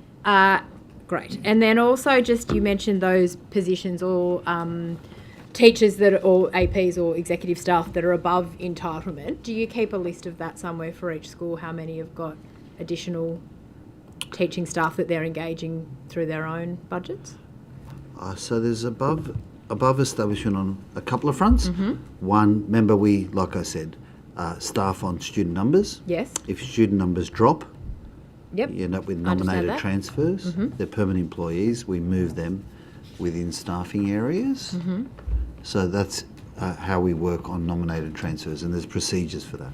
Yeah, but there Yeah. used to be, and I appreciate your point, but a lot of schools use their own budget allocations to Oh, yeah. employ above entitlement. Do you keep a list of the schools that are employing above entitlement, or is everyone now just back to what their staffing allocation is my No, question. they've got their staffing allocation, and Yeah. they've still got ASIP roles. Okay, so above could you central. provide for each school, and if it's last year's data, that's fine, how many ASIP roles and which schools have them? What we can take on notice and provide is, I think we've got the quantum of ASIP teacher roles. We can do that. If I've got it by school, we can do that. That would be great, thank you. And then just one more quickly before I hand over to my colleague.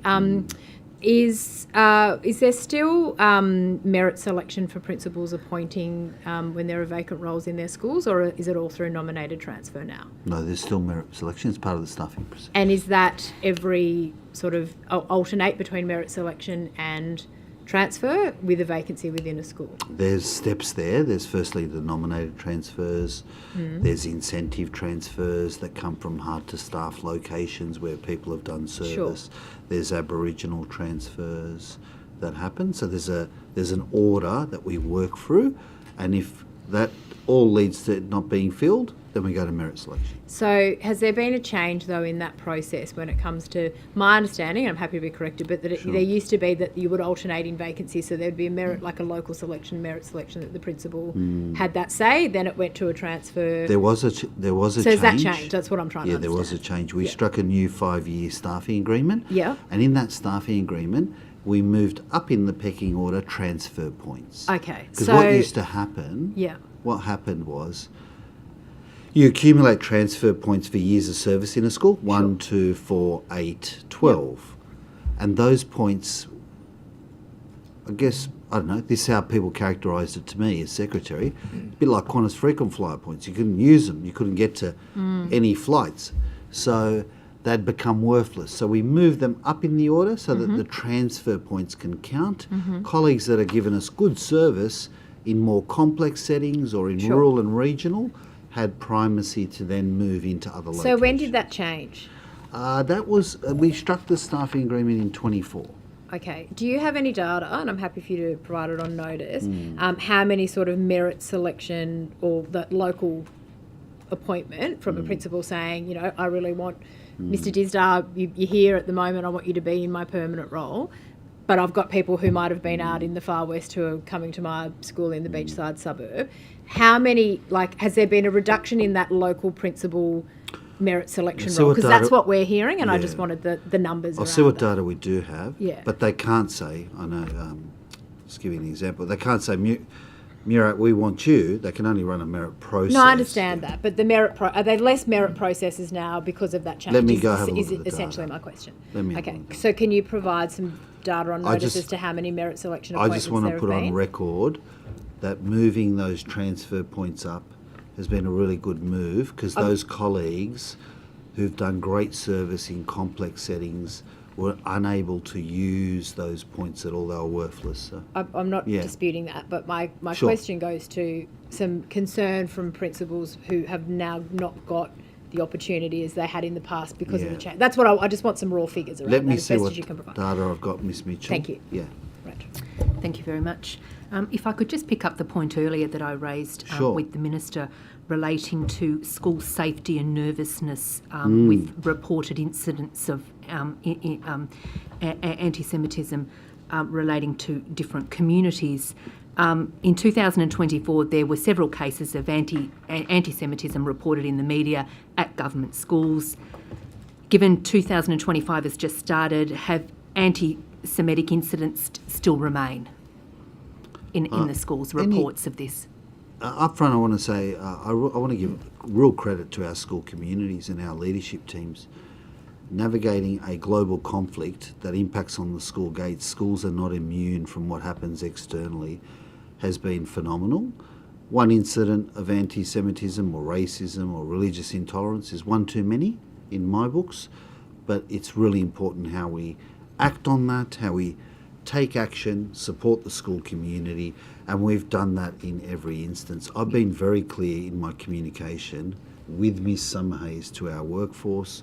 Mr Draper, as the Secretary for Premiers, has been clear. We established late last year a religious intolerance hotline. Yeah, I'm aware of that. I'm happy to get to that. If we could just focus on this. I just want to give first. the number Thank you. on record, the phone number. Mr Dister, does the department monitor, anti-Semitic incidents? Is there a central list kept in terms of monitoring this level of activity? We do through that hotline now monitor. I think it was August, September that we established it, or even somewhere between August and October we established it. Mm-hmm. We do monitor any reported incidences of religious intolerance. Mm-hmm. And we act on that. And Mr Dister, there was a media report in September 2024 where an education spokesman said that reports of anti-Semitism were fully investigated, with students disciplined if they were found to have acted inappropriately. Mr Dister, how many investigations took place in the calendar year 2024? Every incident has been dealt with at the school level, system support. We have seconded police in the New South Wales Department of Education. If the matter is of a potentially criminal or serious nature, we work with those police. I just urge the committee to always, like the Faith Affairs Council has reminded me, to respect the age and stage of an individual, to respect their mental, cognitive capacity. We've got students with disability, students that are new arrivals, etc. I'm not offering those as any excuse for any action of religious intolerance, but I'm also the education arm, and educating young people around it is really, really important. And where we've needed, we've taken disciplinary action, and where we've needed, we've taken police action. And I don't apologise for that, because the community want and deserve safe schools and safe communities. And just picking up that point, Mr Dister, how many students were disciplined in 2024? Disciplined for? Relevant to what you're speaking of. For religious acts of Correct. religious intolerance? Yep. I don't have data in front of me. I'm happy to take it on notice. Thank you. And further to that, what type of discipline was undertaken? Well, it can vary, I've had instances where it's been referral to police, and the police have worked with the police liaison officer, with the family and the individual. There's been suspensions that have had to be imposed so that we can gather around that young person and educate them and have support structures. There's been detentions, there's been formal apologies. Okay, that's fine. We've had, if you want the full... If you want to take it on notice to give more detail, I would value that. Ms Summerhayes and I have been working through it. We've had the Jewish Museum with school visits. We've had the Jewish Board of Deputies, where we've done a live stream with them, where I've represented the department and spoken to the community about what we're doing. We've put enhanced security in some of our sites that have got more Jewish students. We've taken a whole range of actions to best support our people inside the school gates. Yeah. And Mr Dister, in relation to the religious intolerance helpline that you mentioned, do we have any details relevant to how many phone calls were received between August to December 2024, when the level of concern in school communities was high? It's been a small number to date, Ms Merton. I want to thank the Faith Affairs Council. They're working with me as Secretary to make sure we can publicise this helpline, because it is available for community students and staff.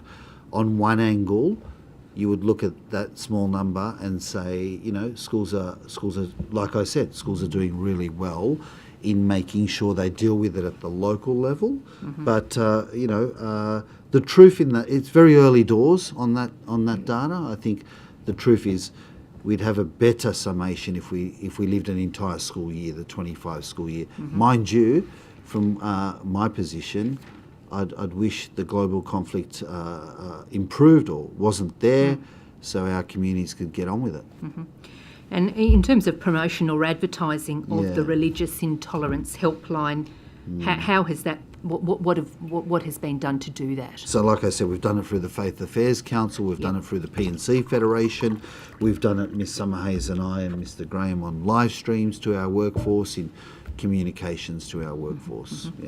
I also note that schools have a anti-racism contact officer. Yes. Mr. Dister, does every school have an officer? Yeah, and can I thank those colleagues that undertake that function for us? They are teachers who then put their hand up to be trained by us, and we give them a little bit of release for that training so they can support their school community by being that school community's anti-racism contact officer. We're the only jurisdiction in the country that has that role, and I want to thank our staff that fulfil that role, because they are the great glue in those school communities for community cohesiveness and harmony. And they've played, I'm glad you called them out, Miss Merton, because they have played an important role where we've had incidences of religious intolerance in working through with the leadership and the school community and the individual concerned. Thank you. Thank you. And Mr. Dister, if I could just move on to the Mardi Gras. Yes. Last year I asked, I think it was my third question to you, relevant to the cost of the department's involvement with the 2024 Mardi Gras. It became known to me it was $30,000. At that time, you informed me that a lot of the materials, the resources relating to that cost would be reused. Mr. Dister, what plans are in place for the Department of Education's participation in the upcoming 2025 Mardi Gras? I'll be the proud secretary for the third time in this organisation's history, marching on Saturday at the Mardi Gras, supporting as the key sponsor of our LGBTIQA plus staff network, our staff. These are our people. While ever I'm secretary, I'll embrace them, and while ever I'm secretary, I'll put in a submission to Mardi Gras. It's up to Mardi Gras. If they accept our submission, they have this year. I'm delighted, and I'll march from the front. Thank you. Mr. Dister, given it's an estimates session today, if I could ask the budget for this year's participation by the Department of Education. Similar budget, and can I thank our people, our volunteers, our staff. I joined them with Miss Summerhays and Mr. Graham at Chilora TAFE premises 2 Saturdays ago, outside of hours, producing and painting artefacts for our Mardi Gras. In a workforce of 140,000, in a budget of 28 billion, I'm going to support our LGBTIQA plus staff network. Thank you. I'm going to embrace them. They deserve to be embraced. I look forward to marching with them on Saturday. And in terms of reusing materials from Mardi Gras 2024 that you mentioned, can you elucidate on how that's being done? Top work from our people that have produced it. I saw that firsthand at the factory. We're reusing most of it, and there's some that's being produced by our people. Thank you. And Mr. Dister, in terms of the cost of staff time in preparation for the march, is that are they volunteers working outside business hours, or how does that I want to commend them. I saw the 25 of them that I joined. I don't know that I had much artistic skills, but they embraced me when I went there. About 25 of them working outside of their teaching hours on a Saturday. This is all done voluntarily outside of hours. Okay, thank you. Thank you, Ms. Merton. Mr. Dister, if I could move to the New South Wales flag. Sure. Public schools are funded principally through the New South Wales government. Sure. Mr. Dister, what is the policy for flying the New South Wales state flag at public schools? I'm very parochial, particularly when it comes to state of origin, but we have to fly the Australian flag, and our schools also fly the Indigenous flag. Is there a policy as to the state flag on display at New South Wales schools? There's a policy around the national flag, and that's what we fly. But, you know, because I'm parochial and I take on my counterparts at education ministers' meetings and secretaries' meetings, particularly my Queensland counterparts, if one of my sites wants to fly the New South Wales flag, particularly around state of origin, I encourage them to do so. What about the West Tigers? Well, that's a sore point, but we're on the way up. We're on the way up, and I say to all our people... You can't go any lower. I say to all our people, jump on the bandwagon. Mr. Dister, is the New South Wales state flag supplied to government schools? None of the flags are supplied to government schools. The way that the federal flag, the Commonwealth flag, is through our local federal member of parliament, and the same applies. There is reference on, I think it's Premier and Cabinet or some, relevant relating to the state flag, that it is provided through the Department of Education, or for schools it is provided by the Department of Education. And there's been a question I noticed many years ago in the Parliament relevant to this. Is the school flag available to, is the state flag available to state schools? Miss Merton, if any of our sites are unsure, they can just approach Miss Summerhays and I. We can help them. Like I said very clearly on record, we fly the national flag. It comes from the local federal member of Parliament. And if any of my sites want to fly the state flag, they are welcome to. Mr Disser, if I could move to acknowledgement of country. Sure. In the current budget environment, parents are asking around costs relating to specific payments for welcome to country and acknowledgement of country at events that are organised, sponsored or otherwise convened by the Department of Education and any associated bodies or entities, in terms of some of the costs of these ceremonies. I want to thank the New South Wales AECG. I want to thank Aboriginal community liaison officers, the Land Council. We work with them and they often provide volunteers. Sometimes it's students, sometimes it's an elderly community who deliver those in the main. But I'd have to take on record, I don't have it in front of me, if we've paid for any of those at large events. I make reference to the New South Wales Education Showcase in September 2023, and on the agenda there was a welcome to country by Gadigal by Elder Uncle Alan Madden. Would there have been payment for that service? So what event was that, Miss Merton? The New South Wales Education Showcase, September 2023. I'll have to take on notice. It was a great event. Uncle Madden is a very respected Aboriginal elder. I think he says in his welcome to country, which always sticks with me, there's only two things sure in life, that there's taxes and death, and that it's Aboriginal land always was and always will be. So he's delivered welcome to country for us a number of occasions and they've always been meaningful. But let me take on notice if that was a payment or not. Thank you. And if there is, parents are also asking that a lot of welcome to country ceremonies or smoking ceremonies are being held across the schools, and they're wondering what the cost may be relevant to those. Unless Miss Summerhays has any different working knowledge, my working knowledge on the ground is that largely it is done by our great colleagues in the AECG, elders in the community, and it's not a fee-for-service. In the main, it's done voluntarily, and that goes to the heart of education in community. But there will be formal instances, large occasions, where we do work with Land Council and there might be a payment around that. So I'm happy to come back to the committee. I look forward to reading that. Yeah. Thank you. Yeah. Thank you. I love looking through annual reports. One of the annual report disclosures that interested me was in relation to work health and safety prosecutions being brought against the department. Sure. Can you tell us what that's about? There can be injury management claims. There can be claims that are around our handling of particular matters, whether that be asbestos or whatever. Is there a specific you want to refer to? So this is it says there is one legal proceeding by Safe Work New South Wales against the department. There's just the one. Yeah. Do we know what that is? So we work very closely with Safe Work for New South Wales.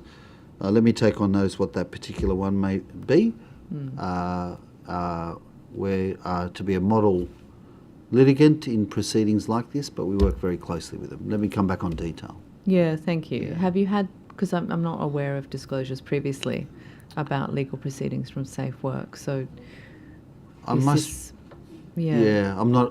aware of, but you're calling it out from the annual report, so I'm happy to come back with detail. Yeah, okay, because I mean, there are thresholds for disclosure of that kind of thing. You'd think if it's disclosed, then it's significant. Yes.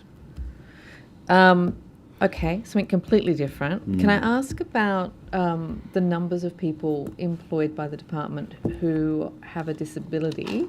I understand it's still only 1.6% for the Department of Education, which is really low, and way below the targets of the previous government that they never reached either across the whole of the public sector. Why is that?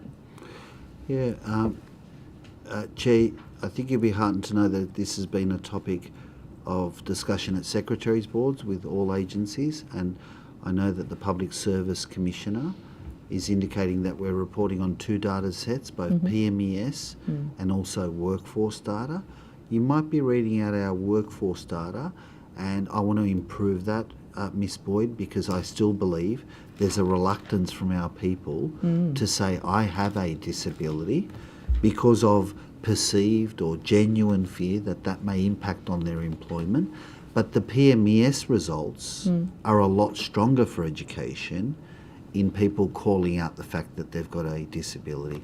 So I guess I'm saying, Chair, there's this dichotomy between the PMES results and the workforce data, and we've got to improve that. And the way to improve that is to make sure our diversity and inclusion and disability strategy in the workplace is very strong, that we do accommodate, make adjustments. And in Mr. Latham's line of questioning with workplace presence, we've got to emphasise the fact that adjustments can be made in the workplace. And I think that's, one of the issues we've seen in other sort of non-public workplaces is the difference between people who are identifying as people with disability and people who feel that they are in a position to ask for adjustments. And the idea that people feel that they can't ask for an adjustment is problematic. As you say, there is stigma and other things. But also it can be an indication that the people who are more likely to require an adjustment are actually just not getting employed in the first place. So, obviously the cohort of disabled people is broad and diverse. What are you doing to encourage specifically people where I guess perhaps we need to do things slightly differently and accommodate people with differences? Can I just assure you, Miss Boyd, as Chair, that this is a matter that's very close to my heart, and I'm representing the whole of government with the Public Service Commissioner as the co-chairs of the Disability Advisory Council across government, because the issue you're talking about cuts across all agencies. I refuse to hide behind that. I think there's room for improvement, both in our employment practices at the time of employment, making sure that our advertisements are welcoming, embracing, and indicate that we do look for diversity and people with disability are welcome, they will be welcome, adjustments will be made. I think there's room for improvement there. And then how each of us as line managers of divisions can embrace that as well. I don't deny there's a way to go here, and Mr. Rumming might talk to some of the work we do have underway that we've got to report on back to government. Okay. Yeah. Can I just also, while he's coming up, just take on notice, because I want to give you the PMES figure of disability in education versus the one you've read out, which is a lot more heartening, but the workforce data says where the workforce is still reluctant, because that data should be the same, one and the same. Yeah, and just before we come to Ms. Rumming, one of the issues we've discussed before is in relation to school infrastructure not being accessible across the board. And the responses I've received in the past are that if a student with a particular need, for example, a student in a wheelchair who can't go, up steps and things, and there's no lifts or other accommodations, that there is a legal responsibility to then accommodate that person. Correct. But when we're talking about teachers and other staff who might be applying for positions, are you concerned that that lack of accessible infrastructure is also providing a barrier to hiring people with disability? Chair, I wish I could start from a blank canvas. As you would respect and appreciate, I've got schools that have been there since 1848, since we've kicked off. So it looks very different to Wentworth Point that I just opened with the Deputy Premier, or Mellenbar Primary and High School. Full accessibility, that would be the ultimate A-grade ticket. And so I've got to maximise the funding available to me, and that makes me always, with Miss Harrington, make sure I can make adjustments to any student or staff member with disability I've got to prioritise that. And obviously I want to go across my footprint and have that in place everywhere in time so that I can embrace and welcome. At the moment, it is a little too reactionary. It's a little too reactionary, and it would be beneficial if I can get to a stage where I could be more proactive around that. And what are you doing to ensure that particular individuals who are wanting to work at a particular school aren't disadvantaged by the fact that the school would then need to have adjustments? Can I first of all say they're welcome? They're welcome if they're going to be new employees or ongoing employees who may have a disability, encounter a disability. They should reach out in their first instance to their principal and us so we can help them and make those adjustments that are required. If there's accessibility issues, it's obligatory on me to go with Ms Harrington and sort those out. I'll go to Mr Rumming. Thank you, Ms Boyd. Just on the PMES number, because I do have that number, it's actually 6.2%. So there is a big difference between our workforce data, which is what we actually get from our payroll data when people sort of sign up and join the department. And we're trying to work out why they feel more comfortable over time, and then whether it's because the PMES survey is anonymous, but that number at 6.2% is far more encouraging than the 1.6%. So we're talking about that as a group of chief people officers as well, because that's very similar across all agencies, it would appear. But that number in our PMES is much, much higher. This year we launched a workplace adjustment procedure, and I can come back to you on notice with how many people have engaged with us to tell us about what that adjustment might be. But we did launch that policy, which was a step, I think, in the right direction. Whilst we launched that policy, we're also finalising an internal research project to understand what people's perceptions and realities and lived experiences on the barriers faced by people with disabilities, so to really understand that. We do expect, once we have finalised that report, to sort of test that with internal stakeholders, and it will form part of the upcoming Disability Inclusion Action Plan, so our DAP plan, and we're looking to pursue that this year.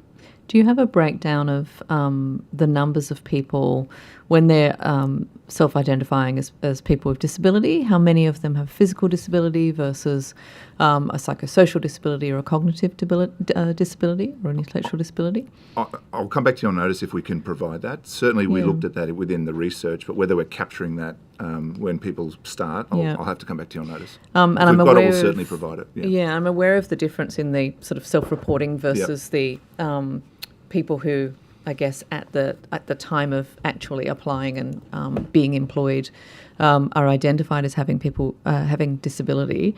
But when we're looking at, up to 20% of the population identify as having a disability, 6% is still quite small. So it would be interesting to know sort of what active steps are being taken to ensure that at that point of employment, it's clear that there'll be no discrimination or penalty for someone who simply just won't be able to get around a particular school, for instance. Yeah, no, agreed. Did Mr. Roming also mention, he may have, sorry if I'm repeating, we do have a disability staff network too that also give us guidance and input into our action plan and how we're tracking the workplace. Yep. Thank you. Mr. Latham. Thanks, Jeff. On the flip side of disability employment, I wanted to raise one perhaps for Mr. Martin about disability rorting. This disproportionate set of claims in HSC disability concessions from non-government schools is obviously, if it looks like a rort, and it is one in this instance. What's being done about that? There's people with genuine disabilities, but also we've got the rise of so-called hidden disability, which is basically all of us. How are we bringing this under control and ensuring that the HSC process is genuine and people who haven't really got a disability aren't getting fake concessions? We don't go into disability applications for the HSC with an assumption that those who are applying are attempting to rort the system. So we have a number of safeguards in place. The HSC is a written exam, so the disability provisions relate to the capacity of a student to complete a written exam in a set time period. If they have a range of issues that inhibit their capacity to do that, it might be a physical disability, it might be something to do with rest breaks or water or sugar or 1,000 different issues that may affect their capacity to complete those exams in the given timetable, they provide us with evidence through their school and through necessarily medical advice, paediatric advice, etc., paediatric specialists, and also any other type of medical advice, what we require to make a decision about the adjustments that are required for them for the HSC. And it is true there have been increasing numbers of students applying. We don't think that's a terrible thing. We think that our rules are in place to make sure that the whole exam system is fair, but we want students to be able to do the best they can. Now, but doesn't the evidence and the numbers suggest that non-government schools are getting more organised in making these applications and it's disproportionate? I think that there is often media attention to the difference between government and non-government schools. That has shifted significantly over the last number of years. Our view is that perhaps our processes were more difficult for kids from government schools to comply with, rather than a suggestion that non-government school students are rorting the system. So most of our energy has been spent on attempting to make sure that government school students can get access to either the specialists, the medical advice, or the requirement of filling in our documentation so that their numbers can be better represented. Because at the moment our concern is not about rorting, it's about making sure that students who need support are getting support. So you're confident the system's fair? Yeah, with your safeguards? Is anxiety a medical condition, a disability? If you haven't got anxiety doing the HSC, you're not serious about it. I think that there are normal levels of stress that every student faces when doing the HSC or running onto a sporting field or making a speech or sitting in front of estimates. Yeah, that's right. But and then there is an appropriate response to that with the student becoming resilient. But I also think there are some students for whom that anxiety and that stress becomes a medical condition. And it may be, and I don't have any medical training, but that might be more prevalent today than it has been 10 years ago or 15 years ago. But we're not going to second guess doctors. We're not going to question whether a medical professional has said, if a medical professional has said that a student is suffering from this form of anxiety, we're going to make sure that they have the best opportunity to do the exam. So there are increasing numbers. The balance between government and non-government school applications is evening out. We have currently got we're currently having a review of our processes to assist in all students and all sectors making sure they apply appropriately. But we don't come into it with the idea that people are rorting the system, because we trust the schools and the teachers and the medical professionals who are giving us their advice. Right. Well, on something that is a definite rort to the Secretary, it's very alarming to see the arrest of this fellow with the State Crime Command's crime squad making a fraudulent sexual abuse claim, an organised one, a racket, in part for the Department of Education, for you to pay them a huge amount of money in compensation. Has the department changed its detection or assessment mechanisms about sexual harassment claims, sexual abuse claims, in light of what was obviously an organised fraud? I'm deeply concerned about this, Mr. Latham, but I do want to... We all are. I do want to congratulate the New South Wales Police for their work on this. I do want to congratulate our General Counsel, who leads this work for us through iCare, who I've got to be very careful with what I say, Chair, because of the ongoing investigation, but our General Counsel has been working with police and providing material over a period of time here. And I just want to say this to any potential claimant out there, please refer, because historical sexual assault is certainly not acceptable, but please also know that police are examining this space, and it does concern me that there may be corrupt conduct in this, in terms of false claimants and what's been labelled as farming, yeah. Coaching people to know how to do this. Is there any evidence it's happened in the past, but not detected as well as your General Counsel in this case? So I think we had good mechanisms of reporting. We'll certainly continue to take advice from the police. I've got to commend them. They've been working with us, as well as the Department of Community Services, and giving us guidance as we go here. I'd love to be able to say more, Mr. Latham. I'm not trying to be tricky around it, but I'm just a bit obliged with what the proceedings are looking like, that I can't divulge more. Okay, we might come back to that when matters are finalised. Yes. Just coming back to non-vaccinated staff on notice, can you inform the committee of how many have returned to the workforce in the Department of Education, and were there any cases where people were rejected, not allowed to come back? Yeah, let me definitely look at that. Those orders were lifted. If any are listening to the proceedings or read Hansard on notice, I'd welcome them back. Please come back and apply. You can take that on notice. How many have come back? Yeah, we still have 1,294 vacancies. Yep. I'd welcome them coming back into classrooms with us. Sure. And we remain ready to assist them, Mr. Latham, if their accreditation has elapsed as well. Yeah, and just on Rachel Merton's point about anti-Semitism, I read this, it's in the Daily Mail, it mightn't have been 100% accurate or itself plagiarised, but the Benalbo Central School, 3 students are suspended for Nazi salute and goose stepping. Now, obviously this sounds terrible and may well have been terrible, but how is the department differentiating between student harassment of other students, Jewish students, or humour? Because whether we like it or not, young people mock most parts of history, big events in history. 9/11, the moon landing. I've seen jokes about Napoleon, Jesus Christ, Donald Trump, Joe Biden. Was this humour, attempted humour at the school, or a genuine form of harassment? Now, we should have zero tolerance of any 15, 16-year-olds who are gearing up to be neo-Nazis, but kids also make fun of these big events. It's mockery. It's not a bad thing to be laughing and mocking Hitler, if that's what they were doing, and making him a pathetic figure in history. So how's the department differentiating between genuine anti-Semitic harassment and, humour that adults might find over the top and hard to understand? I think it's a fair point you raised, Mr. Latham, and that's why I wanted to say and I think I said to Ms. Merton, we've got to take it in context, age, stage, developmental, is a child in a support class with disability, etc.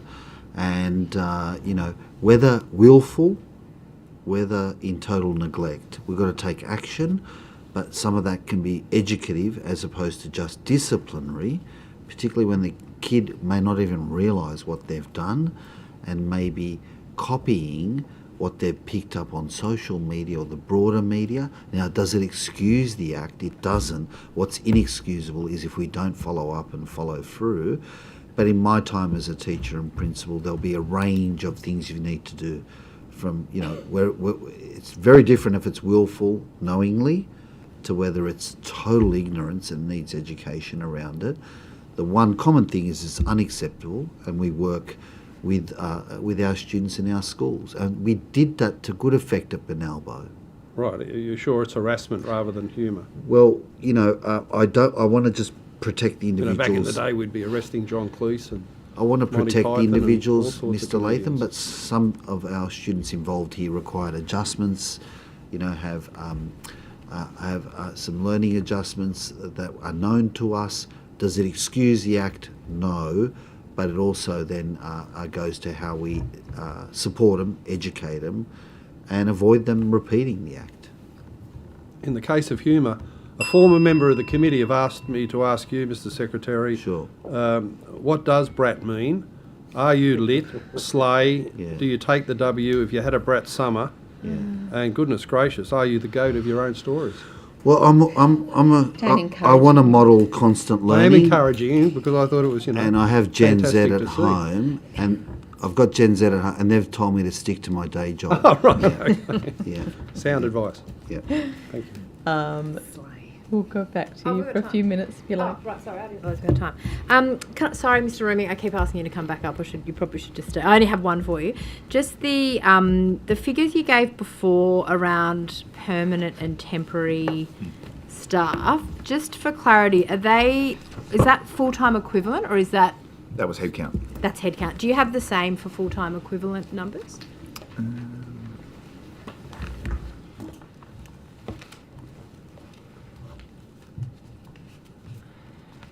No, I don't. I can come back on notice. Yeah, That's that'd be headcount, great. yeah. Thank you. Sorry, I thought we were going to afternoon tea, so I'm not ready. But I will have more, don't worry. Okay, all right, this might be to you, Ms Summerhayes, just in the 2 minutes I've got left. I was wondering if you could let me know the current enrolment numbers at Wollumben High School up in Wollumbar. Yes, I can. So, Wollumben is 208, Miss Mitchell. Okay, thank you. And Wollumbar High? Is 388. Wollumbar's had an excellent start to the new year in their new build. Okay. And then in terms of, just back to Wollumben, are there classes being offered online to year 11 and 12 students at that school, an online only offering? I'd need to take that on notice, Miss Mitchell. Okay, because I've had some parents reach out who've got some concerns about some lessons. Most year 11 and 12 lessons are only offered online, and I just wanted to get clarity around that. But if you could provide that on notice, that would be great. I'm sorry, I'm doing a little bit of speed dating. Mr. Barracan, I'm just going to quickly go to you. The Building Early Learning Places program, I've had some services reach out who weren't, I don't know if they're told they weren't eligible, but they weren't able to access that money. Can you provide any update in terms of the process around that particular program and the eligibility criteria? Yeah, so the Building Early Learning program is a test and trial program under the Childcare and Economic Opportunity Fund. Yep. And to be eligible, services from undersupplied areas can apply. Mm-hmm. And those underserved areas were identified through the Independent Market Monitoring Report. And the purpose of this was to really test how not-for-profit services would respond to grants to increase their provision in the areas where we need childcare the most. Okay.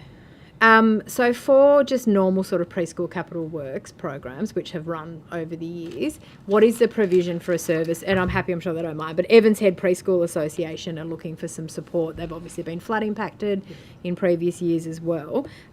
What is available to a service like that who wants some capital support? So currently we have the test and trial program Building Early Learning Places. Mm-hmm. That is the current capital program that we have. Okay. That does not mean that we can't enable other programs in the future.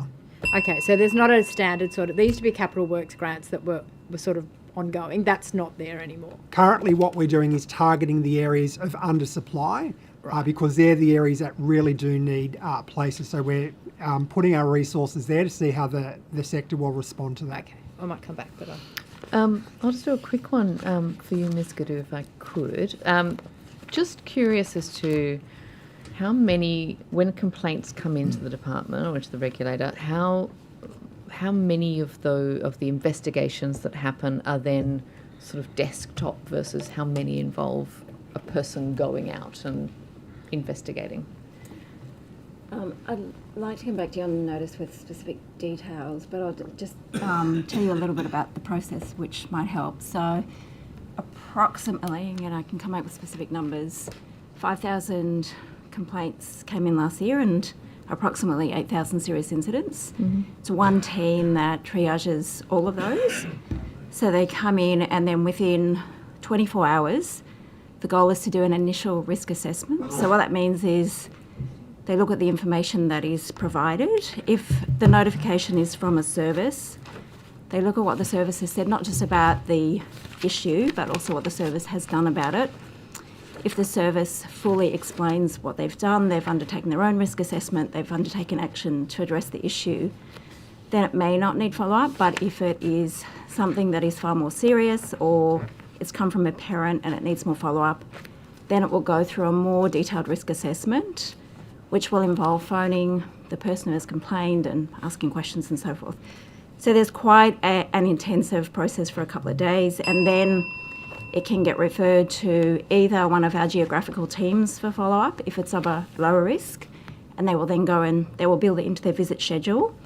Or if it is a very serious matter, such as an allegation of sexual assault, we'll go to our specialist investigation team, who will then allocate it according to risk, and they will contact the police and start that process of working out the approach to investigation. So I hope that gives a little bit of a flavour of the different way that we approach it, but I can come back to the committee with more specifics. Very interesting. Thank you. Mr Latham.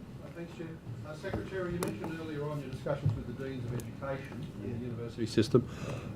What feedback and improvements have you got there? Because obviously it's a major problem. You've got a pedagogy statement that's very good, and but they're not necessarily teaching to it.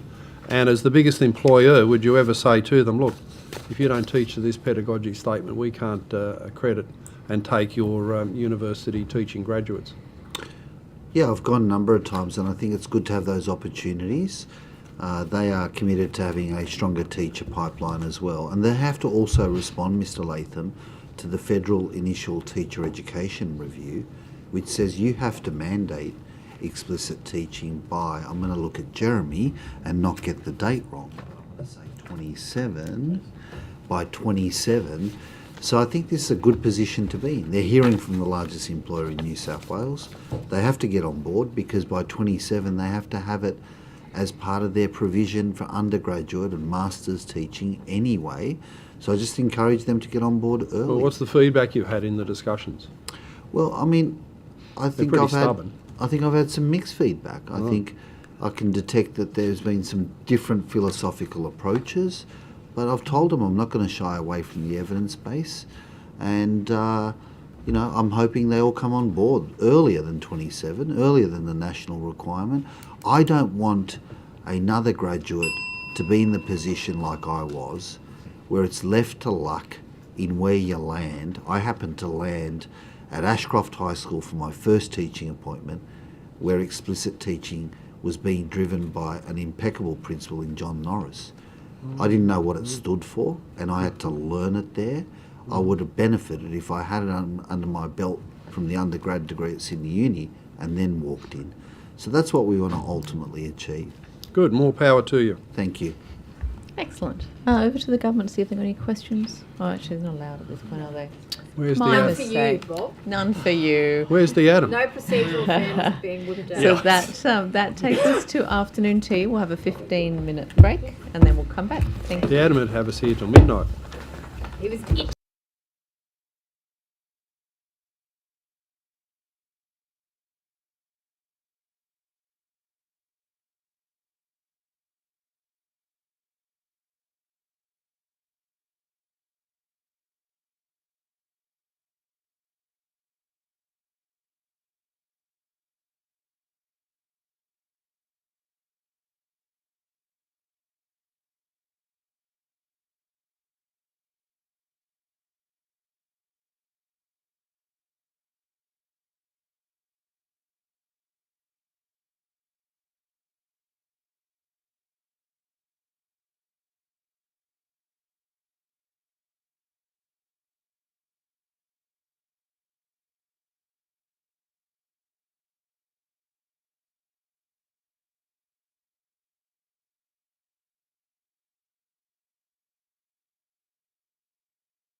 no, that wasn't directed to me. Yeah, I know it is. Excellent. Okay, we're back. Thank you, Mr. Barrett. I just want to come back to you, if I can, please. We were just talking before the break about that particular fund that's only for the sort of high demand areas. And obviously I was asking the Minister earlier today just about where you're up to with the spend through that $330 million allocation in the budget. Can you provide any updates on how much has gone out of that money and what for? What it's gone to? Yes, so there's a range of initiatives underway through the Childcare and Economic Opportunity Fund. There is the Flexible Initiative Trial. We've had 2 rounds of that. We've got the Building ECEC Places, which we just discussed, the Building Business Capability Development Program. And some of those are multi-year programs, so the spending might be allocated in one financial year, but the payments will be made over multiple years. So I'm happy to take on notice what the spend has been to date, noting that we would not have this current financial year in its totality just yet. Sure. I guess the reason for my question is the 23-24 budget, the allocation in the budget papers was $100 million and only $40 million was the revised sort of actual spend. So there's quite a big jump to then say that this financial year that we're sort of 9 months into, there was going to be a $330 million allocation. Now, I don't think that much money has been flowing out the door with respect, but I'm just trying to work out where it's up to because there's quite an underspend in that fund is what I can say. What I would say is that within the legislation, as you'd know, there's allocated money for each of the first financial years, and any underspend then carries forward. And because the Act limits the fund to initiating test and trial initiatives in the first instance until the strategic investment plan has been approved, the ability to move those funds is limited by the Act. And as I said, some of those test and trial programs, while the money is committed within that financial year, payments might not flow to subsequent years. But now that the strategic investment plan has been agreed by government, the fund board is designing programs of work at scale, which would help reduce the underspends that we have in each of those financial years. Okay. Can you, sorry, I might have missed it. When was the strategic investment plan approved?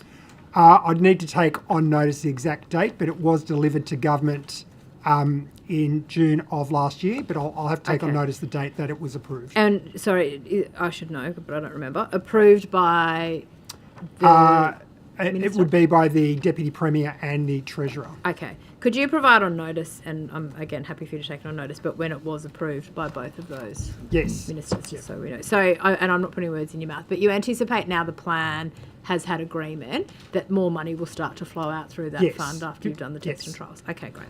Thank you. And then just for the 100 preschools commitment, what is the status? I know that one has opened it out in Liverpool, but where are the others sort of up to? I think there were 7 preschools that were set to start construction this year, but is there any more update on Miss Harrington? That's fine. I'm happy for There's ones that have gone to tender and where we're up to. That'd be great. So we're just about to award. We're just in the final tender evaluation stage. So we have grouped them in geographical bundles to basically try and maximise the benefits of standardisation, have a contractor who can do, get a bit of scale and do a certain number.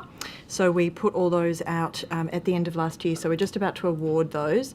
Once we appoint the contractors, then we'll obviously have a better understanding of timeline. The 7 that you mentioned are at the schools where we have identified there is surplus space. Yes. So those ones will be, again, we can come back on notice with the actual time frame, but they're the ones that will be the first to open. Okay, so with the ones that you've gone out to tender for, and I appreciate you've got a process, how many, is that for the remaining 90 odd? Or how many are you out for tender for? That's right, I think it's 85. Okay. There are some that are part of the major works projects, so that's being delivered as part of the major works project. Yes. And then the remainder we're going out separately and they're part of their geographic bundles. Okay, so, sorry to labour the point, but so the 85, roughly, the geographic bundles, are they all going to be announced at the same time, or are they going to be announced in stages as well in terms of the geographic bundles? Announced, we should be able to provide that to you on notice in terms of the geographic bundles. It's basically just grouping by geography. Yeah, sure. Yeah. I think I'm We should be able to. saying all the groupings have gone out to tender. Okay. We're just about to award. It's about the awarding timelines. Yeah. So they'll be at different time junctures Yeah. of the awarding. Yeah. There's the one delivered. There's the 7 that are excess capacity. Yes. That's the 8. There's the 85, so that Yes. brings it up to 93. 3, yeah. And there's, I think, the remaining 7 are part of major capital upgrades. New builds, yeah. So and in terms of the order, I guess, of that geographic tender, how are you starting in areas where there's high demand, or is it just a random So they all allocation? went out at the end of last year together. Yeah. So there was the same time frame. So we should be able to award in a similar time frame. Obviously, Okay. evaluation might slightly differ Yeah. depending on each process, but it'll be in a matter of weeks. Okay. Yeah. Okay. And when would you anticipate, that those tenders to be announced in the next few weeks, did you say? or- It should be next month. Okay, thank you. While I've got you, Ms Harrington, let's keep on infrastructure.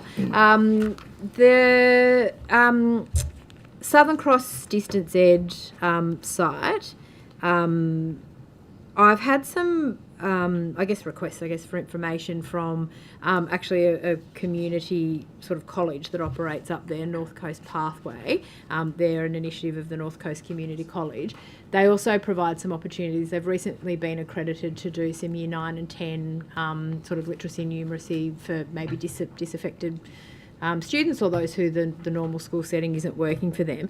Anyway, they're after access basically to have a bit more space to expand, and they're interested in terms of what's happening with the Southern Cross Distance Education site. Are there any plans for, any opportunities, I guess, on that site for an external provider? I can have a look at that. I don't have any information on that, but happy to have a look at it. Yeah, and then if this... Use agreement? Yes, that's exactly Because our what they're school after. there is important to us. That's going to continue. No, I understand that's quite a large footprint though, and my understanding is that particular school of distance ed has been scaled back a little bit, is the community conversation up there. I think we asked about that at estimates maybe last time we've had or before. an audit and a review Yeah, there. so I get the community conversation is around, well, if there's some spare space at that site, they're now doing some provision for potentially disengaged not Year 9, Year 10 students as well, but they need more room. And I appreciate I'm only asking you about this now, but I will. What I might do is just tell them to Can get we put them in directly contact touch with and- Ms. Harrington? If you're happy to do that, that would be great. We can take that offline. Thank you.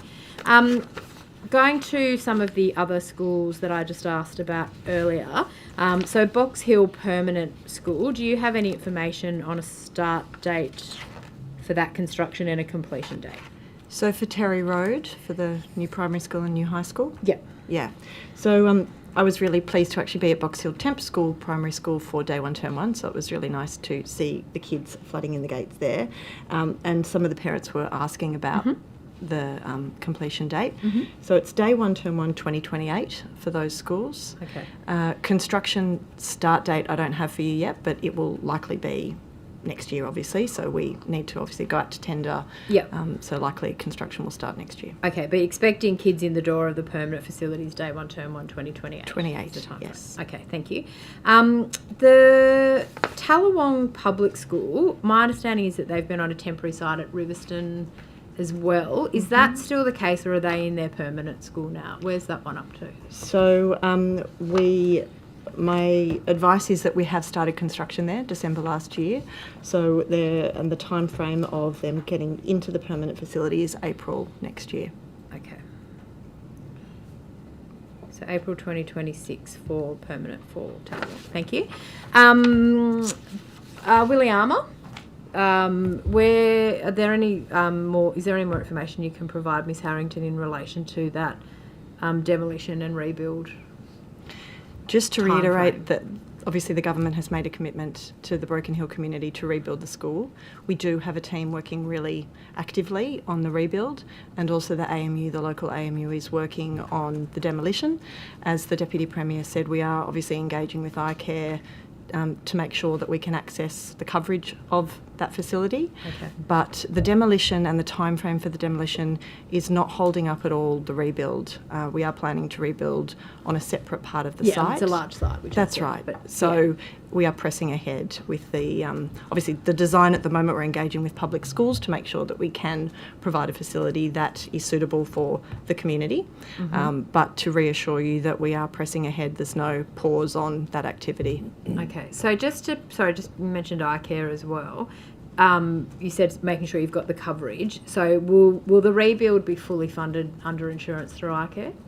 We're just finalising, working through with them and waiting for a final outcome. Okay, how long have those discussions been going for though? Myself as Secretary, Miss Harrington, partway through last year, the second half of last year. Okay. And so we've provided all our material evidence and we're waiting for a final outcome there. All right. Have they given you any indication about what they would expect to provide in terms of funding coverage, like through eye care?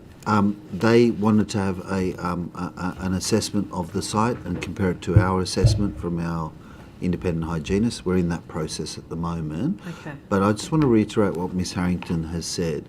It's been made very clear to us that we're to deliver on this government commitment of a new build. Sure. And that we're to go to tender for the demolition works and then award that tender and get on with the demolition and get on with the rebuild. Obviously, if funding comes from iCare, we'll maximise that. Otherwise, we'll work out where the funding comes from with government. Yeah. So, just because, as I said, it was reported in the ABC that the government's in talks with iCare about how it can expedite the demolition of the school. That was reported by the local ABC a couple of weeks ago. So that's just still an ongoing discussion with iCare. So we haven't had a final outcome there. We're just working to a final outcome. Okay, and you're still committed to the new school being open day 1, term 1, 2027? That's the plan. We did a whole lot of... we did a tremendous amount of work to have a temporary school. You'll remember Ultimo was a temporary school in your time, which was a fantastic achievement to then build the new Ultimo.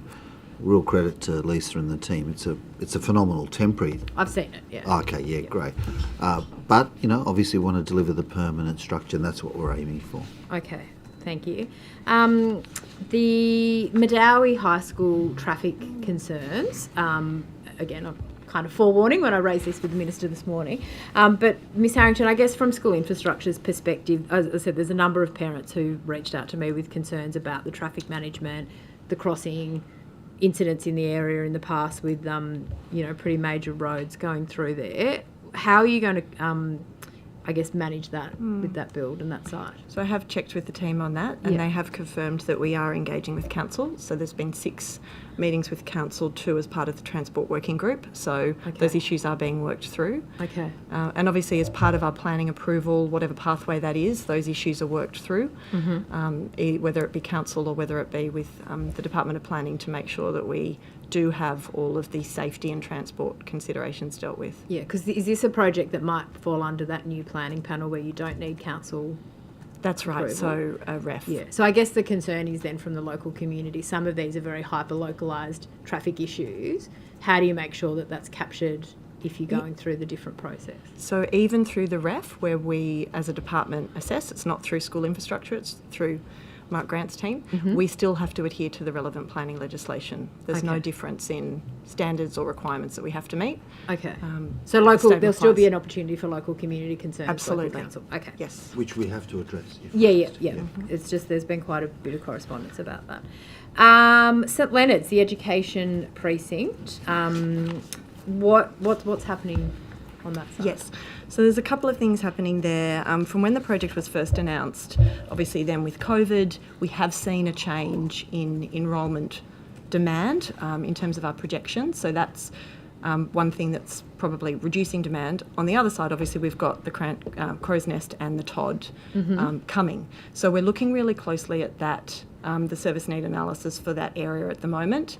We're also looking at the fact that we have had I think it's almost every public school in the Chatswood Willoughby area has actually had an upgrade in the last 10 years. So there's a lot of capacity in the existing schools. So we're looking at the moment in terms of the factors that are increasing demand with the activity around the TOD coming, and also we haven't seen the numbers in St Leonard's return to those pre-COVID levels. So we're just monitoring that just to make sure. Obviously we don't want to go ahead with any schools that might residualise the existing schools that we've got. So there was, from the previous government to a commitment for that precinct to basically be preschool to year 12.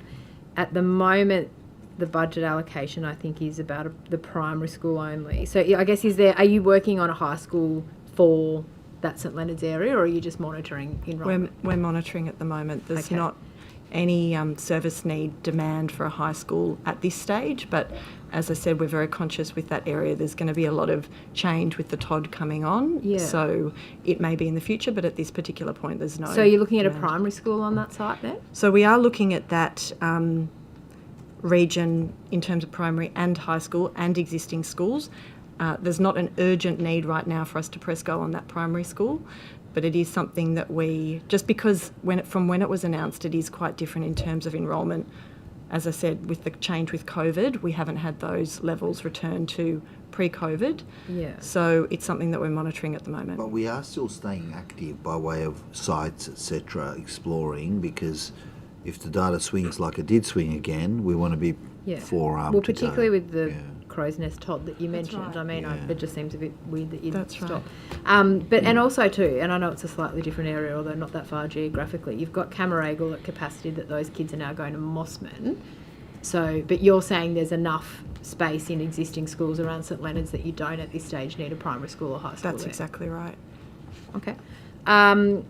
For the Chatswood Metro Dive site, there used to be a project page on the school infrastructure website for a Chatswood new primary school on that site, but apparently it's not there anymore. So is there any work being undertaken for a new primary school on that Metro Dive site?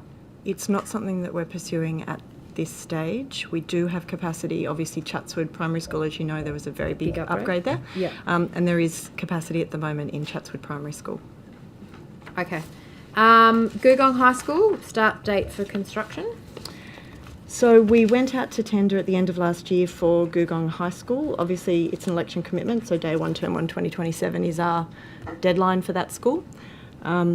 We are expecting construction to start later this year.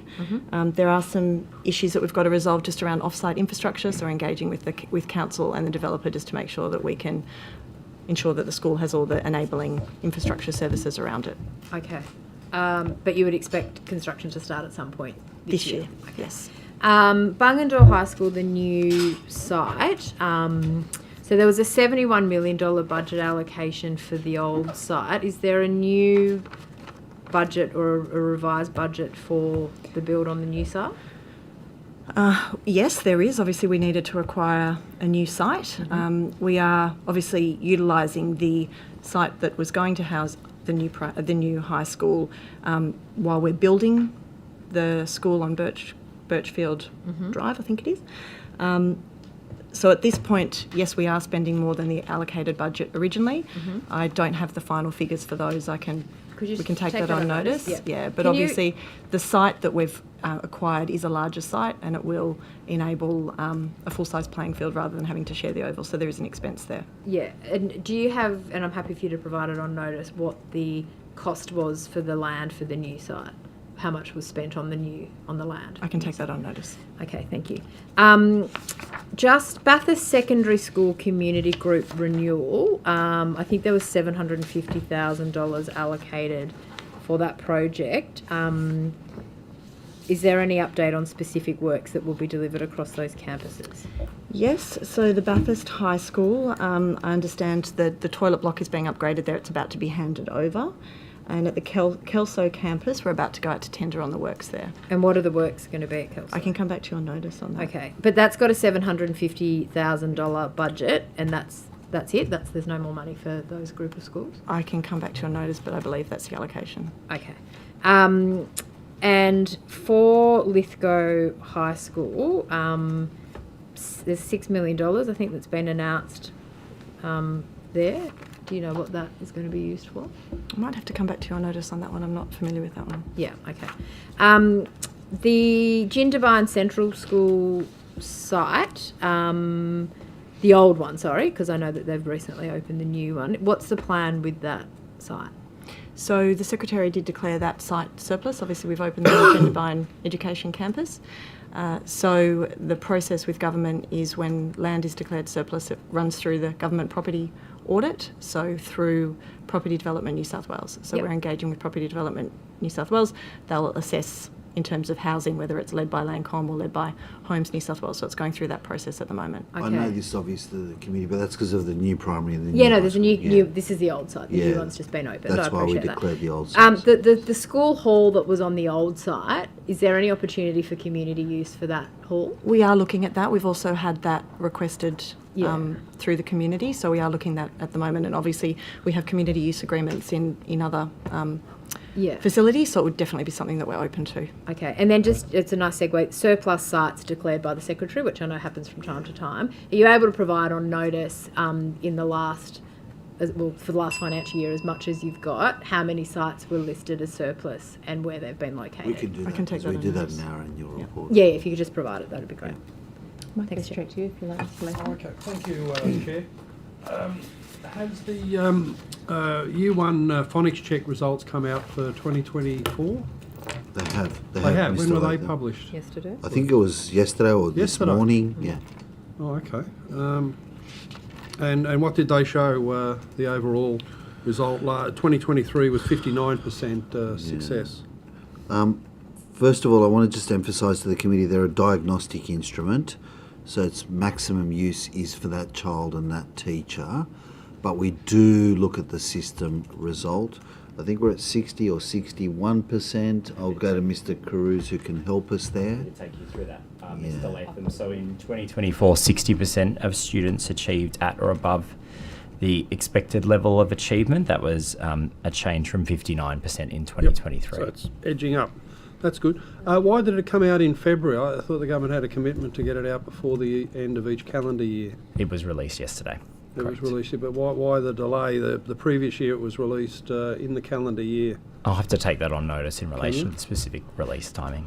Okay, thank you. And what consideration has been given to rechecking those who didn't successfully pass the check when they're in Year 2? And wouldn't that tell you a lot about the school's teaching of literacy, that if they've got a significant cohort who haven't got through the check successfully, you recheck them in Year 2, still a problem, well, you know, that points to something where the department then needs to intervene. So why don't you recheck in Year 2? It's a good point. So one of the things, while I said it's a diagnostic instrument for the child and the teacher, we are giving the school result as well, so that cohort, and then we are with Miss Summerhayes and Mr. Graham monitoring, because if there's a low achievement level of competency, that would be an indicator to us that is phonics teaching really embedded in the early years. And so we can go in with the intensive support you alluded to earlier. But why don't you recheck those kids who didn't succeed in Year 2? Yeah, we to see how they're going. Because if it's, I don't want to use the word fail because I know the nature of the test. I know, but they didn't succeed a second time, and in large numbers. Doesn't that really point to a failing of phonics literacy? I think that's a really good point. So I wanted to first talk about the school level, where the result for the Year 1 cohort might not be strong enough, or where we expect it to be, so we can go in with Miss Summerhayes and Mr. Graham and help them around phonics. But Mr. Graham can also talk to our check-in assessments that then allow for the catch-up in Year 2, etc. Do you want to talk to that, Mr. Graham? Yeah, so we actually have a phonics on demand system which enables schools to use it exactly as you say, anywhere in those early years, and particularly a lot of schools use it in Year 2. Just like you're suggesting, that actually to make sure if any children were falling behind that they manage to catch up. And then we have the comprehensive check-in assessments, so we now have them every year as well. But we absolutely have follow-up phonics assessments. But why isn't the Year 2 follow-up mandatory? Because it's a really tough school and you haven't done very well in Year 1. Okay, it's a tough school. Maybe there's a temptation to think, well, if we don't look again, then maybe there's no problem. So certainly the check-in assessments and the NAP plan also pick that up. But we have an APCNI in every school, and we are doing work around identifying schools that maybe their phonics results were low, and we're actually going out to each of those networks, wherever they are in the state, and doing intensive work with those schools and with those networks with really specific phonics instruction. So not just saying you should do better, but actually coming in with the packages and saying, these are the materials you need to be delivering. What's the problem you're finding? That phonics wasn't being taught, or it was being taught incorrectly? Well, I think, although internationally, no one is at 100%, but we certainly found that we are getting traction with phonics, but in some places we've had more traction than others. So it's that consistency across the state of traction. And real credit here when the former minister implemented this in 2020. When we implemented in 2020, we were 40% competency across the system. So we've had a good lift. We're not where we need to be. You need those numbers to be higher as a system, but it gives us this good intervention point to go in and drive phonemic awareness and phonemic teaching. The other thing you might be really interested in, Mr. Latham, we are leading the country in the development of a numeracy check for year one. So there's only ever been a literacy check, a phonics check. When does that come in? So we're actually, Mr. Graham can talk to it. I think, I hope I get the number right, but I think we're in about 50 schools, 20 or 50 schools, where we're piloting our numeracy check. And in year one? For year one. So we can make sure that not only on reading and decoding, but also on numbers, our kids are ready to go as well. Do you want to talk to that, Yeah, Mr. so Graham? schools are at the moment helping us trial items so that we've got a really strong check and an assessment in the same way that we do for phonics. And so we'll be able to have that in a comprehensive way in schools by next year. Right, to roll it out across the state? When we've got a check built, then we'd look to do that across the state. Right. Does any other state do that? Because we got the phonics check idea from South Australia. No, so we're leading the country here. We're sharing that work, and the intention is once we nail it down with the pilot sites, to take it across the system. Very good. Glad to hear it. To the Secretary, you mentioned earlier on in these questions of pedagogy, the issue, perhaps you thought the largest issue was consistency across a school, and this is what John Hattie describes as collective teacher efficacy, and a very, very high impact, beneficial impact aspect of school management and practice. What's the department doing to try and ensure that's the case? The shorthand descriptor, it's much better for a student to have 1 7-year experience in primary school than 7 1-year different experiences, alternating from different teaching styles and getting confused year on year. Yeah. So I just want to reinforce that the vast majority of the profession doing great stuff, delivering explicit practice, and I don't want to lay blame at the profession at all, because I said earlier they've come through the university gates like I did without that specific training, so we need to embed that. I know Ms Summerhayes would acknowledge when we were principals the biggest challenge is to make sure you differentially support each classroom teacher to be expert teachers, but one of the other things we're very keen on working on, and we've started working on, is a classroom career pathway. So how do I take expert teachers, how do I take the best practitioners at Marsden Road and not turn them into principals because they don't want to be leaders? What they want to do is stay in the classroom but share their practice, going to collective efficacy, because that's got such a strong positive impact on outcomes. So how can I use them in roles?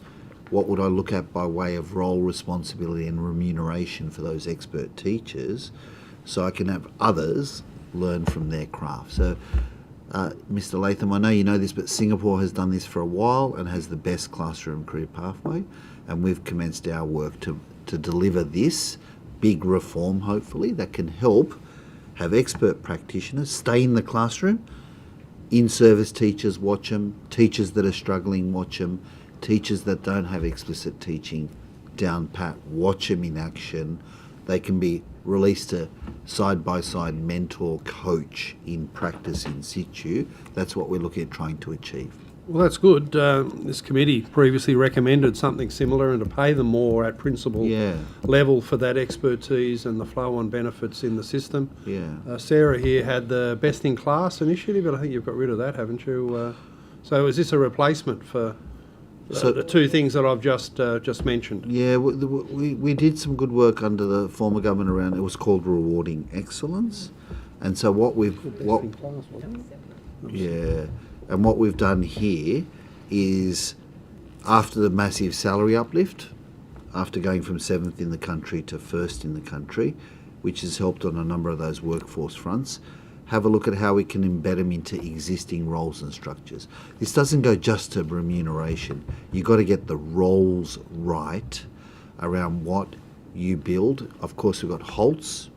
We haven't always maximised their capacity, highly accomplished and lead. Mm-hmm. So this is work we're doing. We're building off the former work and taking that on board, and we hope to have more to say on that front. Right. Well, this can help us, Mr. Latham, with the rollout of consistency across classrooms. Right. So two things coming out of that.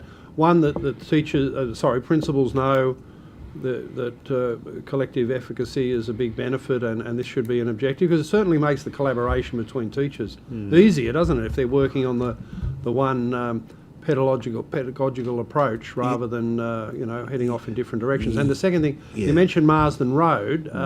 They've got a network around them of schools that come there to learn and support that way. So networking can be effective too, can't it? You're spot on, and I know you've gone to that network and visited, and so have I. I presented on a Saturday there as well. You are exactly right in what you say, but I'm just going to put this right on it. As long as the collective efficacy and collaboration is around the right things, of course. And as long as those networks are also along the right things. Otherwise, we're potentially chasing the wrong things that are not going to have impact. Well, they've just got to follow your pedagogy statement. That's right. So, I think you've called it out well in this committee hearing today around the consistency and how can you assure that you're growing that across the system. Very good. Thank you. I'm happy for you to take the next little bit if you like. Oh, or the next little bit. Back to the opposition. How long's the next little bit? Well, another 10 minutes. Sorry? 10 minutes. 10 minutes. Oh, okay. Yeah, sure. The Industrial Award Secretary, it's quite generous, and you read all these different concessions and the like. In terms of maximising classroom teaching time, are we now getting down to the point where a teacher, if they take all these leave provisions and other entitlements, in a calendar year, they might only be teaching 1 out of every 4 days in the calendar year? Like so, there's 9 additional school development days. Everyone's now got, or pretty well everyone's got, flexible working arrangements. There's leave for everything, including sorry business. So where was the productivity in the new industrial arrangements and the big pay rise? Wasn't this a one-off opportunity to say, look, big pay rise, well deserved, but let's maximise classroom teaching time and wind back some of these provisions that are obviously way over the top? Yeah, so let me talk to that, Mr. Latham. First of all, school development days. 9. We added 2 more. We were at 6 and we went to 8. The Catholic sector deliver 9, and the independent sector deliver 181 days of teaching. We deliver 200. So I think just those facts across the sectors are important. You deliver 200.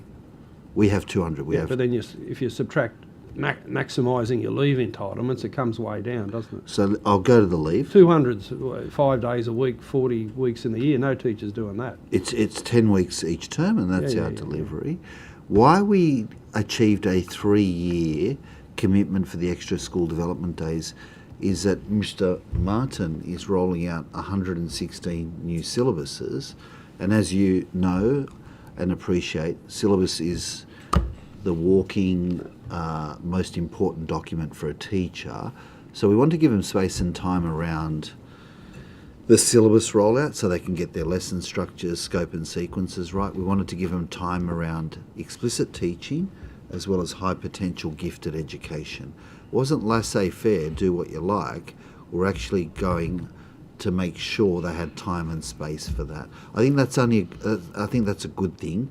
In fact, the Deputy Premier and I have had unsolicited feedback in written communication from teachers 35, 40 years. So as Ms Summerhayes saying, this is the most prepared they have walked into a school year because they've had the collective efficacy, the time to collaborate, the time to plan. If I go to the leave, do you want me to talk to the leave provisions? Well, has there ever been a calculation of if a teacher maximises every single leave entitlement? What's the minimum number of days they need to teach in a year? It's a lot lower than 200. So there was no additional or new leave provisions I provided that's not existing already in the public service. I think this was about what I spoke to about workforce retention, the age profile, transition to retirement, carer arrangements, when we've got folk who get to 55, 60 plus, have elderly parents or adolescents sitting the HSC, etc. It was to balance that. Of course, we've always had, particularly in the primary school gates, job share, Miss Summerhays and I on year one, particularly around mat leave. And also, Mr. Latham. Job share is not the best for the students, is it? There's Well, discontinuity, Yeah. confusion.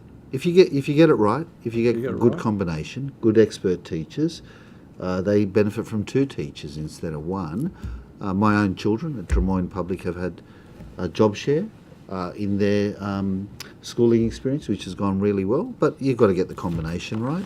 And it goes to, can I retain the workforce? Rather than lose them, rather than they resign, rather than they retire, can I use the existing provisions? Because that's what I did. I didn't introduce new provisions. I used the existing provisions. How many of the development days are at the end of the year?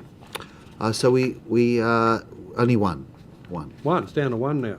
Because we put 2 up front. So there's only 1 available at the end of the year. Yeah, we've got 1 in term 4, and we put 2. No, right at the end of the year, the very last day of the Yeah, school there used year. to be 2. There's 1. There's 1, okay. Yeah. Righto. And that was in response to the workforce That's a small too. improvement. Yeah. The Auditor General's report about the performance and development framework that we mentioned earlier on said the department does not monitor whether teachers have a performance and development plan, receive feedback from lesson observations or formal feedback on their performance. Has that changed at all?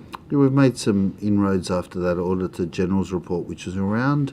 Does that mean you can tell me exactly what classroom observation there is in these performance and development plans in every school? One thing that we tightened up on is, 1, ensuring that everyone had a performance and development plan, because the data indicated that... it was rare. Yeah. Well, no, it indicated that it wasn't universal across the board. We've got to achieve 100%. And 2, since that Auditor General's report, we've been doing sampling every year by taking randomly from schools their entire performance and development framework structures and examining those and giving feedback to the system. Right, how big's your sample? I'm happy to take it on notice, Yeah. but it's a sizable sample. I took advice from CC around that as well. As you know, Okay. we're a large And- system of 2,200 sites and 95,000 teachers, so I took advice from them. Right, and is there any evaluation by CC or others about the uplift in teacher quality? Because the auditor reported research showing that effective systems of teacher appraisal and feedback can increase teacher effectiveness by up to 30%. That's a massive gain we're talking about. It doesn't make sense in any line of work, but particularly teaching, to get effective feedback loop and constructive improvement can make a hell of a difference. And you're right, and that goes to your argument about collective efficacy as well, that some of the most and strongest feedback you can get is not line management, it's at a peer level.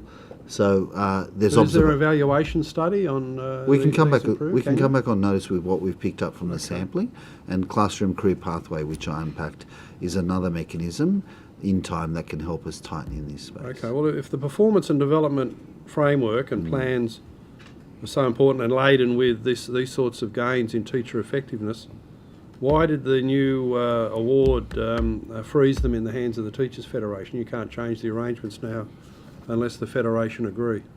I don't agree with that characterisation. I answered this at another Didn't you estimates. remove the right to vary or replace the performance and development framework without Federation consultation? I don't have any intention to make changes. I want to make sure I can solidify what I've got in place. I want to make sure I can give good feedback in classrooms. I don't agree with that characterisation. Okay. To Mr. Martin, back on out of full, back to the front bench, up in the front line. Looking back, how many of the recommendations of the Jeff Masters 2020 Nurturing Wonder and Igniting Passion curriculum review ended up being implemented? And in particular, whatever happened to the proposal about untimed syllabuses? Please.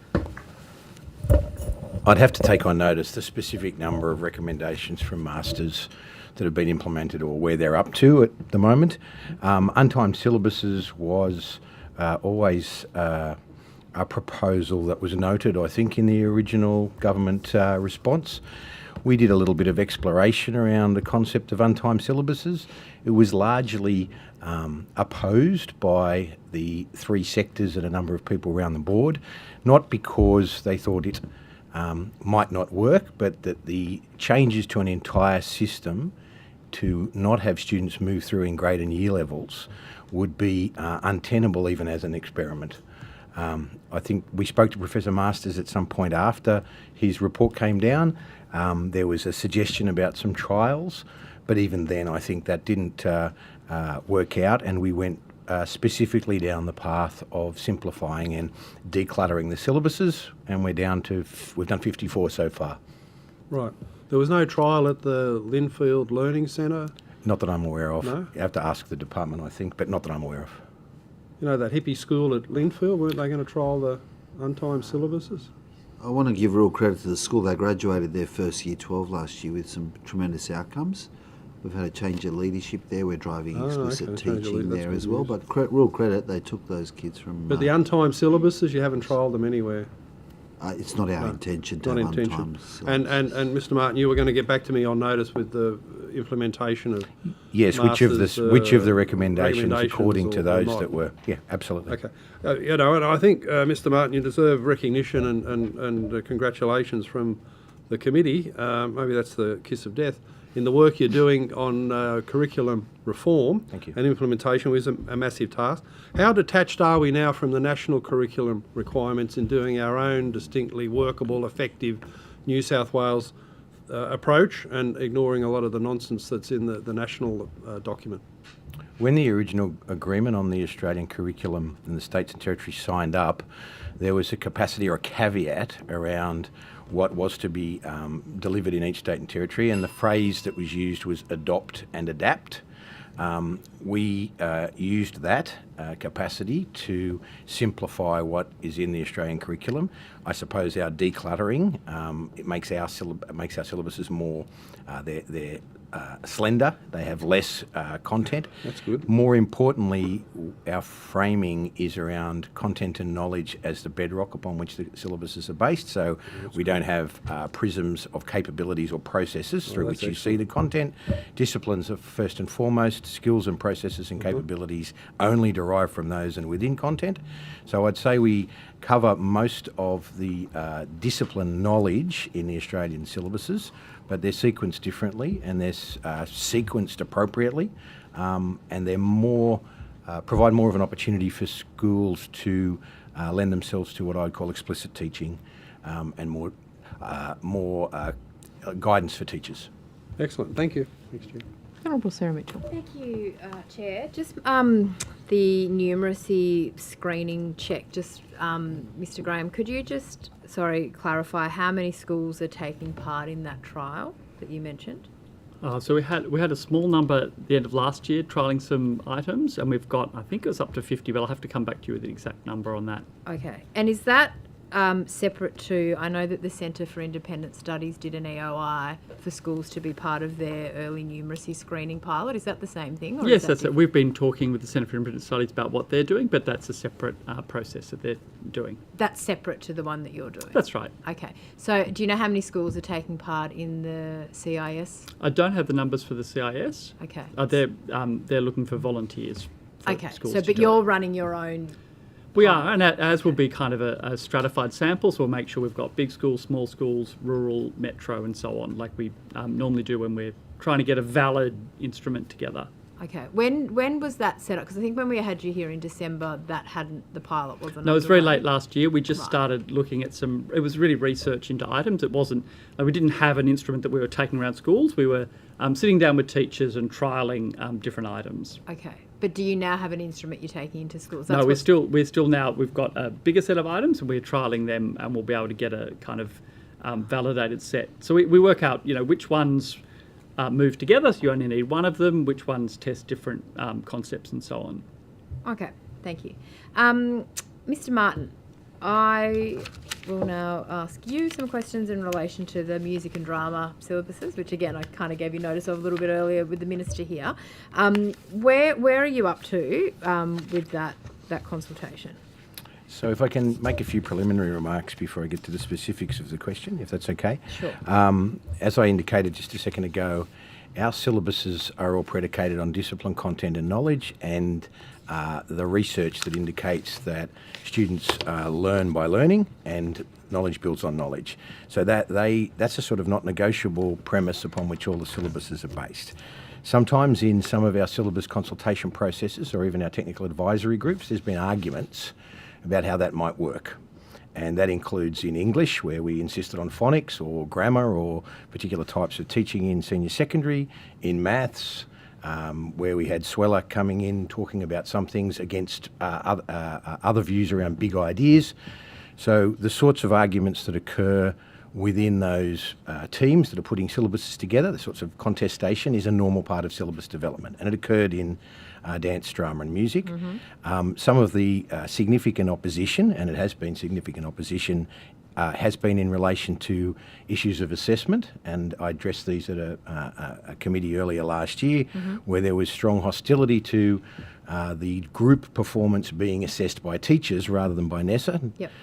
That was characterised quite often in the media as if we were getting rid of group performance or performance in the creative and performing arts. It's simply not the case. We were simply assessing and asking questions of the community about which way that might go. I would maintain our responsibility not necessarily to defend everything we put forward, but our right to put things forward so that you can have proper conversations. We extended the dance, drama and music consultation a little bit because the drama groups wanted us to do that. So I think it was supposed to finish quite close to the end of December. And it was bad timing with all the end of year performances. It was. So we didn't reject any contributions or consultation post that point, but it has meant that the number of contributions needs to be assessed and gone through. I'm very confident that there will be an appropriate syllabus that is released. We'll have a second round of targeted consultation, not public consultation, but targeted consultation in relation to those syllabuses, because consultation has to conclude at some point. Okay. And I might finish by saying that given our success with phonics and grammar and civics and citizenship and maths and the Middle East crisis and genocide and Aboriginal content and notions of colonisation, that the issues raised by drama, dance and music can be accommodated reasonably enough given our processes and our capacity to do that well already. So I understand their concerns, but I would reassure them that we'll get to the end of this with a good syllabus. Yeah, I mean, we had some feedback or data that came through the call for papers. Yeah. And I'm sure you've seen it, but particularly with Department of Education, the Have Your Say stats, the barely any positive. I mean, there were 78 survey responses for music, for example, and there was only 1% of those responses were positive. So it's very overwhelming, the data around people having concerns. So just to clarify, you will do a second round of targeted consultation, but there isn't the intention to open another Have Your Say period more broadly. It's only a targeted. At this stage, no, there is no intention to go another Have Your Say period across the state. We were subject to, and it's reasonable enough, groups do this in these circumstances, campaigns around content. So many of the consultation documents echo similar positions. Quite a few of them say that rather than specifics in the syllabuses or in the assessment, we should just start again. So there are those sorts of issues that came through, and there is concern around the assessment practices, but we have a responsibility to make sure that there's rigour and content in music and drama, and that those subjects which get compared to other HSC subjects need to be able to compete on equal terms. Having said that, when that level of consternation occurs, you have to respond to it appropriately, and you have to have a good look at what we've done, and we'll do that, and we'll do it as quickly as possible. So when would you anticipate the next version of those syllabuses to be released, and will that be kind of the final one if you're doing sort of targeted consultation? We will put together drafts based on the feedback we've got. We will probably maintain some of our positions, given what I said about the underpinning of all the syllabuses.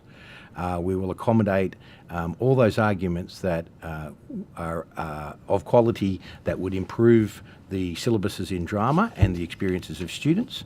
And we will then talk to the independents, the Catholics, the department, the drama and music and dance and associations, the secondary and principals council, etc., etc. We will talk. That's what I mean by targeted consultation. And at the end of that process, we will have a final syllabus. Okay, and just one more on this. The one of the other things that came through in the documents that we got through that call for papers was some concern coming from members of the teacher advisory groups that they hadn't actually seen some of the material prior to the consultation meetings, so they're being asked to provide advice on something that hadn't been provided to them. Was that raised with yourself or any of your colleagues at NESA, and what did you do about that? So there were issues in relation to that. I think that mostly related to assessment material. So the content of the syllabuses are put together by NESA teams, consultation and the technical advisory group. Assessment that follows from that content is a technical piece of advice and a technical set of arguments that comes from within NESA. And that's the case with all of the syllabuses, because ultimately they have to be assessed in the HSC. There are standard setting processes, who is best to assess what and where and why. So it is the case that technical advisory group did not see the assessment material, but that's has also been the case in many of the other syllabus development processes. Okay. Perhaps we should have a higher level of consultation around assessment, but it is a technical exercise, and the HSC standard setting is very specific and requires internal advice. Okay. This is probably to you, but also maybe a bit to Mr. Disdale or Ms. Summerhayes. For homeschooled students, and I understand that there's been, this has been raised before, I think, with NESA, but co-enrolment for either hospital schools, School of Languages, I believe that there are some parents who are taking the homeschool option but would like to look at basically doing a co-enrolment. I understand the wording of the Act around sort of either a government school or an NGO or be eligible for, or no, non-government school, sorry, or be eligible for homeschooling. But is there any work being done or any capacity to look at a co-enrolment for students who want to be homeschooled part of the time and then also attend, I guess, a mainstream setting the rest of the time? Other states do that, I believe, and I just wondered what's happening with that in New South Wales, if anything. I think we can say that over a number of years, these issues have been raised by homeschoolers, access to distance education and part-time enrolments, etc. We're in constant conversation with the department around the best way to support families who are homeschooling students. Is it, Mr. Disdale, is there anything you can add to that? I know, I'm aware that some jurisdictions have the stance that you've got, and it varies. Yes. But we work with Mr. Martin around homeschooling. At the end of the day, what I've learnt in my career is there's a variety of reasons and rationale about accessing homeschooling. So it's quite a dispersed network of access, and how we can best support that is always a constant debate and discussion. Yeah, it's been brought to my attention a few families who have wanted to look at a School of Languages was an example that was raised. Hospital school, if there's an access for that, even for potentially for siblings who might need to attend a hospital school but then homeschooled. It was raised with me again recently, so there's no sort of current plans afoot to make changes to that. And as you know, our School of Languages is a distance ed delivery. Sure. Yeah. Hospital schools, they've been doing a tremendous job. We've just brought them under Miss Summerhayes' leadership in a new unit we're creating there called Unique Settings, so that we can leverage, better outcomes and better support for them as well.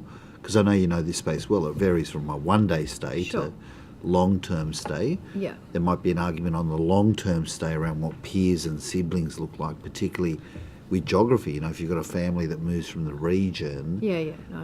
So I guess just picking up on the languages thing. So, and there was one family that raised this with me directly, but so enrolled as a homeschool, I think wanted to study Russian, obviously didn't have the provision within the homeschool, the parent wasn't able to do that, but there wasn't an ability to then register through School of the Air to then do, not School of the Air, sorry, Distance Ed, to do Russian through community languages. It's a maybe a minor example, but a specific example of where that provision isn't available to a student. So how can that be looked at or changed, or is there an opportunity for that to be looked at, I guess is my question. I think it's a fair example you raise. At the moment, the provision is full-time. Yeah. You know, you've got to either be full-time in one of our locations, whether that's Catholic, independent or with us in government, or you've got to make a decision around full-time in homeschooling. It's not currently on our work radar, but it is something that we're across.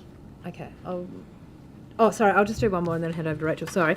There was the announcement today for the Early Career Academy. So that $20 million for that's all coming from the Innovative Teacher Training Fund, is that correct? Yeah, that's where we're drawing those funds. So there'll be no provision through that Innovative Teacher Training Fund to look at teaching models like those that were developed by, say, Alpha Crucius? That won't be part of the new academy? Well, this goes to our scholarships, this goes to our support structures, this goes to our release for beginning teachers. We've got work to undertake around mentoring, so we intend to use that fund for that. This is not the fund for Alpha Crucius or engagement of other providers around workforce. But the budget submission that the government put in opposition said that it would be looking like teacher models developed by Alpha Crucius, but this is all for public schools, that $20 million Early Career Academy that was announced today. Okay, thank you. Is there any money to expand the flexible Master of Teaching courses for career changes? There was an $8 million pre-budget commitment to that, a pre-election commitment to that. Is there any update on that? Yeah, we've been investing heavily in Grow Your Own, where we're getting great results. I'll get Mr. Rooming to give you any more info on the career changes. We've tipped our investment more on the Grow Your Own because the demand is there, schools want to take it up, we're getting top results. But Mr. Rooming might have career changes. If we don't, we'll definitely come back on notice. Okay. And just the spend on it is probably more what I'm interested in as well. Sure. But yeah. If we don't have it, we'll take it on notice. Okay. But Don't go far, Mr. Martin, because I think Miss We'll take it on notice. We'll take it on notice. Okay. Yeah. Sorry. Thank you. I'm just conscious of time. Sorry, Miss Burton. Thank you very much. Mr. Secretary, if I could just pick up an issue from earlier I was raising about the state flag, provision of the New South Wales flag. I draw your attention to New South Wales Premier and Cabinet guidelines in terms of provision of free state flags. And listed under schools, it says italics, public schools apply through the Department of Education. And I'm just wondering, is that system in place? Yeah. I welcome anyone to reach out to us. I want the Australian flag to be flying in our schools with their flagpoles. I want to get that right, but if they want the state flag, they're more than welcome to approach us. Mm-hmm. So in terms of the guidelines here directing schools to apply for a free state flag through the Department of Education, do you have records to indicate how many flags have been supplied to schools? Maybe you can help me out, Miss Merton. I do know the 200 policies that exist. They were 400. I'm grateful they're now 200 and we've improved them. Do you want to give me what you're referring to? Can I have a read of it? It's public information. It's just a guideline through New South Wales Premier and Cabinet. Let me have a look at it. But if that's what it says and I take your word for it, any of our people should apply if they want the New South Wales flag. Okay, all right. No. Yeah. No one knows. So in reference to free state flags. I've had it draped across my shoulders every 3 games that New South Wales has played. My son Aidan can vouch for it. That's better than Gladys with the... Thank you. If I could, Ms Harrington, I think this might be just in terms of school infrastructure. I make reference to the 2023 election announcement, Labor promising a new school for Leppington and Denham Court as part of the $3.6 billion for Western Sydney schools. As of November 2024, I am informed the government was still planning to start the statutory planning process relevant to this announcement. Is the school on track to be completed by 2027? Yes, it is. We are finalising the design at this point and also finalising the acquisition of the site. But absolutely, it's an election commitment, so our deadline is 2027. Day one, term one. Leppington and Denham Court, New High School. Next to the train station. I have to double check, but yes, I believe so. Thank you. Ms Harrington, if I could take you to Matthew Pearce Public School, Balcombe Hills. And this is specific to upgrades to that school in terms of new teaching buildings. Are you aware of delays to the upgrades as a consequence of industrial action by the ETU? We have had some impact to our projects. I'll have to double check on Matthew Pearce, but we have had some impact to our projects because of the ETU action. We have been able to address that sometimes by getting some generation, so getting a generator to make sure that we can not have any delays to the project schedule. But yes, we have been monitoring that and trying to mitigate that risk. Ms Harrington, are you aware of, quote unquote, from a community, a neighbour of the school, the generator was incredibly noisy, burnt diesel fuel, causing fumes. The generator operated in this state for 24 hours a day. It was the subject of a complaint to the EPA. I'd be interested in those details. Obviously, that's not the sort of experience that we want when we're building and upgrading our schools. So I can absolutely look into those details to make sure that we address those concerns. And is this an isolated case? It's not widespread, but we have been monitoring it on a lot of our projects. But at the moment, we're making sure that it doesn't delay our timeframes. But obviously, if neighbours are having that experience, that's not what we want. So I'm happy to look into it. And Ms Harrington, if I could draw you to Castle Hill, and I'm sure you'd be familiar with representations here from Mr Mark Hodges, the member for Castle Hill, in terms of housing density and the expectation of 9,500 new dwellings coming into the area, and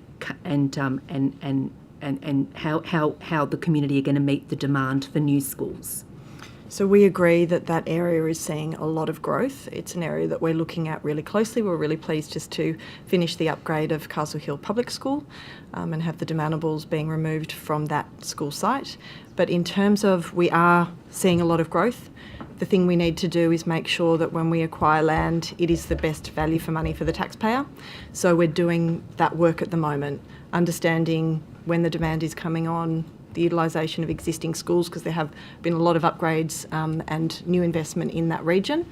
But I agree with you, it is an area that needs more. Our challenge at the moment is just making sure that the land we acquire is the best value for money. So we're going through that process at the moment. Okay, thank you. And just finally, just relevant to an earlier reference I made to Mr Secretary, I made to Legal Issues Bulletin 55 relating to transgender students and safety provisions. Mr Secretary, is Legal Issues Bulletin 55 currently under review?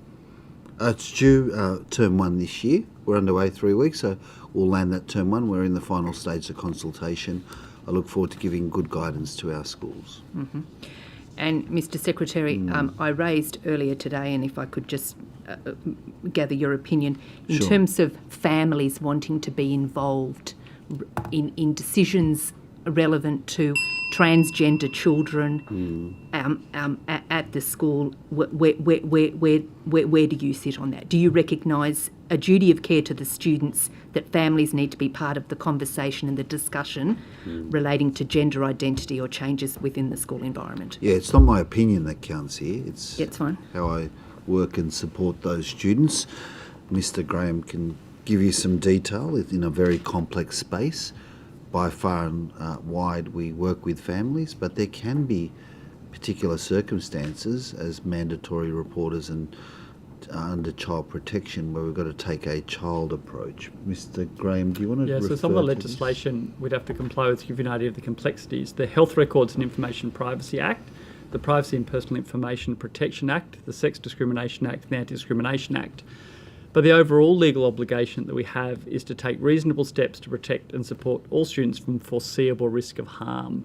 And often that's a case-by-case basis, and so we have a lot of support staff, whether that's from legal or our welfare arm, to come in and assist schools through these complex matters. And I mean, the students are minors in terms of these discussions and decisions that are taking place within the school environment. That's right, and that's taken into account in those acts and operates differently depending on the age of the child and the family circumstance and their individual circumstances. Okay, thank you. Mr. Latham. Thank you. Well, just following on that, risk of harm, there's a growing international movement for the protection of women and girls in sport. And what's the policy in our high schools where surely girls should only play sport against girls and boys can play against boys, and you haven't got the risk factor of harm coming from a 16-year-old boy, a biological boy, knocking over girls in contact sports like basketball and soccer and the like. Isn't that just a common sense approach? So I think we've got a good balance here, Mr. Latham. What we do in the primary context, it's all about participation. Yeah, mixed and all that, sure. At high schools, where obviously adolescence and muscle growth in boys is a huge factor. One of our good things about public education is the pathway systems that we have. So if you get to the pathways levels, we follow the state and national sporting guidelines. So we rely on them, and if they don't allow for the mix of gender or cross-gender to be part of that, then we observe that. Right, so what does that mean in practice?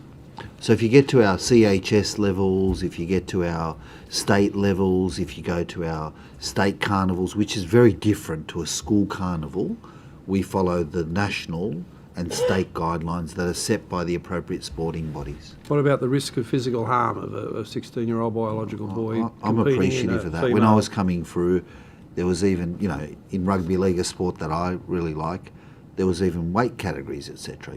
Not only age, but you can have boys under 10s, and you can have a 80-kilo boy with my son's frame at 30 kilos. So, we take into account participation, the safety, but if you're going to go down our representative streams, then we follow the national and state guidelines. Right. Have there been any physical harm incidents that have I haven't had anything come to my attention in my time. Yeah, schools handle this case by case. Yeah, schools at the local level, but when we get to our state levels and beyond, the national rules kick in. haven't had it come to my attention. Just back on the high school at Leppington, why isn't it selective? Given that the issue we've addressed through a good part of the day about parents going to non-government schools, the Hurlston catchment, Hurlston the only 100% selective school in southwest Sydney with a very, very wide catchment, expanding right through past Fairfield and East Hills and the like. If they can't get into Hurlston, very often they'll take their kids to non-government schools. Don't we need a backup selective as initially envisaged at Leppington? I think fair call, Mr. Latham. It's just purely on the demand. We need more comprehensive provision in that growing corridor. And it won't be the only school we need there going into the future. So it's purely on what we need to be able to cater for the demand. Okay, who made the decision to not go down the path? Because we went out there with Mr. Manning, looked at the site next to the railway station. It was always envisaged as selective. I think Gladys Berejiklian promised a new selective school in southwest Sydney in 2019. Correct. Might have been a bit slow, Sarah, in getting it shovel ready, but nonetheless, it was still planned. So and who abandoned it? Yes, it was department advice to the Deputy Premier. Department advice to the Deputy Premier. Okay. Speaking of the Deputy Premier and transparency, her promise therein, can I get an answer to my question 3168 about school results in the electorate of Barton in detail, school by school, rather than the regional website that I was sent to, please? Sure. I'm trying a second time here through budget estimates, Court of Appeal, to get my question answered. Let me do that. Okay, thank you. I appreciate that. And what support are you giving to Alpha Crucis and the development of their innovative teaching education programs, which I've witnessed, and they seem to have the virtue of the practical approach, not as much theory, but a heavy emphasis on practice that's getting really good results. So shouldn't we be fostering that? So I'll get Mr. Rooming to come and give us detail if he's got that. But the things that I'm chasing is, since you've been on the committee, one, I've put a departmental employee into every faculty of education in New South Wales so that They don't have my experience at Sydney Uni, where they only meet the department at the end of the curve for a grad interview. So I've embedded that resource in the faculty because I've got to get stronger at getting the pipeline to me before other sectors.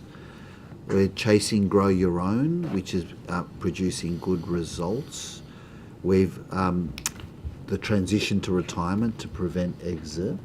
I don't have the Alpha Crucius details in front of me, and if Mr. Rumi doesn't, we're happy to take it on notice, but I'm not sure if he does. Yeah, I thought I did, Mr. Latham, but I don't, so we'll come back to you on notice. I know we had a smaller uptake than we were hoping for in terms of participation, so we're reviewing that at the moment, but we can come back on notice in terms I saw their program up there, I forget the suburb of Newcastle, but that integration of theory and practice seemed to get the best teaching outcome, and the students really appreciated it.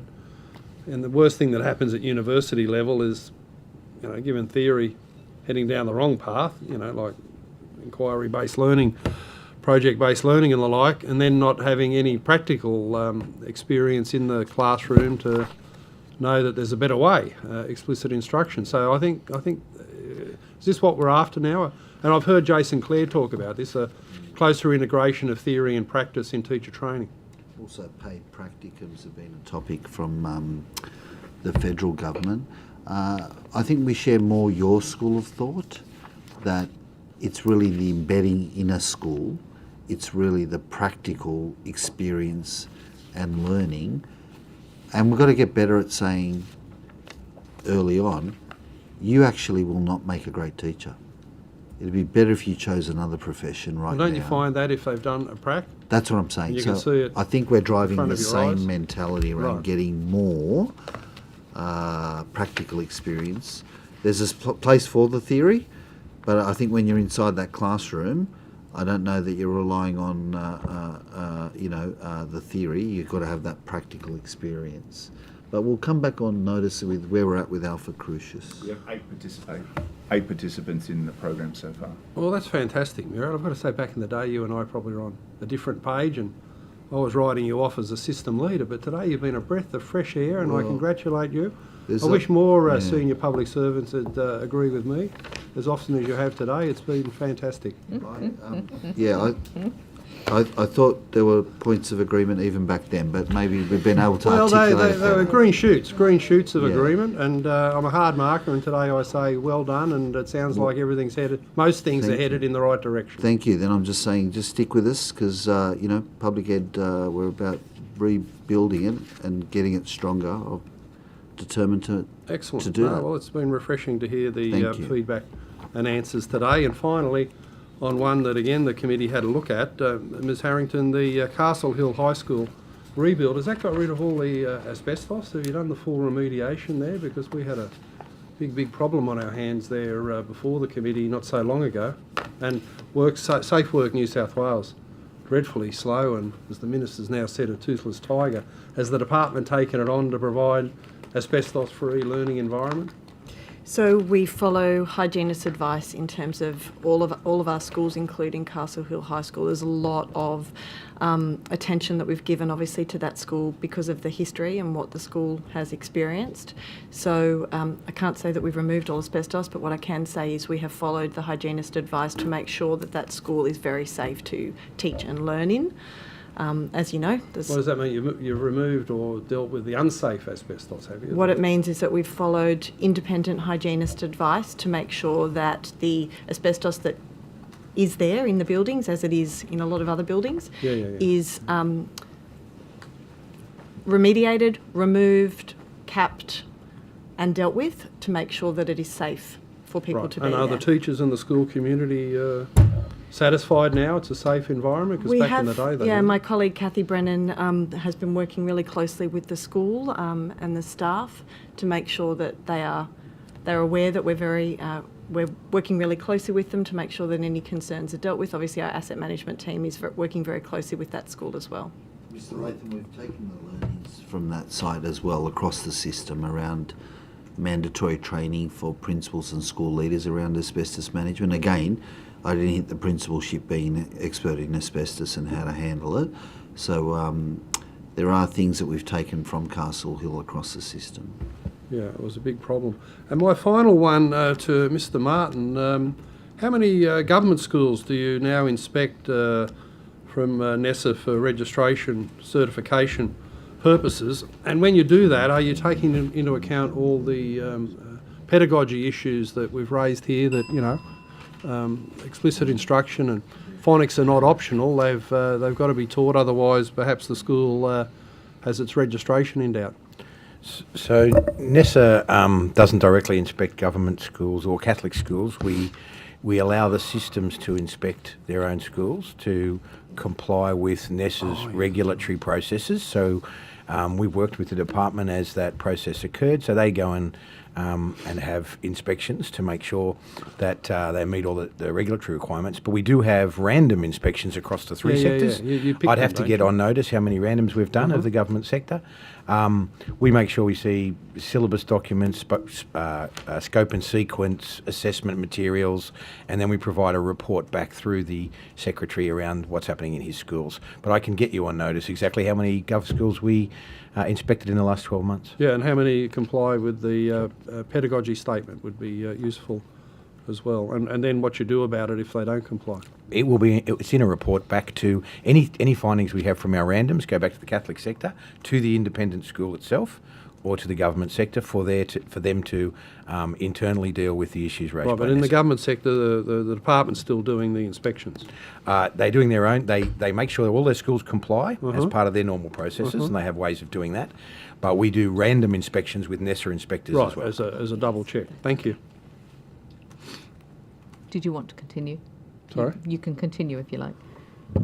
I think I'm just about done. Okay. You know? I'm sure Sarah will fill in. I've had a good crack at it. It's all right. We've got more. We've got more coming on notice. One too. humble Sorry little to- independent, you know. Sorry to inform you. The screen use and addiction research fund, which I noticed was again helpfully updated yesterday. Uncanny timing with some of these grant announcements and data coming out. Who can I direct those questions to? Yeah, we can help. Yep, Jeremy and I sure. can help. So just in relation to, I just wondered how many applications you received under that fund. Obviously you've announced the successful ones, but what was the interest like? We received 29 applications. Okay.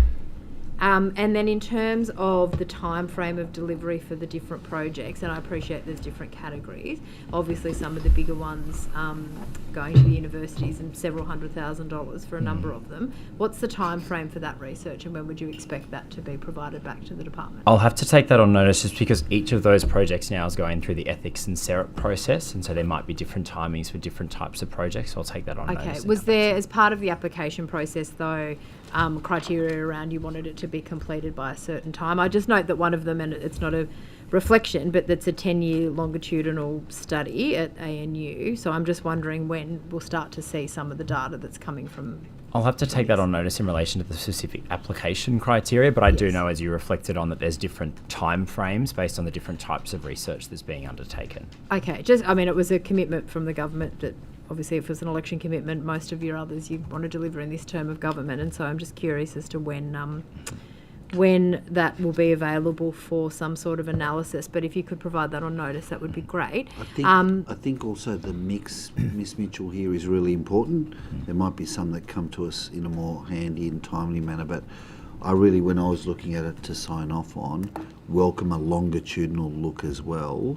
Sure. Yeah. I just wondered if this term of government there'll be any kind of data that will come I think there's ones that land within a year and 2 and 3. If you could just provide that on notice. alongside the 10, yeah. That would be great. And is there, given that you had more applications than funding available, are there any future rounds of funding for that grant program? We've only looked at it in relation to this process at the moment, and we've recommended these 9 projects. I'm not aware of any further consideration of additional research at that time, but we have an ongoing SERP process where universities can obviously apply to do, research in partnership with the department and with schools. So universities are of course invited to apply through that process too. Okay. But that specific screen addiction fund is a one-off from what you're operating. Yes, that's correct. Okay. That was a $2.5 million commitment. Yeah, no, I understand that, yeah. But I just was wondering, given that you obviously had more demand than money, I would imagine if you had 29 applications, just curious as to whether that might be something, but I guess that's a matter for government. Just tying into, I guess, the mobile phone issue in schools, and I think Ms Mihalik asked about this last time in December. Obviously, you've used, I'll say, anecdotal evidence that principals are coming to you and saying that there's improvements, but is there any plan to do sort of a more, rigorous assessment process? I know that there was a report you would have seen on the BBC, from the BBC, that came out about sort of mixed reviews overseas and in different jurisdictions where this has also been put in place. I guess, is there any kind of quality data gathering being done by CZ or anyone else in terms of the mobile phone ban? No, so we did get hard data out of the 2024 principal survey, which will... Yeah, but beyond the principal's feedback, is there anything being done so that's more explicit in terms of some kind of review? Yeah, I'll get Mr. Cruz to touch on it, but last year we got 2 hard data points. One was the principal survey, and 95% of school principals responded positively to the ban. That was a survey administered by CC to 2,200 principals. And the other one was a customer sentiment survey delivered by customer service, not us, and 72% of parents thought the ban had a positive impact on them. So we talked about those in December. My question is, the Deputy Premier quite often says when they ask about some of their achievements that the mobile phone ban, you're going to have improved student outcomes. Are you doing any kind of quality analysis of whether there's a direct correlation between a mobile phone ban and improvement in school outcomes? Because as student outcomes, because overseas jurisdictions have fairly mixed reporting in relation to that. Are you going to do that here in New South Wales? And I'm happy. I'll get Mr. Cruz to jump in, but Ms. Summerhayes can as well. Yeah. Everywhere I go, I'm not getting any mixed feedback. No, but I mean actual hard data that has a correlation between a phone ban and an improved student Yes, outcome. our CZ team is looking into it. There's obviously challenges with different data types and, doing whether it's a formal evaluation in a sense or not, but our CZ team's certainly looking into that at the moment. So when will there be more information around any work that CZ will do in relation to that? I'll take that on notice. I know they're actively looking into it at the moment in terms of what the opportunities might be for us to do formal evaluation of the policy and implementation. Is it feasible? Because as you'd appreciate, NAPLAN results are not an outcome of one influencer.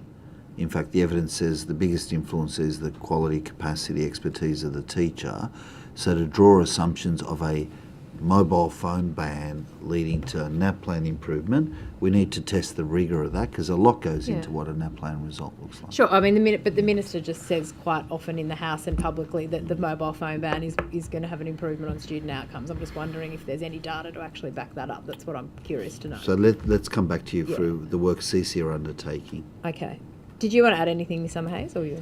Only that, are we talking academic outcomes or other outcomes like engagement that lead to academic outcomes? When we speak at schools, it's on all sorts of different levels about how it's improved school culture, cohesion, kids' engagement in class. It varies. So that's why CC, I think, is really looking at how best to measure around what outcomes to what purpose. Okay. Yeah. If you could provide on notice a time frame, I think you might have said that already, but just for that work that CZ are doing, that would be good. Do you want? I could keep going. I'll let Mr. Secretary, sure. If I could ask, relating to media reports concerning Sheikh Wezam, who was reportedly who allegedly breached the New South Wales Education Department's social media policy and code of ethics. There were comments relating to the 2 nurses threatening harm to Israeli patients at Bankstown Hospital. Mr. Secretary, does the concerned individual remain employed by the New South Wales Department of Education? Deputy Premier was very clear this morning.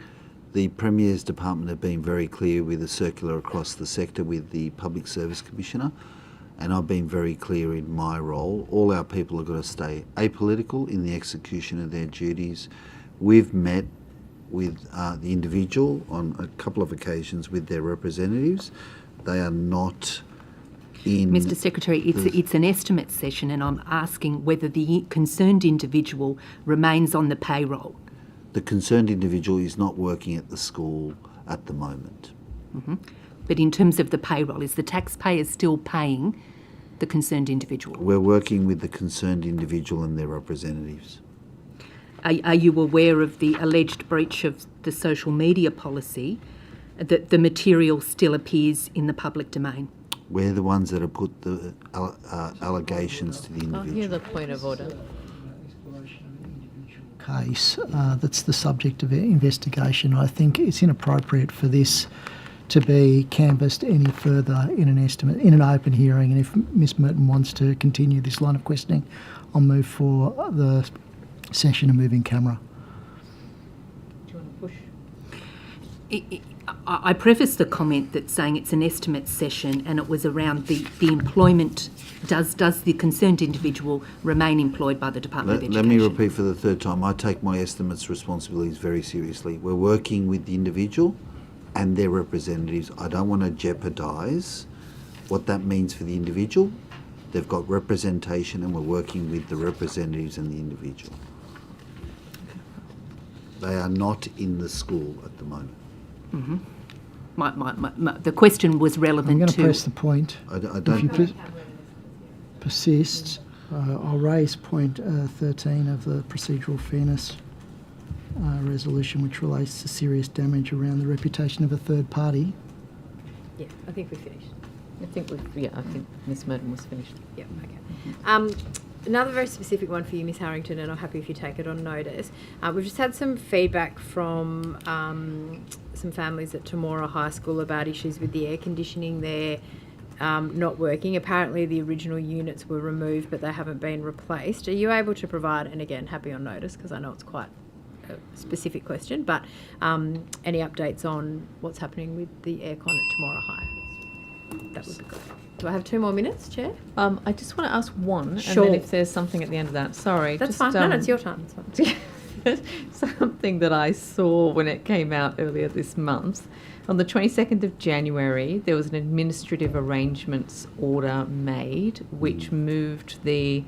hang on.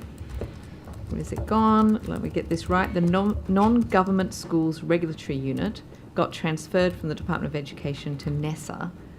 Can you explain what that was about? Yeah, that's Section 83C, which is the regulatory arm of ensuring that a independent or a Catholic school is not operating for profit. That function was moved from the department to my colleague Paul Martin in NESA. It was a government decision. Okay. Was there any reasons for it though? I think it was welcome move from all sectors. It followed a review that was undertaken by an eminent educator in Tom Alleganorius. Government accepted his recommendation. I welcome the movement, like my sector head colleagues have, because it puts it at arm's length from the department, and there was always, I guess, the complexity of the department investigating what that looked like for an independent authority. Mr. Martin welcomed that function. We handed it across. I think it's a good outcome.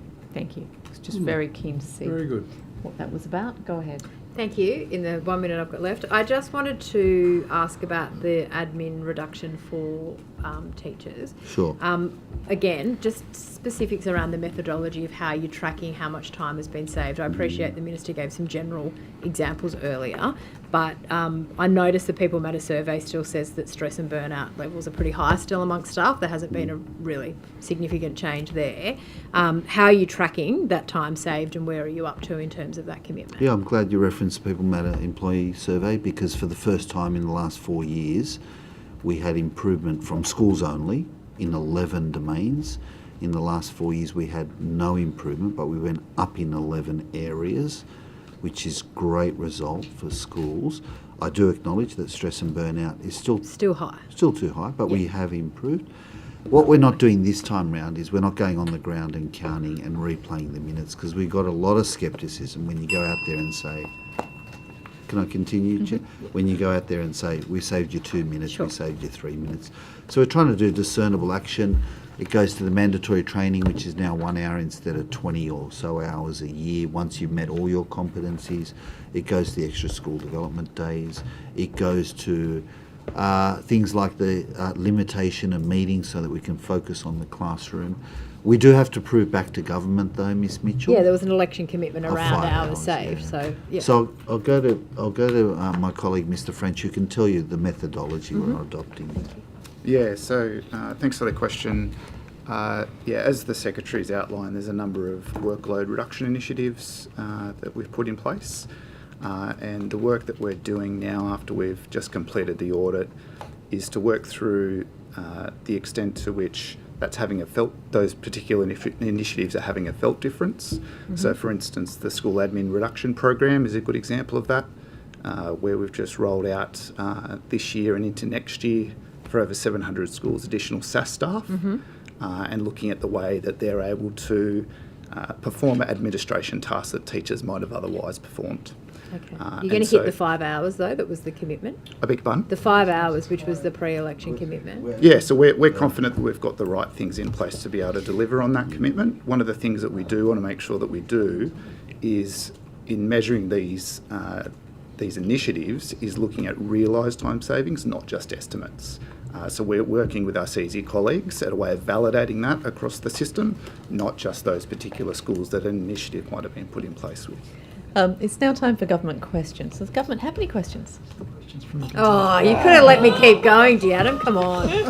I bet you've got some you'd like to ask. That brings us No one to else the is end here. We of won't our go. hearing. No one's watching at all. Thank you so much for your attendance today. The Committee None of your Secretariat colleagues will are be here in to stop touch in you. relation to any supplementary questions and questions taken on notice, but that concludes our hearing. Thank you. Thank you. Thank you all. Thank you very Thank you much. to the committee.